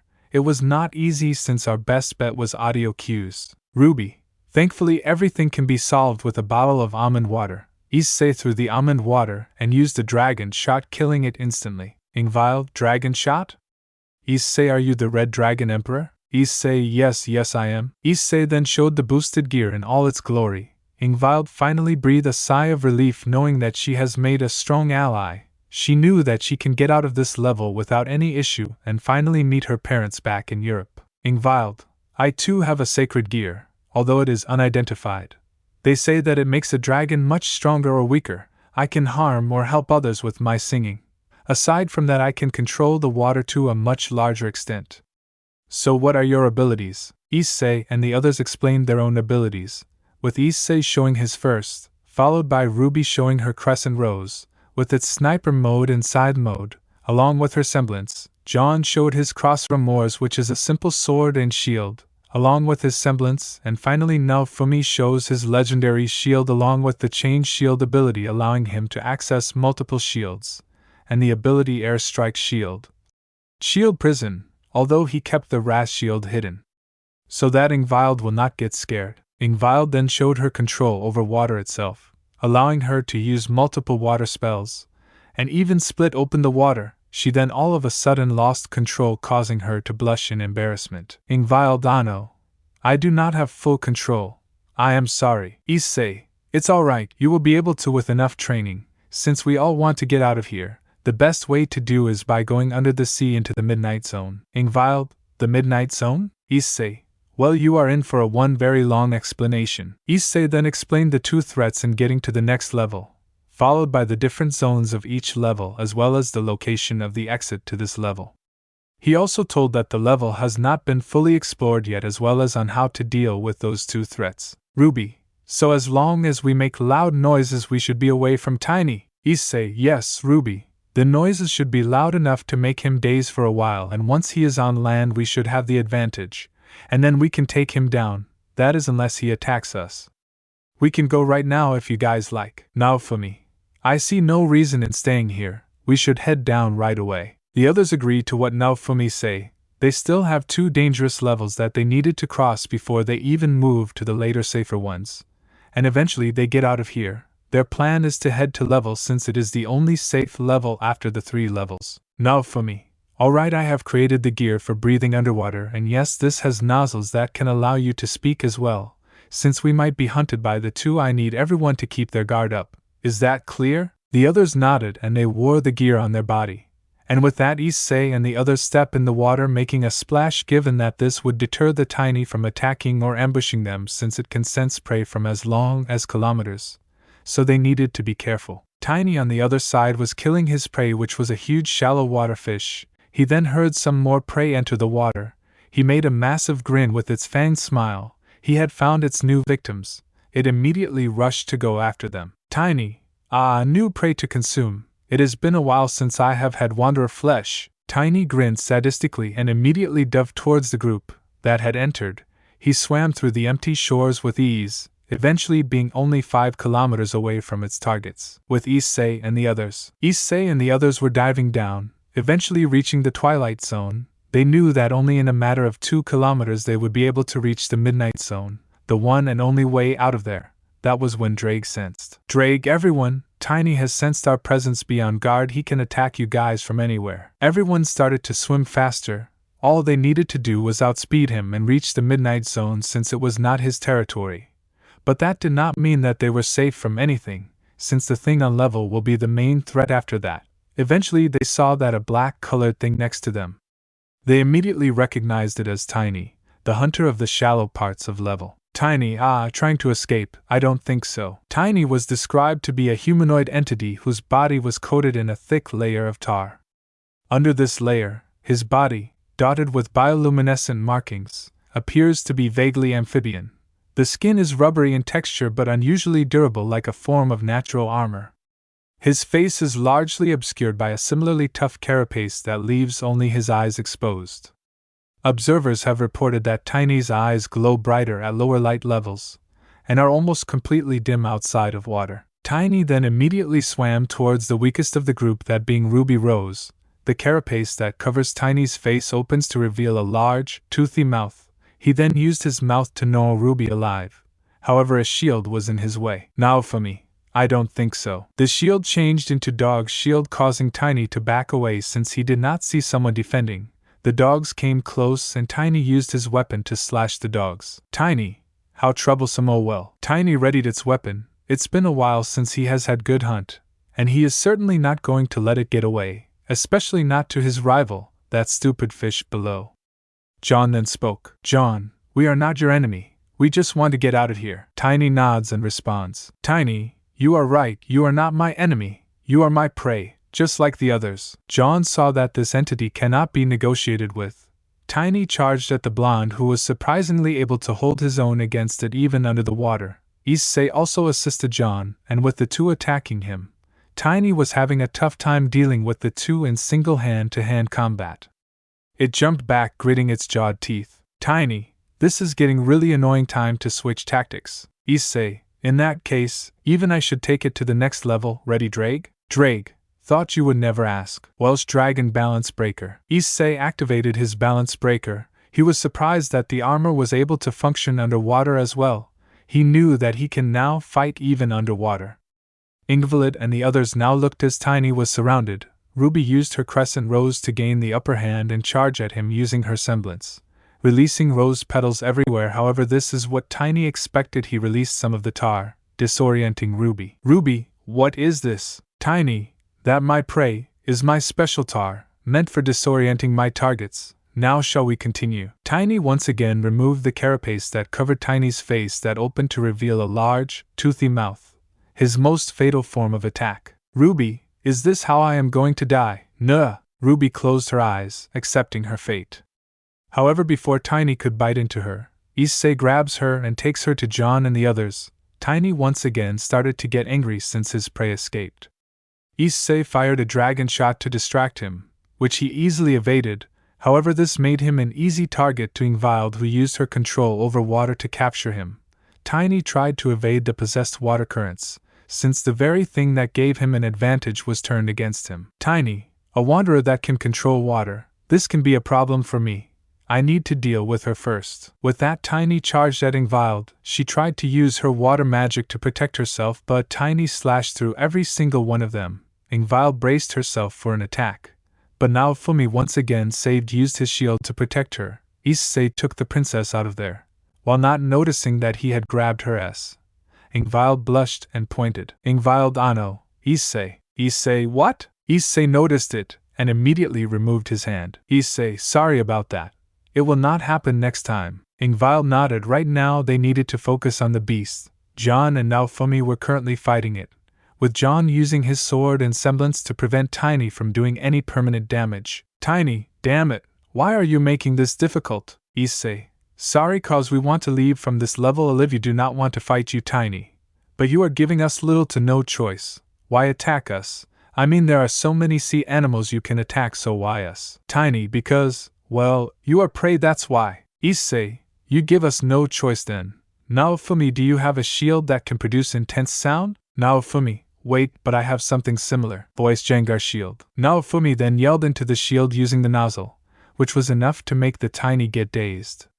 Issei then activated illegal move Triana and called out, Issei, armor release. Change Star Sonic. Issei then quickly went under the Tiny before it could predict. Issei then grabbed Tiny and flew faster. Issei then asked Drake to boost. Issei, Drake, transfer them to my jets. Drake, understood partner, you are sending it to the land where it cannot move, right? Issei, you know it. Transfer. Despite its hard body-like texture, Issei managed to hold it off, preventing it from escaping. Naofumi kept on yelling as much as he could while Jon used his aura to help Naofumi in emitting as much sound as he could. Ingvile used the water to send Issei and Tiny up, along with Ruby using her semblance petal burst to assist Issei in pushing Tiny up. Tiny yelled, Tiny, stop! This hurts. Let go of me, you prey. Issei, nope, you deserve this. We gave you a chance to mind your own business, but you ignored us. Now deal with this. Boost. Transfer. Tiny kept struggling to get out of Issei's grasp, but the massive speed coupled with the sound waves were making him struggle. He and Ruby then flew out of the water. Issei then threw Tiny on the beach where the creature struggled to walk since it cannot be on land. Tiny, land. I cannot move. You will not get away with this, you damn prey. Issei and Ruby watched as Tiny yelled insults and struggled on land. Given that he was unable to move, they then went under the ocean and caught up with the others. They then proceeded to dive down since Tiny will no longer be a problem for a while, at least for them. Jon then asked, Jon, is he dead? Issei, nope. But he will not be a problem for us. His kind cannot move on land since they are more tuned to being in water. Jon, alright. Wish I was more of a help. Naofumi, what are you talking about? Without you none of us would have been able to push that entity up. Issei, Naofumi is right. Now let's move to the Midnight Zone and get to the next level. Jon nodded in approval. He is happy that he is able to help his team despite his treatment back at Beacon. He knew that he must survive so that he can be with the people that truly cared for him. Eventually they got out of the Twilight Zone, which was Tiny's territory. As they headed to the ocean floor, they knew that they needed to avoid the abyss since the thing of level existed there itself. They noticed several bones and remains of humans and entities alike, knowing that they needed to be careful. The number of the bones and the remains seemed to be way higher here than they seemed, realizing that the thing seemed to be much bigger and aggressive than Tiny, which made them wonder, how the hell did Tiny even manage to communicate with the thing? Drake, my guess is telepathy. According to the data MEG gave me, it shows that Tiny is capable of talking with other entities via telepathic communication. It must have learned to communicate with the thing using that way. Issei, alright, I think I see a cave entrance down there. I guess that's our way out. Let's go. Let's go. Jon, guys, why do I see something incoming? Issei, oh no, everyone hurry, get to the cave now. Issei grabbed Ingvile and Naofumi and entered illegal move Triana, while Ruby grabbed Jon and used her semblance to get them in the cave. Issei called out, Issei, armor release, change Star Sonic. They both rushed to the entrance with the thing chasing after them. The thing seemed to be a black, snake-like figure that was said to be roughly 1,000 meters long, with no features except for a large mouth that is only visible when it is open and is big enough to swallow a small hotel hole. This mouth took up a third of its face, with sharp, meter teeth inside. The thing seemed to be quite intelligent. It tried to overtake the duo but was unable to match the speed of both Ruby and Issei's speed armor, as they were able to enter the cave entrance before the thing could attack or eat them whole.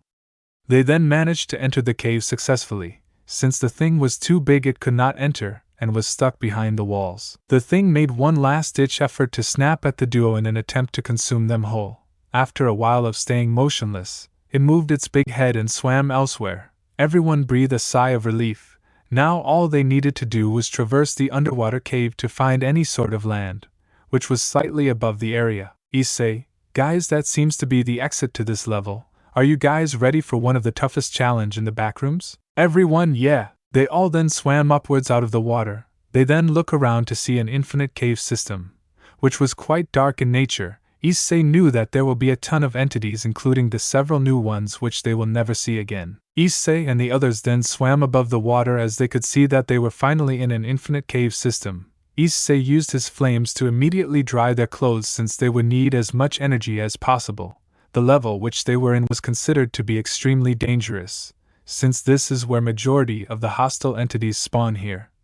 Given that all entities that they have encountered from level to level will show up here along with some new dangerous ones will also make an appearance.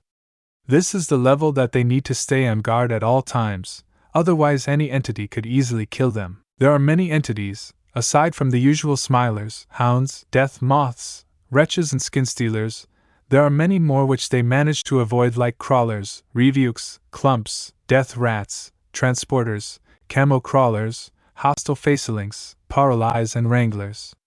Not to mention this level has its own level-exclusive entity called the arachnids of level, poisonous spiders which are giant in size as they attack and consume their targets as a whole. Issei, this level is something else only. Not only do we have to face against entities that we have encountered before, but we also have to face those that we managed to avoid. Ingvile, which all entities did you guys manage to avoid? Issei, crawlers, revukes, clumps, death rats, transporters, camo crawlers, hostile facelings, paralyzed and wranglers. We managed to avoid all of them, and the worst part is we can only leave by falling through and getting to the next level. Ingvile gulped. This level is truly dangerous, especially with the amount of entities present. Earlier Jon had just killed a skin stealer and a hound which had decided to attack them. They then noticed a small worm-like thing that was slithering towards them. Drake, partner, that's a paralyze, destroy it right away. Issei, understood, gun. Issei activated his squirt gun which had some liquid pain stored in it. He sprinkled at the entity, killing it instantly. The others were shocked at the death of the worm. Ruby then asked, Ruby, why did you kill it? Issei, I will let Drake explain that. Drake sighs and explains. Drake, paralyzed, codenamed entity, is a snake-like parasite, similar to a garter snake. It is extremely small in size. This entity has strong psychic powers to manipulate your mind to lie every time an important sentence is spoken, to lure the victims into traps. This occurs when the entity spots you, then quietly slithers towards you. Then it proceeds to crawl into your ear, and you will not feel anything. They are known to control your body. As these are one of the few entities that can control you completely without killing you, they are mind controllers. And unlike partygoers, they do not need to bite. Once they enter, the only you can save yourself is by pouring almond water into your ear once they enter. Ruby, okay, so we have mind-controlling insects. What's next? Issei, the entities which I mentioned, they are all present. Stay on guard at all times. We cannot sleep here. This and the next level are considered to be the most dangerous. Everyone nods. They knew that this level is like the first part of the greatest obstacle if they needed to reach the safe level, and find a way to level if they needed to get home. They then proceed to walk ahead, where they see an eye on the wall. Ruby and Naofumi go to investigate it. However, Issei stops them. Issei then speaks. Issei, that's a camo crawler. Whenever there is an eye or a body part on the surface, know that there is a camo crawler. The two nod and they avoid touching that. However, the entity noticed when they spoke and made its move. The camo crawler seemed to be strange humanoid monstrosities, with 4 arms with a grayish-brown color when in a normal state. These creatures have huge blind white eyes. Issei then grabbed a rock and threw it at a distance. The camo crawler immediately went after the rock, which surprised everyone. Issei then quietly spoke. Issei, this entity relies on sound for hunting. As long as we can use sound, we can distract and misdirect the entity. Now let's get out before it realizes that it has been fooled. Ruby, okay. They all then sneak away without making much noise. Issei made sure to grab Rex before he could yell or say anything. They then kept moving till they encountered something very unique and weird and unique. They all noticed that several entities keeping their distance away from them. Drake, partner, that's a poolstone. Issei, okay, so what exactly does this thing do? Drake, poolstone is the name given to a special type of stone found in the backrooms. This stone bears a striking resemblance to its front room's counterpart, which is ordinary charcoal. The difference between this stone and ordinary charcoal is its hardness and different chemical compounds.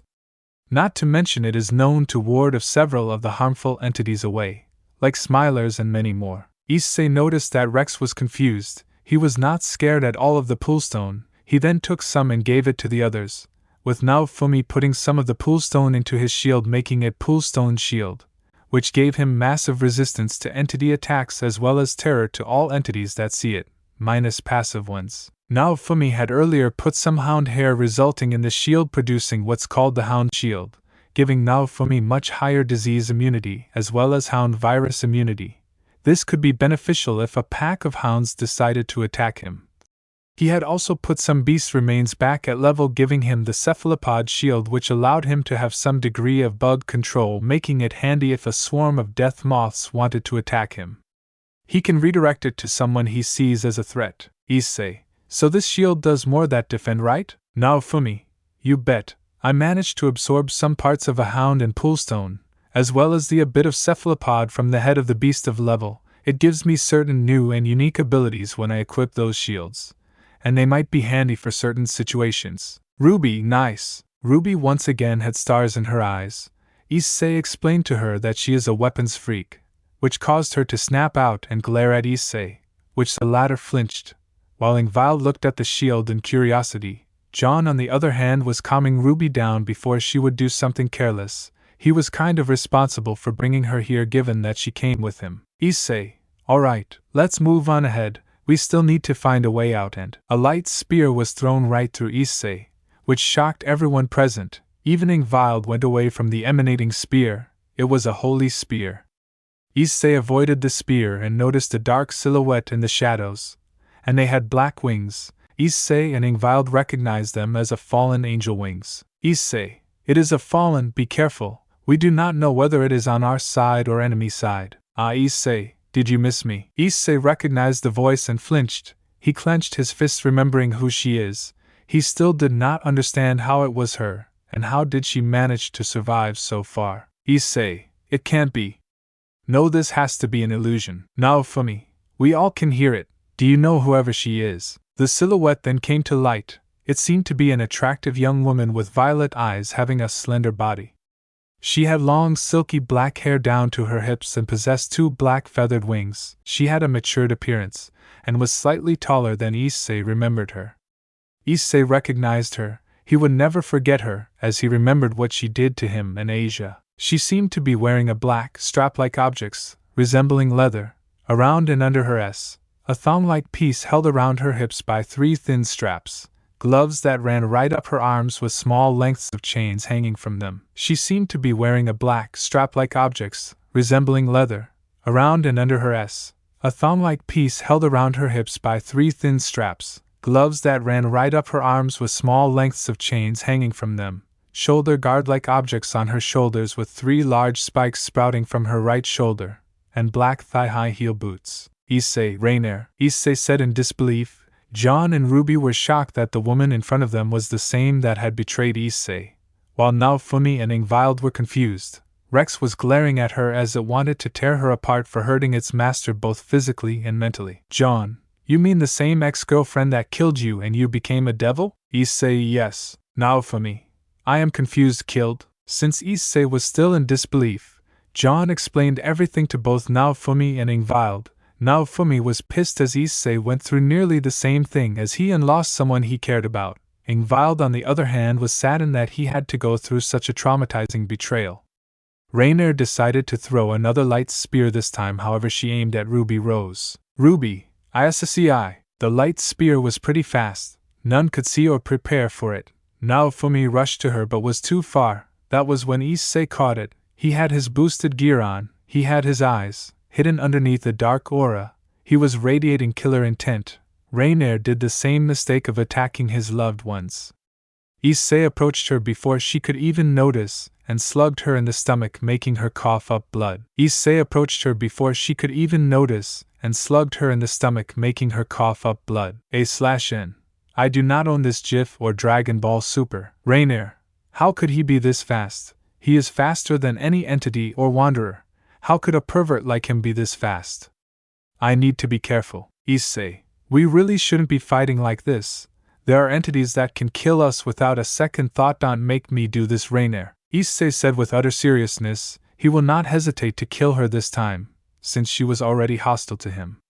Wrangler, on the other hand, did not respond and gave him a punch to the face, which Issei merely moved his head, the punch not affecting him even in the slightest. Wrangler, on the other hand, did not respond and gave him a punch to the face, which Issei merely moved his head, the punch not affecting him even in the slightest. A/N. I do not own this GIF or Dragon Ball Super. Issei. So be it. Issei fired a dragon shot which she effortlessly dodged. She then yelled. Wrangler, Kalawarner, Donasik, Mitlet now. Issei. Who? Wrangler. Didn't you fight them at some point, or did your time with Gremry weaken your memory about us? Issei. I remember the fedora-wearing guy and the weird blue-haired girl, but who is the third one? Wrangler. Oh right, you haven't met Mitlet, she is the gothic girl. Alright, come down now. 3 additional figures joined the fight. They all were trying to save Wrangler. Issei recognized every single one of them. The trio of fallen angels surrounded Issei's group. One of them spoke up. Kalawarner. So we are face to face with that brat from the Gremry as well as a half-breed devil. Interesting. Donasik. Let's take them out and get out of here. Kalawarner. That red dragon is mine. He called me weird. I will take care of him. Wrangler interrupted her. Wrangler. He is mine. I have some personal business with him. If you want to hurt him, hurt his friends. Wrangler said it in a sadistic grin, while Issei gritted his teeth. She is still the same bitch that he remembered her. She will never change, leaving Issei and Wrangler alone, while the others were fighting her teammates. Issei. So care to tell me how you are alive and how did you land up here in level of all places? Wrangler. Oh, so that's what it's called. Yeah, when that Gremry girl killed me I was transported to a level with buzzing lights. Sound familiar? Issei. Oh yeah, I can never forget that experience, hee. Wrangler. After that then I managed to avoid any wanderers and killed only those annoying beings that existed here. I was traversing through level until I sensed your sacred gear and well the rest is history, so. Wrangler readied her light spear. Wrangler, shall we begin, Issei? Issei. Very well then, you want to settle this. Issei brings out his boosted gear. Issei. Let's end this right here and right now. Issei and Wrangler charged as they began to fight. Everyone else in Issei's group got into a fight with Wrangler's group, with Naofumi and Rex fighting against Donasik, Ruby and Jon against Kalawarner, and Ingvile against Mitlet. With Naofumi and Rex were surprisingly able to hold their own against Donasik. Naofumi even noticed that he was an amateur fighter with his only skills being assassination. Any light spear thrown against Naofumi was easily blocked by the shield hero. While Rex was on the offensive, the dollface was constantly scratching through Donasik, forcing him to defend while he was not attacking Naofumi. Donasik gritted his teeth. He was getting nowhere, not to mention this area is not at all safe. They just barely managed to somehow kill a camel crawler, and it took every single one of their effort to take it out. That was when Donasik heard something. Shield prison! Before the fallen could react, a ball was created trapping him. Naofumi then activated his Ras shield. Donasik, let me out of here. Naofumi, can't do, you should have fled when you had the chance, now suffer. Iron Maiden, the ball levitated upwards with the struggling Donasik. It was then encased in the same chamber that the beast of level once was. The Iron Maiden closed in crushing Donasik, killing him for good. When the maiden was disappeared, all that was left was a burst of feathers and a crushed body, meaning that he is long dead. Naofumi then burned the body, finally killing him. After which he dispelled the Ras shield. Scene change. With Ruby and Jon. Ruby and Jon were fighting against Kalawarner, with the latter being surprised that 2 humans, no 2 kids, were holding and pushing her back. Her light spears were easily shot by Ruby's weapon Crescent Rose. Kalawarner. How are 2 humans able to keep up with me? Kalawarner of Grigori. Ruby. Because the world we come from, we are in a constant fight for survival. We fight for the next day. We are called huntsmen, and we have fought and slain Grim much stronger and fiercer than you, Jon. And we will make you pay for hurting Issei, and we don't need a sacred gear for that. Calawarner gritted her teeth. She used her weapon to get closer to Ruby, since she did not seem to be a close fighter. But she was in for a surprise. Ruby instantly transformed her weapon from her sniper mode to her scythe mode, which she used to counter Calawarner's weapon, destroying it with ease, shocking the fallen. Calawarner, how? Ruby, simple. My baby crescent rose is a dual weapon. The mode which was able to shoot was the sniper mode, while the one it is right now is the scythe mode, meant for close combat. Now it's my turn. Ruby was using her scythe to make fissures, making Calawarner go on the defense. She uses her light spear to defend herself, but she was getting overwhelmed. Couple that with Jon going on the offensive as well, and there is not much she could do. Jon then brings out a fire salt. Ruby, on seeing this, jumps away along with Jon and throws it at her, creating an explosion. Calawarner, Calawarner's body was completely damaged. Her clothes were thrown off thanks to the fire salt explosion. Ruby then converted her back to her sniper mode and fired several fire dust shots, burning the fallen alive. Calawarner screamed as her body sizzled alive, killing her eventually. Jon, kinda overkill. But she kind of deserved it. She wanted us dead after all. Ruby shrugged. She then put her weapon back on. Meanwhile, with Ingvild. Out of all of them, Ingvild was having a slightly tough time against the fallen angel. She has everything at her disposal to easily kill her. Even though she has the power of Leviathan, she still was unable to use it properly. She was strong enough to drown a city inside of water.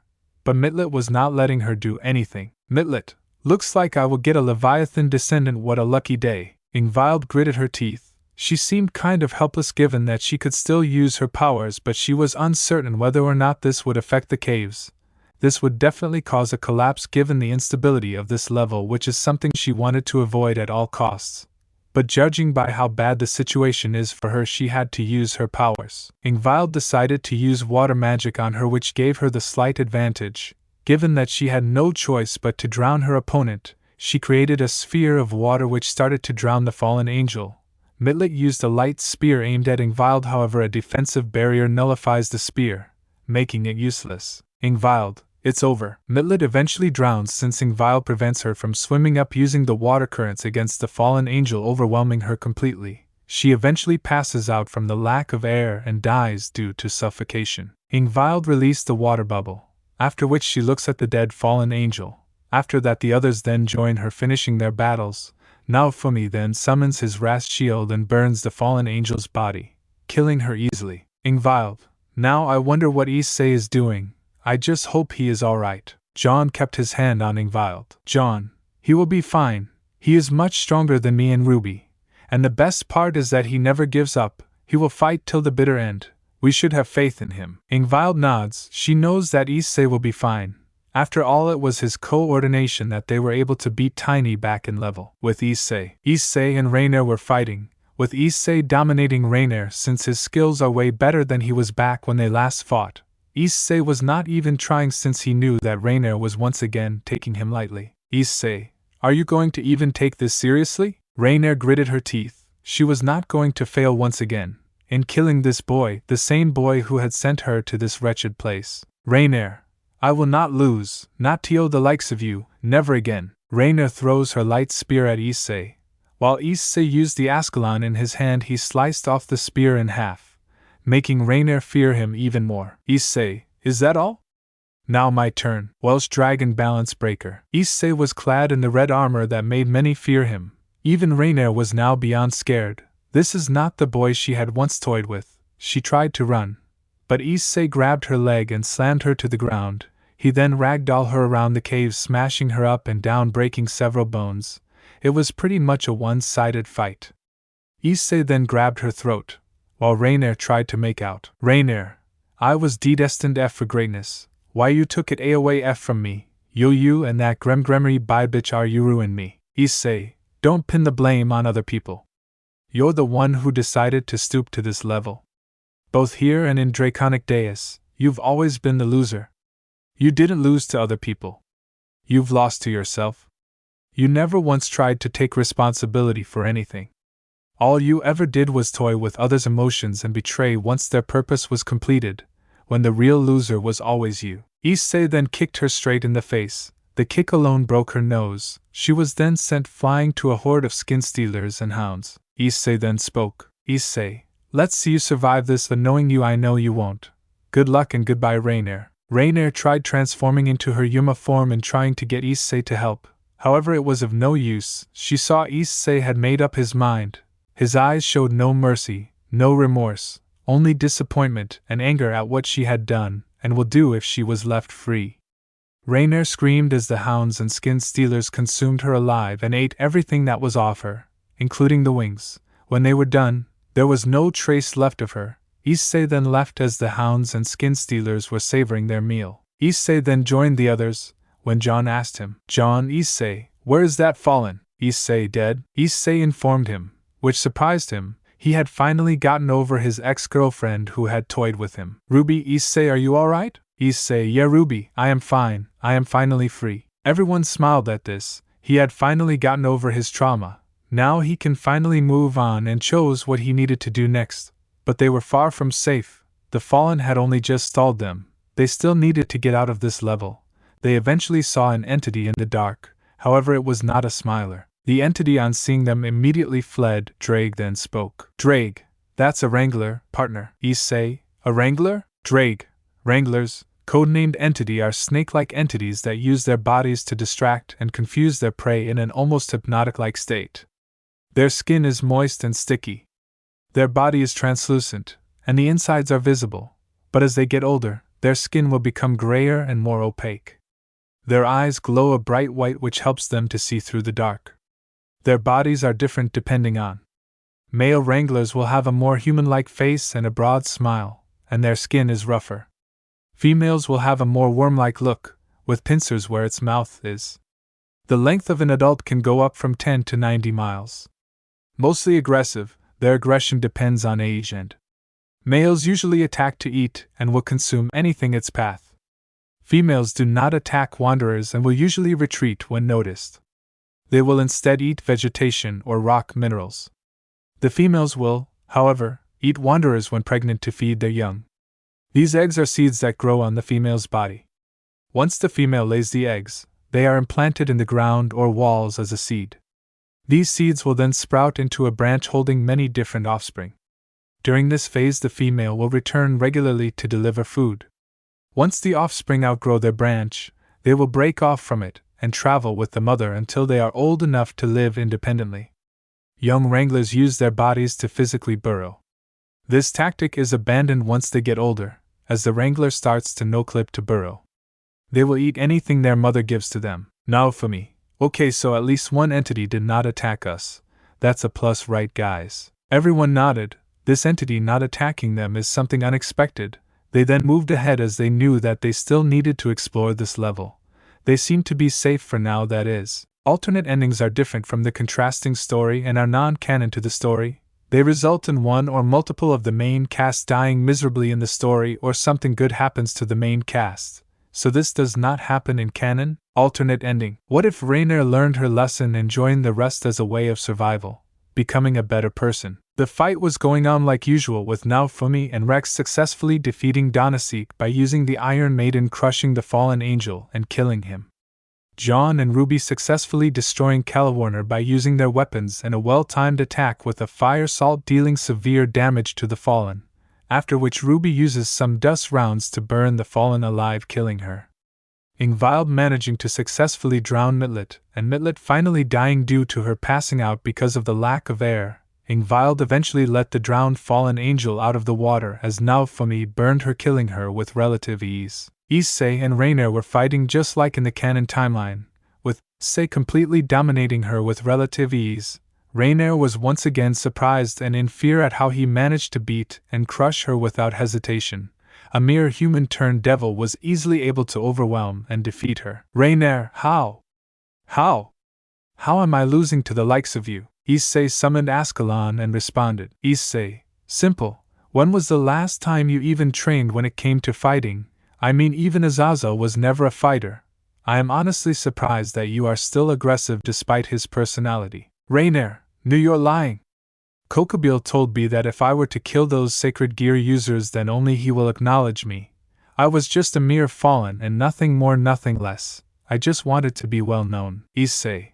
And you killed 2 innocent people. Think would Azazel accept you if you murdered them for their gears? Rainier was speechless. Issei then continued. Issei, no, he would never accept you. He would kick you out of Grigori, so I will give you one last chance. That was when the others came. They saw Issei negotiating with the fallen. They were also curious as to what choice she would make. They then saw Issei holding his Ascalon to her throat. Issei, you can either join us and move with us, mind your own business and travel alone, or perish by my blade.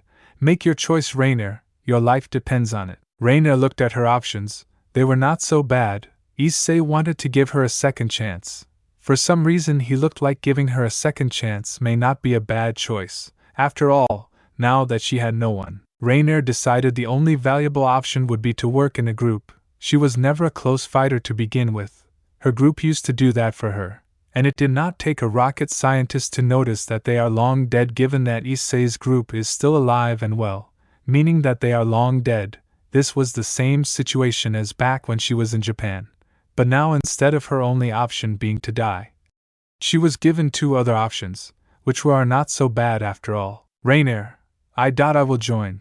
I see no reason to fight. Issei, huh? Issei being surprised would be an understatement. Rainier then repeated. Rainier, I said I will join you guys. Issei, very well, you can join us. What do you say, guys? Now for me.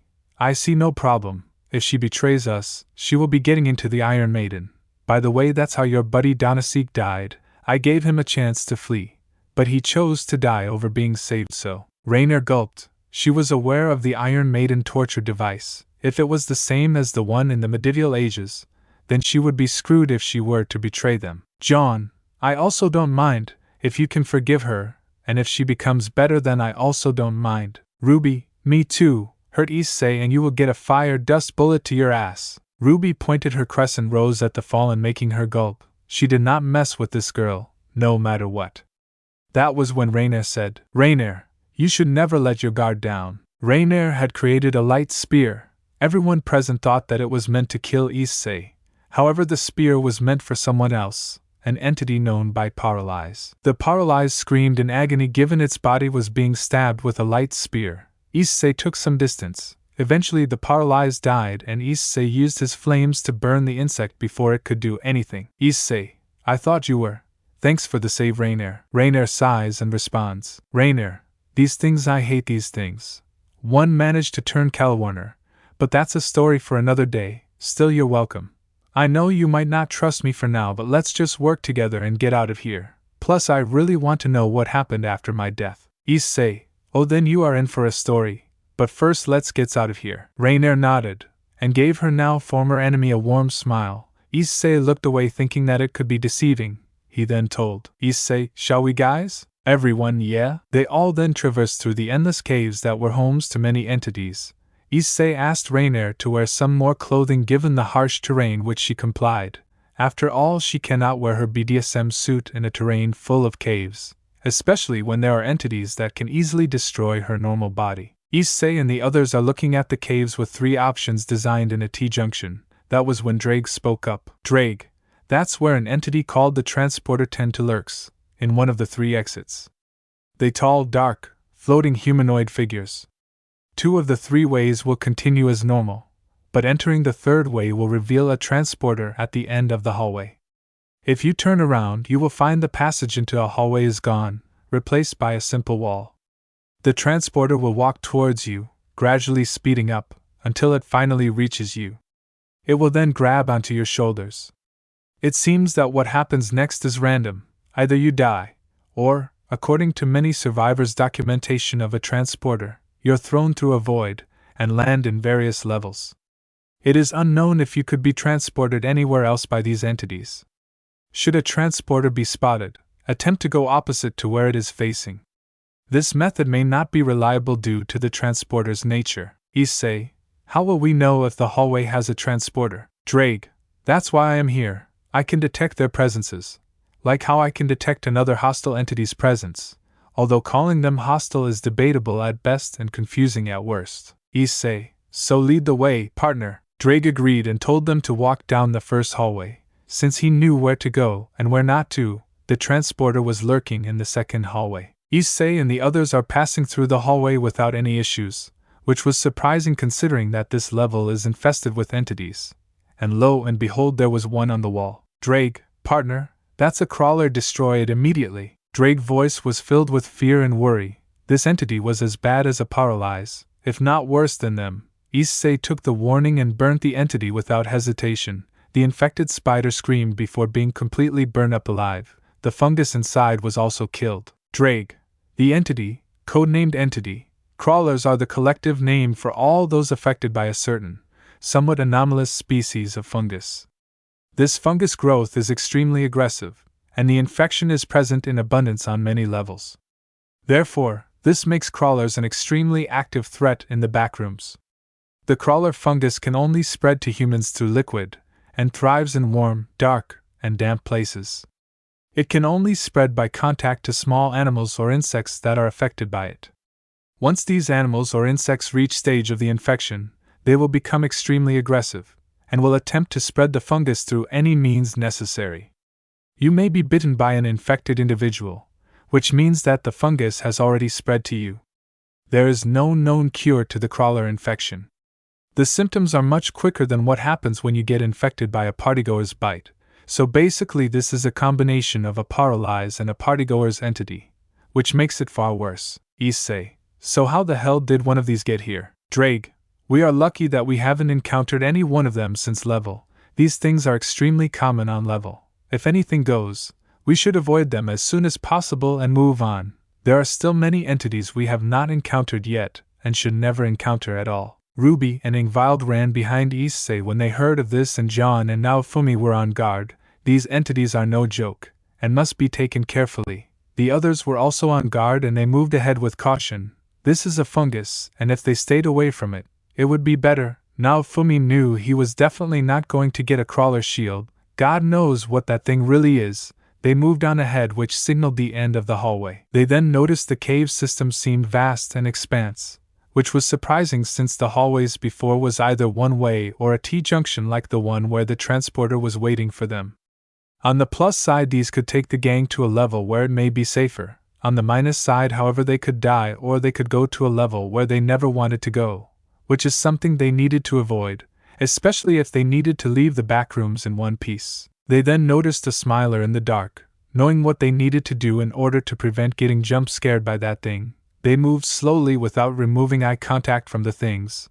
They continued till the smiler disappeared, which caused them to breathe a sigh of relief. Issei, hey Drake, any idea how to get out of here? Drake, if you want to get to level, all you need to do is fall through the floor at random to get there. It is honestly unpredictable, so you can fall as little to as right now, or sooner than later. Just be prepared when you fall. Issei, falling through the ground, huh? That's how most of us got here, right guys? Now for me. So true. I just hope the folks back home are fine. It worries me that the demi-humans are still kind of mistreated. But I have a little faith in the Queen. She should look after the two in my absence. The others nodded, not like they have important people waiting for them. And in Jon's case, they want him either expelled or killed. Same was for Ruby, as they thought her standing with a criminal is worse than scum. While Ingvile had only her mother back in the human world, she highly doubted whether she would even worry for her given that she abruptly woke up from her sleep and ended up here. Issei and the others noticed a huge hive full of ants. They were surprised that ants of all things would be present here. Drake then looked at the colony and spoke. Drake, partner, that's a hive for Death Driver. Issei, why the hell does every insect have to start with death? Drake, I have no idea. MEG just named them like that. They do not have time to find out their real names. Anyways, Death Driver are similar to ants back in real world. Death Driver colony has a queen Death Driver that lays all the eggs and a few male Death Drivers who breed with the queen when her sperm runs out. All of the others are worker Death Drivers. Death Drivers are very aggressive, so disturbing them is a no-go. When on the hunt, they will form a column which will kill and eat whatever is unlucky to be in its way. When seeing a Death Driver column, it's better to just walk away from them and leave them alone. If the column is coming after you, use an explosive or throw food at them, giving you a few more seconds to get away from them.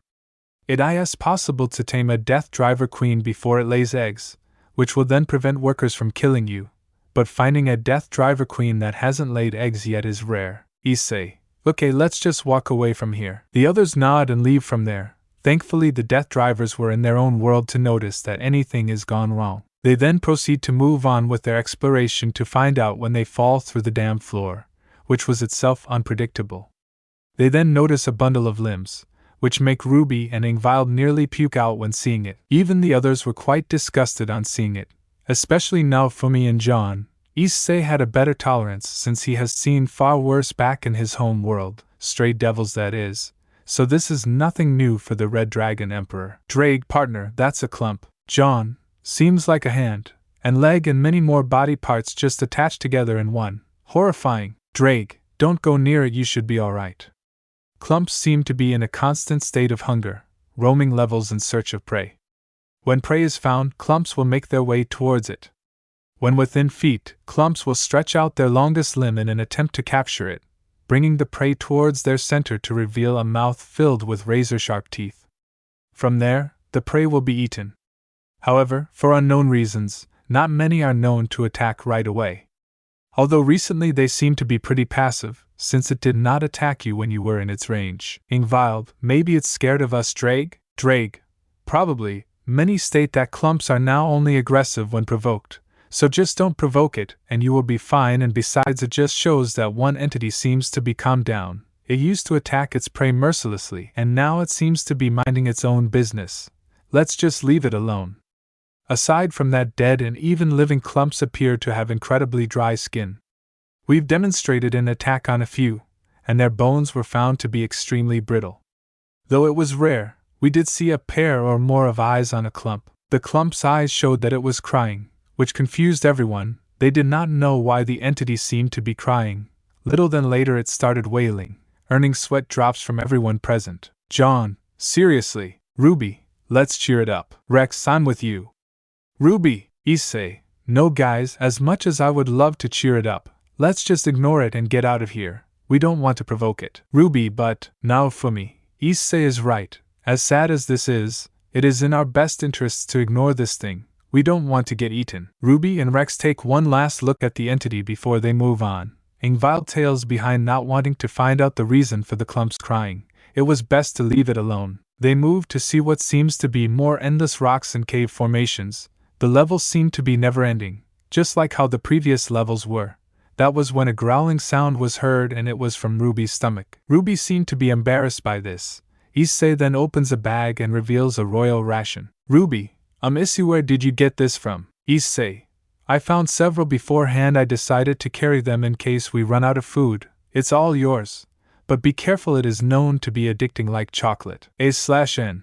And yes, chocolate is addicting. Asked me. I can't stop eating. Jon, huh? So just like Professor Ashbin, huh? Issei, who? Jon, he is the headmaster of Beacon, one of the strongest huntsmen there is. He is not to be messed with, and he has a taste for hot chocolate, and he keeps sipping it whenever I see him. Meanwhile in Remnant, Ashbin, achoo. Ashbin wipes his nose. He wonders why he sneezed. He was perfectly fine.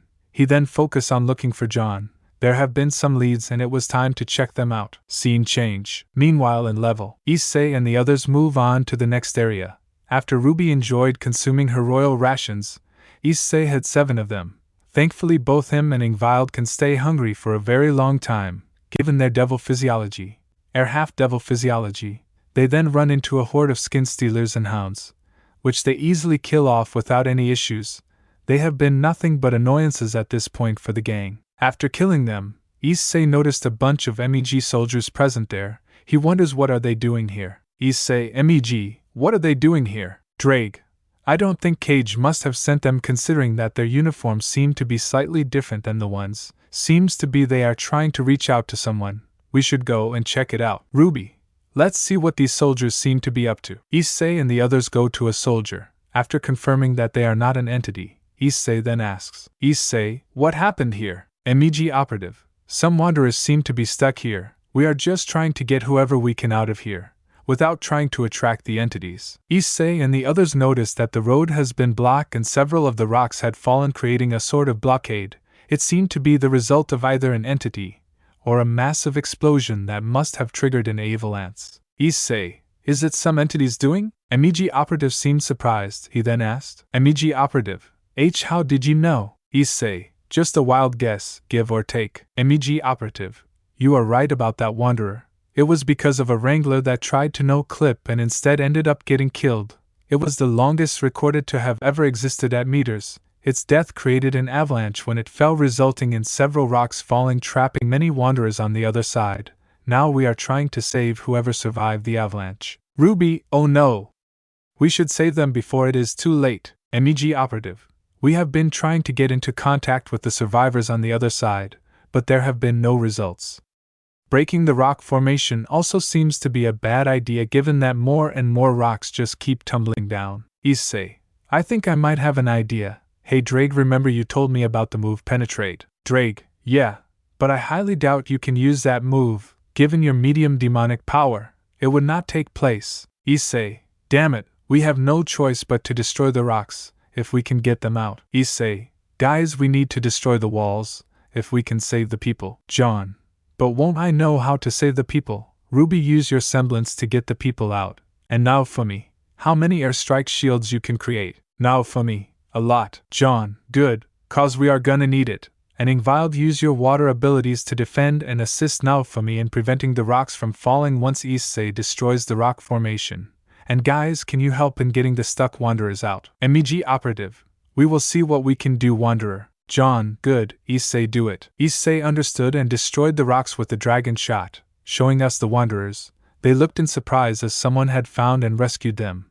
Now Fumi, on seeing more tumbling rocks, said, Airstrike shield. 2 shields of green transparent in color had shown up. They prevented any more rocks from falling.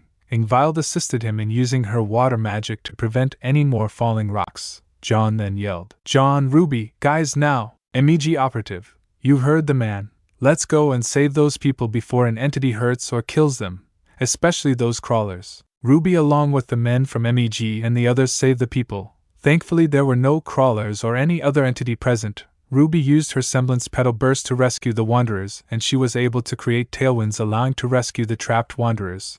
Issei did the same, and used his balance breaker to assist Ruby. Issei also grabbed the wanderers and took them to a safe location. This continued for a while before they were all safely sent to a place next to the MEG operatives. Even the soldiers managed to get the soldiers out. After everyone was out, Jon used his aura amp to assist both Ingvile and Naofumi in preventing the rocks from falling. They could see the dead meter Wrangler, who had a face similar to that of a human, making it recognizable as a male. The MEG operator then spoke. MEG operative, thank you for your support in rescuing them. We have been trying to reach them for days. Without you we would never have been able to help them. Issei, oh no. Are they? MEG operative, worry not, we have supplies and water. And yes, it is UV sanitized and they will be fed before we find a way out of here. Issei, alright. That was when a small wanderer child had shown up. She then approached Issei and spoke. Wanderer, thank you for saving us, big brother. Issei, oh don't thank me, kiddo, thank Jon.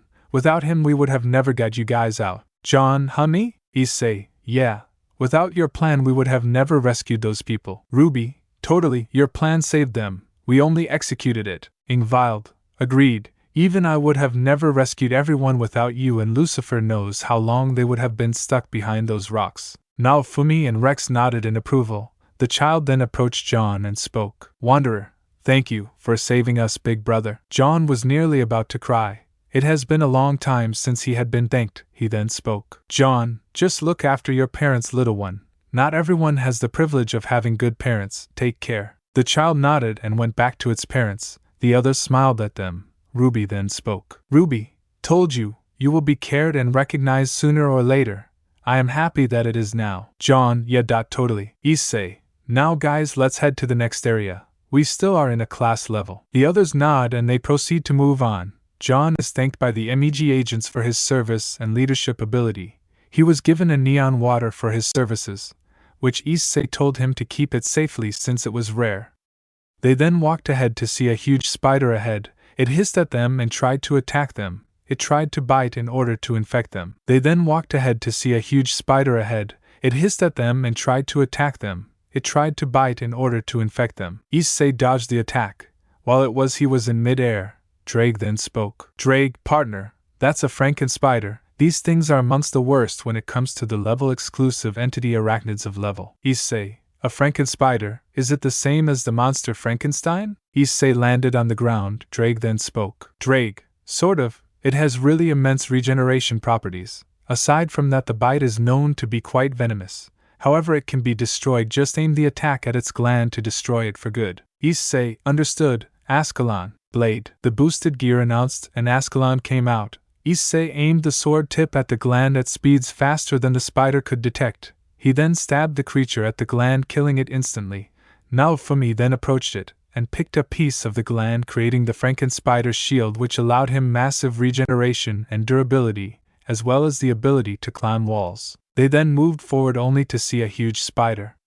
She is about meters in length, and will easily tower over most humans. Drake, partner, that's not good news. That's a queen spider, the queen of all the normal arachnids present here. Jon then sarcastically responded. Jon, great, a mama spider, that's all we need. The queen spider immediately attacked and tried to smash Ruby.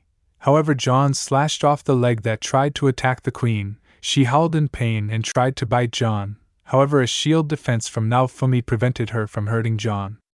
Issei then decided to activate illegal move Triana. Issei, armor release, change Star Sonic. Once Issei was close enough, he yelled. Issei, Welsh Draconic Rook, change solid impact. Issei smashed into the spider, breaking the fleshy abdomen of the queen spider. The queen spat out all of her poison on the cave, eroding it. Issei then grabbed the creature and swung it thrice, making the thing dizzy. Issei, so long, gay Bowser. Issei sent the thing flying. It then crashed onto a bunch of rocks, which fell on it, crushing its skull, killing it instantly. Several spiders came to look at their mother and tried to attack Issei.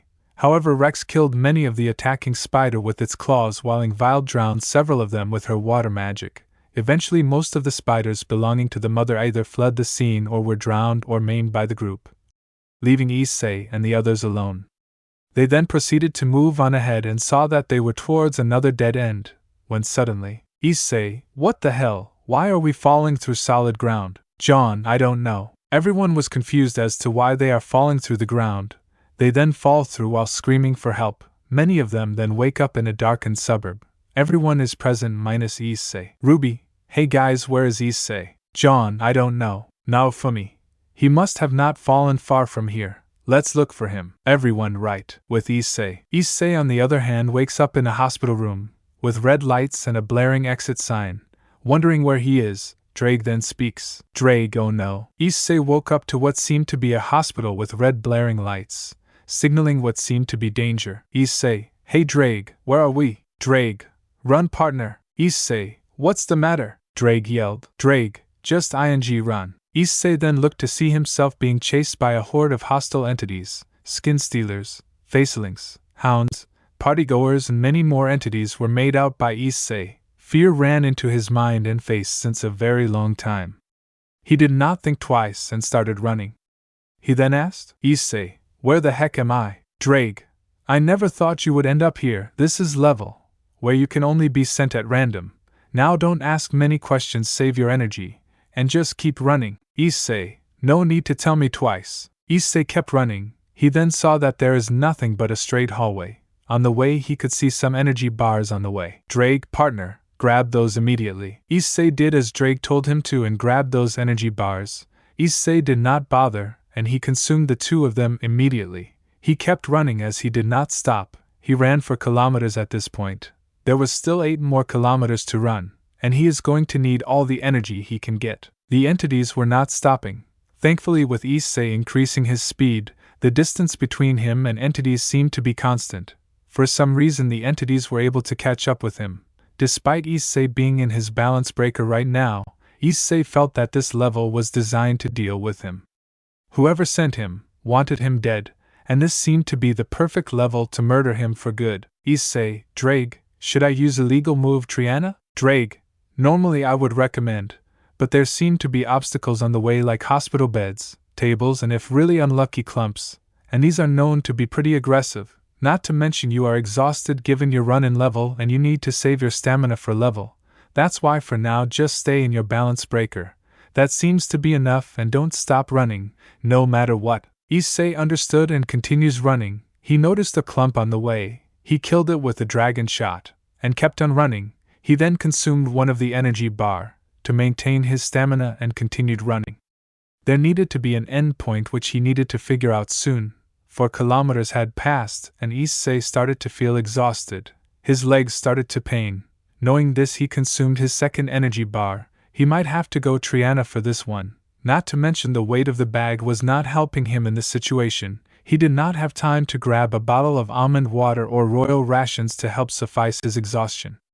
5 kilometers had passed. Issei, huff Drake huff, 5 kilometers. Drake cuts him off and responds, Drake, don't talk, save your energy, keep running, you have reached halfway and now only more kilometers remain. Issei nodded and kept on running. He knew that there must be many exits. However, Drake suggested that they should not be visited given that they may lead to levels completely different, or somewhere completely unexpected. He had no intention of going there, so he kept running. There were 2 more energy bars on the table nearby. Without thinking twice, he grabbed 2 more of them. The entities now started to have increased their speed. He knew what he must do. Issei, Drake, boost and transfer to my legs. I am gonna need as much speed as possible for this. Drake, no need to tell me twice, consider it done. Boost transfer, boost transfer, boost transfer, boost transfer. The speed on his legs started to increase exponentially. But at the same time his stamina started to drain. He had one of the 2 energy bars to compensate for the energy loss. It was helping, but he needed to maintain his stamina, more than his sanity at this point. He kept running, eventually passing 6 kilometers. Only 4 remain. Issei kept running. His life depended on it. He could not see that more entities have joined the entity horde. He was able to make out wretches, death rats and death ostriches. Issei kept running. He was least interested in what was inside the entity horde. He did not even want to know inside the horde. He kept running, eventually passing the 8-kilometer mark. Now only 2 more remain. Issei kept running. On the way he found 1 more energy bar and consumed it immediately. Eventually he ran past the 9th kilometer, and now only 1 kilometer remain. Drake, that's it partner. Only 1 kilometer remains, you can do it, just keep running. Issei, man, I cannot take this anymore, this is a pain. Drake knew what he needed to do, but he needed to do it quickly. Issei was slowing down and the entity horde was gaining on him. He then spoke. Drake, if you fail here, you will never get to experience a pay. No more S for you. Say goodbye to boobs then. Issei realized what Drake meant. There is no way he is going to die here. If he does, then there is no pay for him, which is something he cannot survive without. He will get out of here no matter what it takes. He then used all his energy. Steam came out from his nostrils, and he sped up. Eventually he finally saw an exit sign. Drake, you did partner. A little more and then you will be out of here.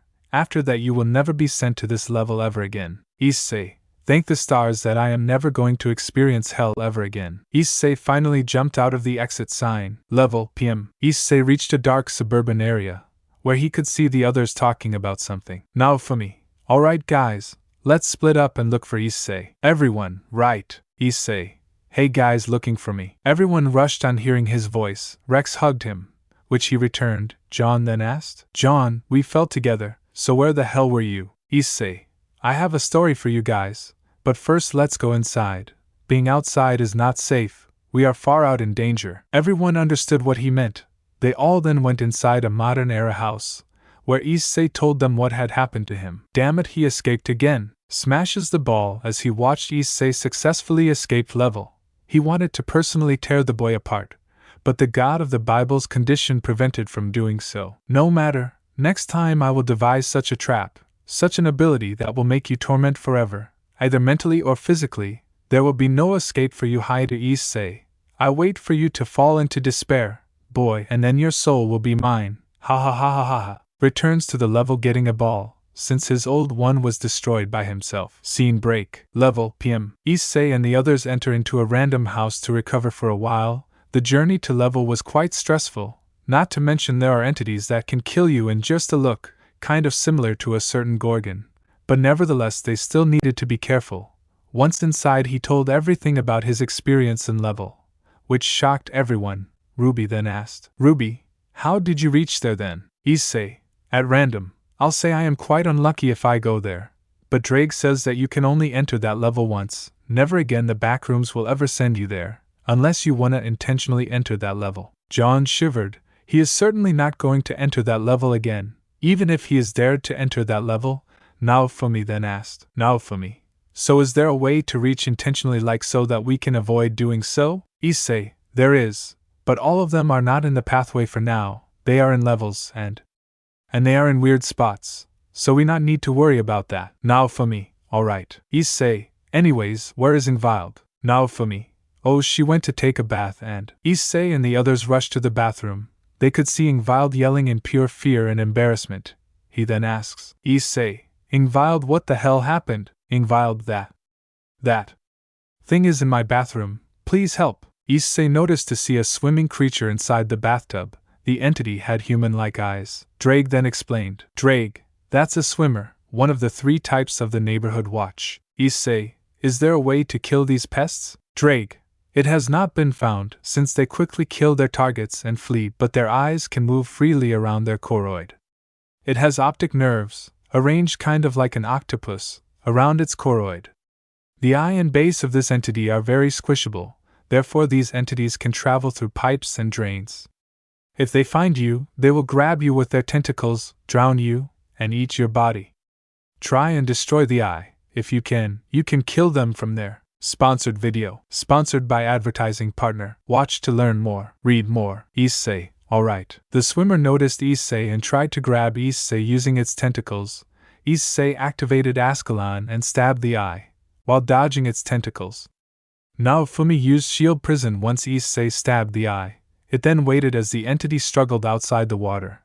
With its damaged eye, Issei then used flame blaze burning the shield as well as the entity killing it instantly. The shield prison then opened up revealing a charred swimmer with its eyes and optic nerves destroyed. Issei and the others did not want to check whether it was killed for good, so they then walked out, while Ruby calmed Ingvile down. Ruby, sure, it's gonna be alright. Ingvile was clearly traumatized by the event. She was gonna take a while to calm down. Issei then spoke. Issei, we can easily get out of here. There is no weird way to exit, although we might have to walk a lot. Jon, that's not a problem. So how much we need to walk? Issei, around 2 miles. But worry not, we just need to follow the metal arrow signs, so it is pretty much we need to follow, and we should be at level. Naofumi, level? The same place, which is basically one of the most common safest levels? Issei, yes. Jon, cool. So when do we leave? Issei, once Ingvile recovers. That run-in with swimmer from the neighborhood watch traumatized the poor girl. Jon, yeah, I wish I could have helped her. Issei, don't beat yourself up, Jon. I will go help her. Let's just prepare for getting out of here. Issei goes inside where he could see Ingvile crying and Ruby trying to console her. He asked Ruby to stay and he went and talked to her. Issei, can you tell me everything what had happened? Ingvile wiped her tears. She then nodded and responded. Ingvile, I was taking a bath. I removed my upper clothes, only to see this thing swimming inside my bathroom. I backed up immediately, but this thing saw me and lunged at me.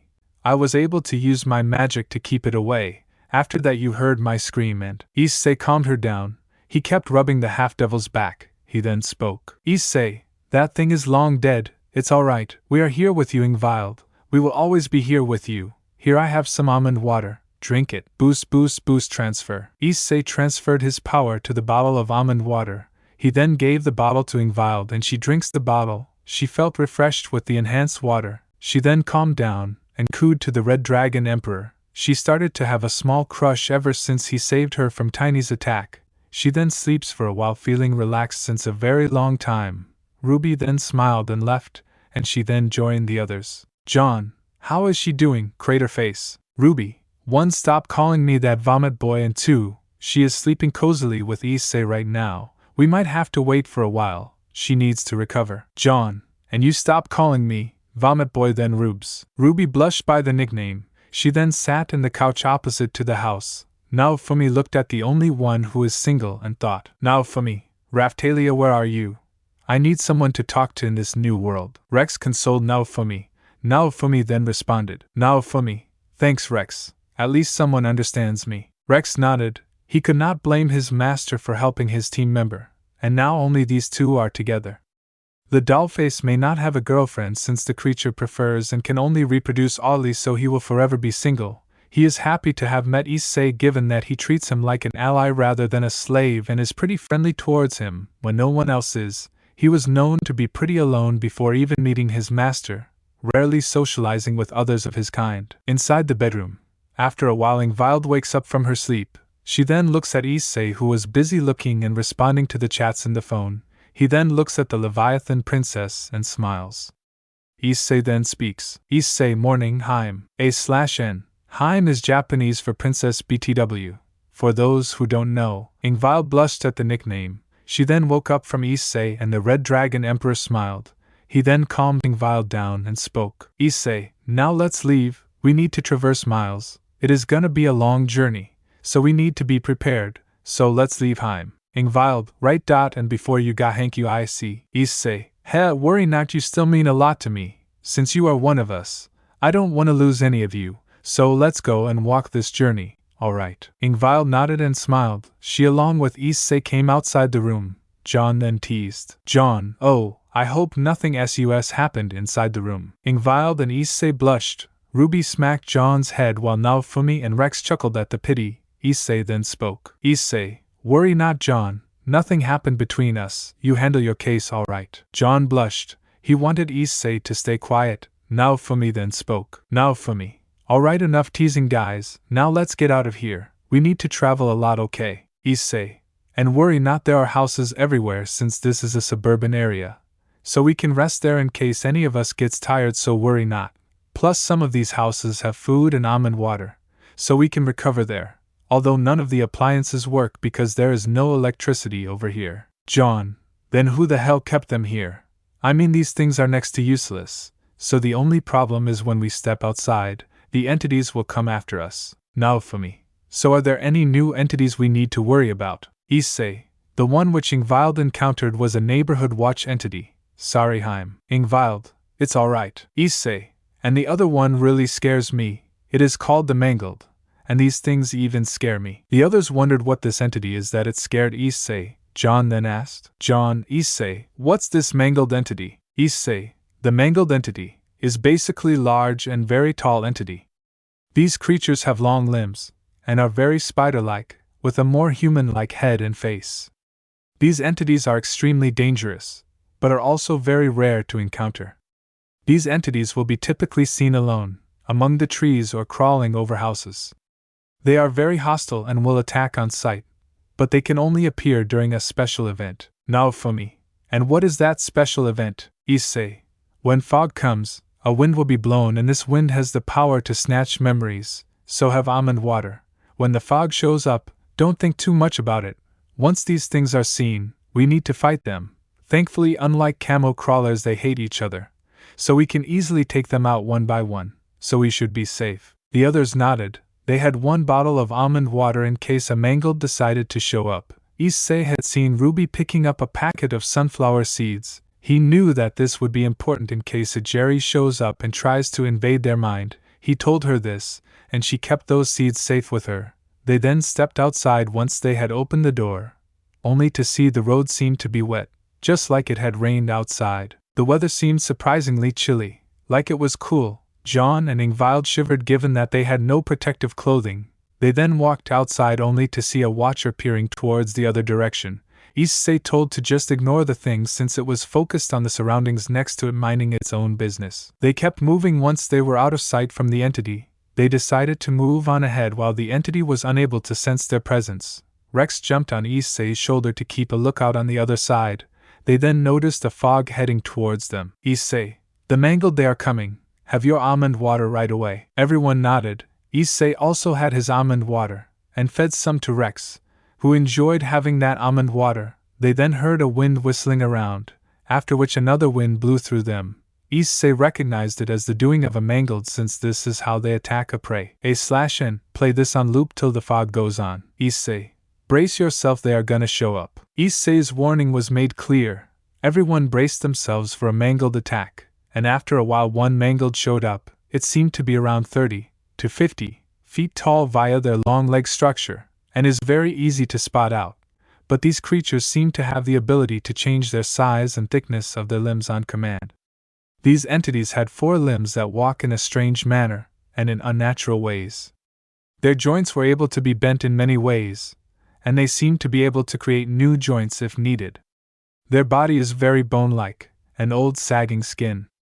Their head is the size of an average human. Their eyes are pitch black, and were reflective. The entity also has a large open mouth, which always seems to be open, and emitting a distorted wind noise, which they heard loud and clear. Ruby, holy brother gods. That's just terrifying. Is that what a mangled is? Ruby, holy brother gods. That's just terrifying. Is that what a mangled is? Issei, I am afraid so, Ruby. And stop calling God, there are 2 devils here, kind of gives us an headache, you know. Ruby, oh sorry about that. Issei nodded. They had to focus on the mangled that constantly was whistling the wind through its huge mouth. It then used its arms to attack Issei and Ruby, which they easily dodged. Issei then yelled, Issei, go for the head and the body. His limbs can regenerate, and can create more of them if needed. In addition to that, they can be stretched as well. It's the only way we can kill it. The others understood Issei's instructions. The mangled attacked and extended the limbs when it was unable to reach the duo. Issei then summoned Ascalon. Blade. The boosted gear announced, and Ascalon came out from the gear. Issei then slashed off the arm of the mangled, making it scream in pain. Issei. Oh, it is only going to get worse for you, ugly. Jon, Issei, watch out. Issei was then sent flying by the mangled. Jon used his semblance to attack him but was also forced to keep his distance. Ingvild used her water abilities to keep the mangled at a distance. The mangled tried to get closer but Jon slashed her arm. Now Fumi then called, Airstrike Shield. A shield was formed between Ingvild and the mangled. Ingvile then started to sing, and her eye glowed in a lavender color as the area around her is enveloped in lavender light particles. Issei felt enhanced. His abilities were becoming much better. Issei then decided for the only way to kill the mangled by using his illegal move Triana. Issei, armor release, solid star sonic. Issei rushed his speed towards the mangled, his speed being enhanced by Ingvile's singing. He then stabbed the mangled on its stomach. The mangled screamed and tried to get Issei off its body, but Issei plunged his sword into its body. He then removed Ascalon and took some distance. Issei, Welsh Blaster Bishop, change Fong Blast. A greenish-red blast was aimed at the mangled. Given that Issei was enhanced by Ingvild, the blast was strong enough to keep the mangled at a distance, destroying most of its body. The mangled struggled to get up, after which Ruby fired her fire dust and now Fumi used his Ras shield. Burn. The mangled burned as it screamed much more. Its body was being burned alive. Issei used his flame blaze to enhance the flames, killing it after a while. After the mangled was dead, the fog dissipated and everything returned to normal. Ingvild stopped singing and Issei dispelled his armor, and now Fumi reverted his shield back to normal. Issei, thanks for the enhancement, Heim. Ingvild blushed and responded. Ingvild, mouse, stop that, I see. Jon, alright lovebirds, we still have to travel for a while. You can have your moment in level. They both glared at Jon, who flinched. He knew that he needed to stop teasing, after which they decided to move on ahead. Issei and the others decided to move on ahead. While they were walking, they were occasionally killing any of the entities that decided to attack them, like the skin stealers. That was when they noticed a blue bird that resembled a macaw parrot at a distance. Drake, partner, that's a Jerry. Issei, that's an interesting name. So what kind of an entity is that? Drake, don't underestimate that blue bird. It is quite dangerous. Unlike the others, it neither kills or harms you but mind controls you. Survivors that make physical contact with Jerry, without attempting to tame him, will be affected by his indoctrination abilities.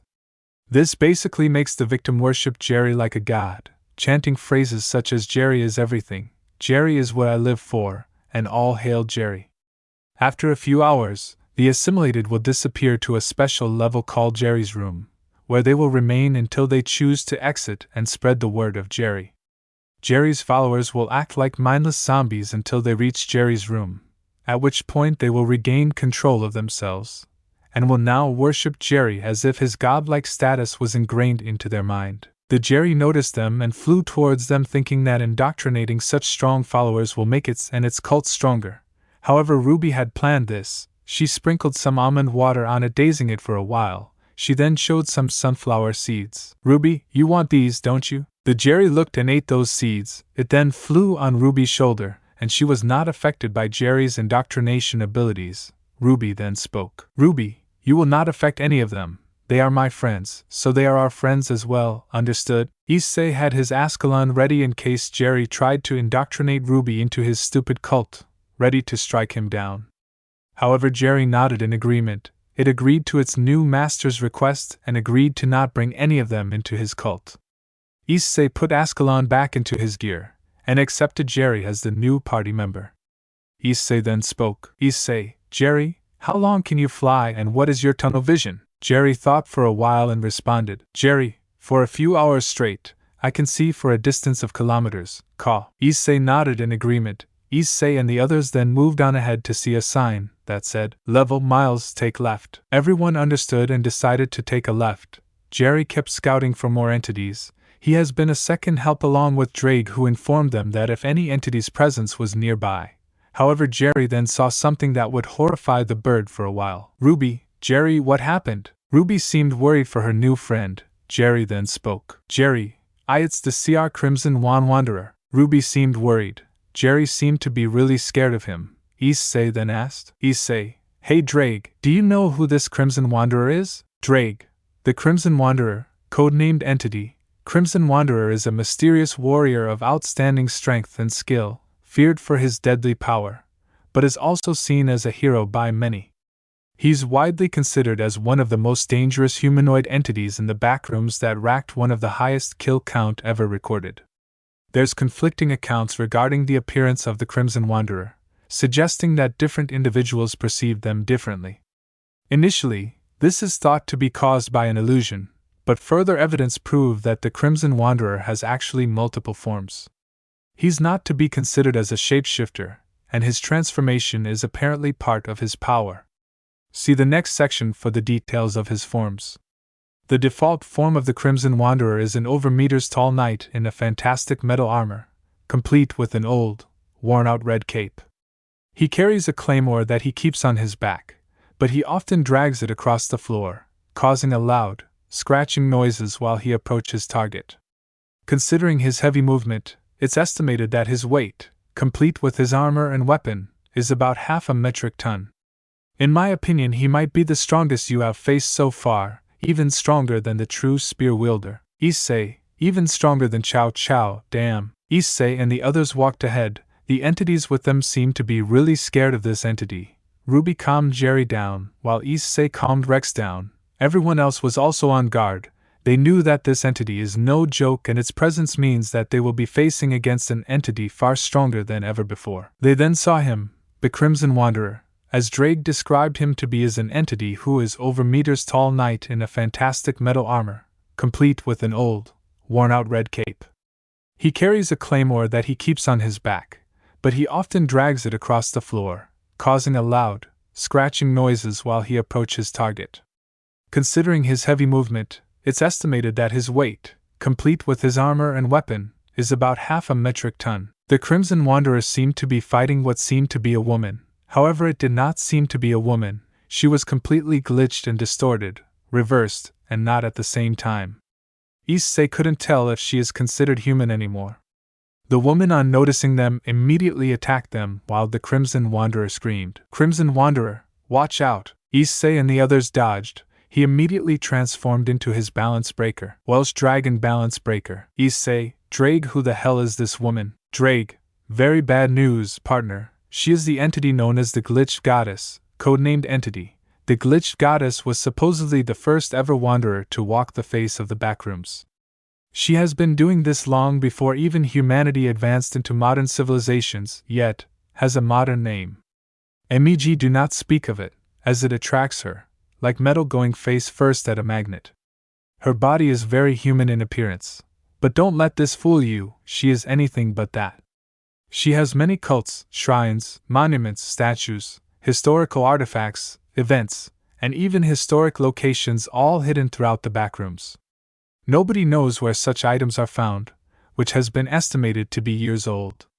She is corrupt, evil, a monster that devours our existence and preys on it. She toys with us, fights with us, and even sacrifices us to something all the more sinister than we could ever imagine. Something worth noting of a doomsday device. It's not worth going after Angela, especially since we have all been suffering for so long.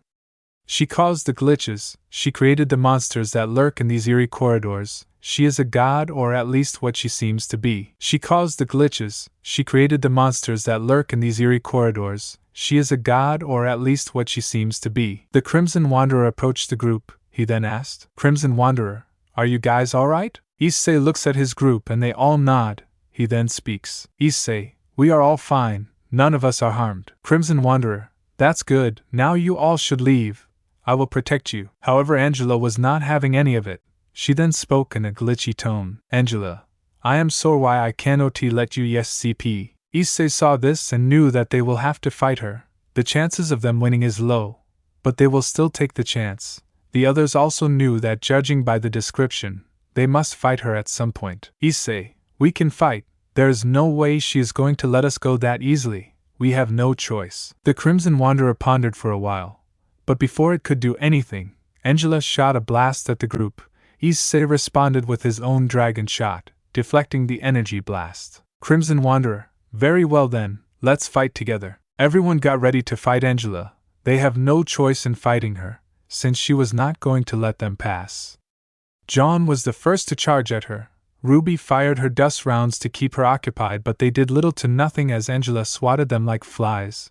Issei caught Jon, while Naofumi caught Ruby. They both then asked, Issei and Naofumi, are you two alright? Jon and Ruby gave them a thumbs up signaling that they are alright. Crimson Wanderer then spoke. Crimson Wanderer, don't let any of her attacks hit you. She can send you to the void, although she prefers to toy with her prey and deceive them rather than outright kill them. Angela then laughed and responded. Angela, don't give them false hope. Crimson WNDRER. There is NOHOP for wow you ha ha ha ha ha. Issei, does she always speak like this? Crimson Wanderer, yeah, she can't even speak normally. I pity her. Angela, HEYY. Estop ignoring me. We are in AMIDDLE of AFIGHTUKNOW. Angela fired a much stronger blast at the gang in anger. Issei went into his illegal mode Triana mode and yelled. Issei, Welsh Blaster Bishop, change Fong Blast. Issei fired his blaster at the attack from Angela, which was a glitchy distorted attack from the goddess. However, it was not enough. The Crimson Wanderer also assisted in blocking the attack. Eventually they were able to block the attack and protect the others. However, she fired another blast. This time Naofumi used his shields to protect them from the attack. He managed to defend everyone but was pushed back as a result, while Ingvile and the others focused on dealing with the other entities, which had tried to ambush the group, mostly hounds, skin stealers, death ostriches and death rats. Angela, ITWS Fuen, PLAYNG with WOWUGUYS now, PRISH. Angela raised her finger and fired her most strongest attack at the group. Angela raised her finger and fired her most strongest attack at the group. A/N. I do not own this GIF or Dragon Ball Z. The Crimson Wanderer was under panic given that it cannot save the Wanderers since this attack is guaranteed to kill anyone.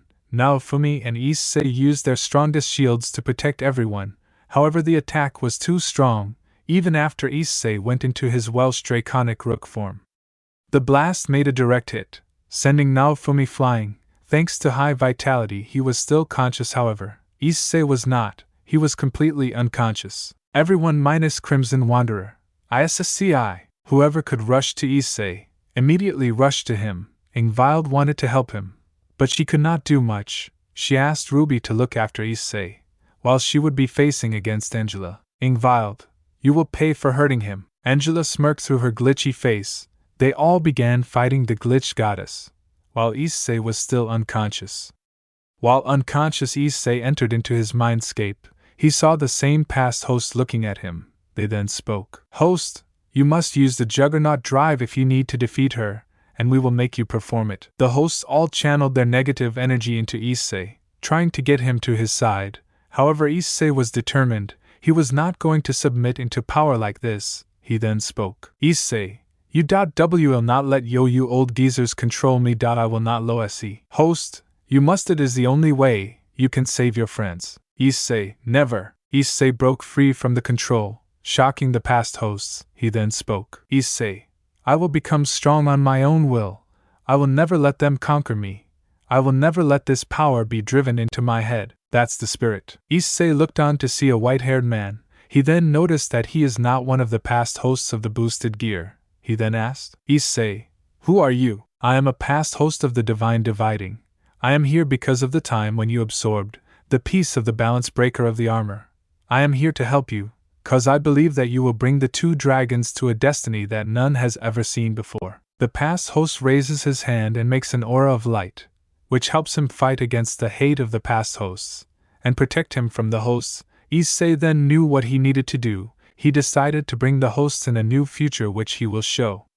The hosts then began the chant for the Juggernaut Drive. Hosts, who shall awaken? Issei countered with his own new chant. Issei, who is about to awaken? Hosts, I am the heavenly dragon who has stolen the principles of domination from God. Issei, I am the red dragon emperor who has discarded the principles of domination. Hosts, I laugh at the infinite, and I grieve at the dream. Issei, I shall walk the road of righteousness by having infinite hopes and dreams. Hosts, I shall become the red dragon of domination. Issei, I shall become the king of Crimson Dragon. Hosts, and I shall sink you to the depths of the Crimson Purgatory. Issei, and I promise you all, I shall show you the future which shines in true crimson light. Issei broke through the cycle of hate.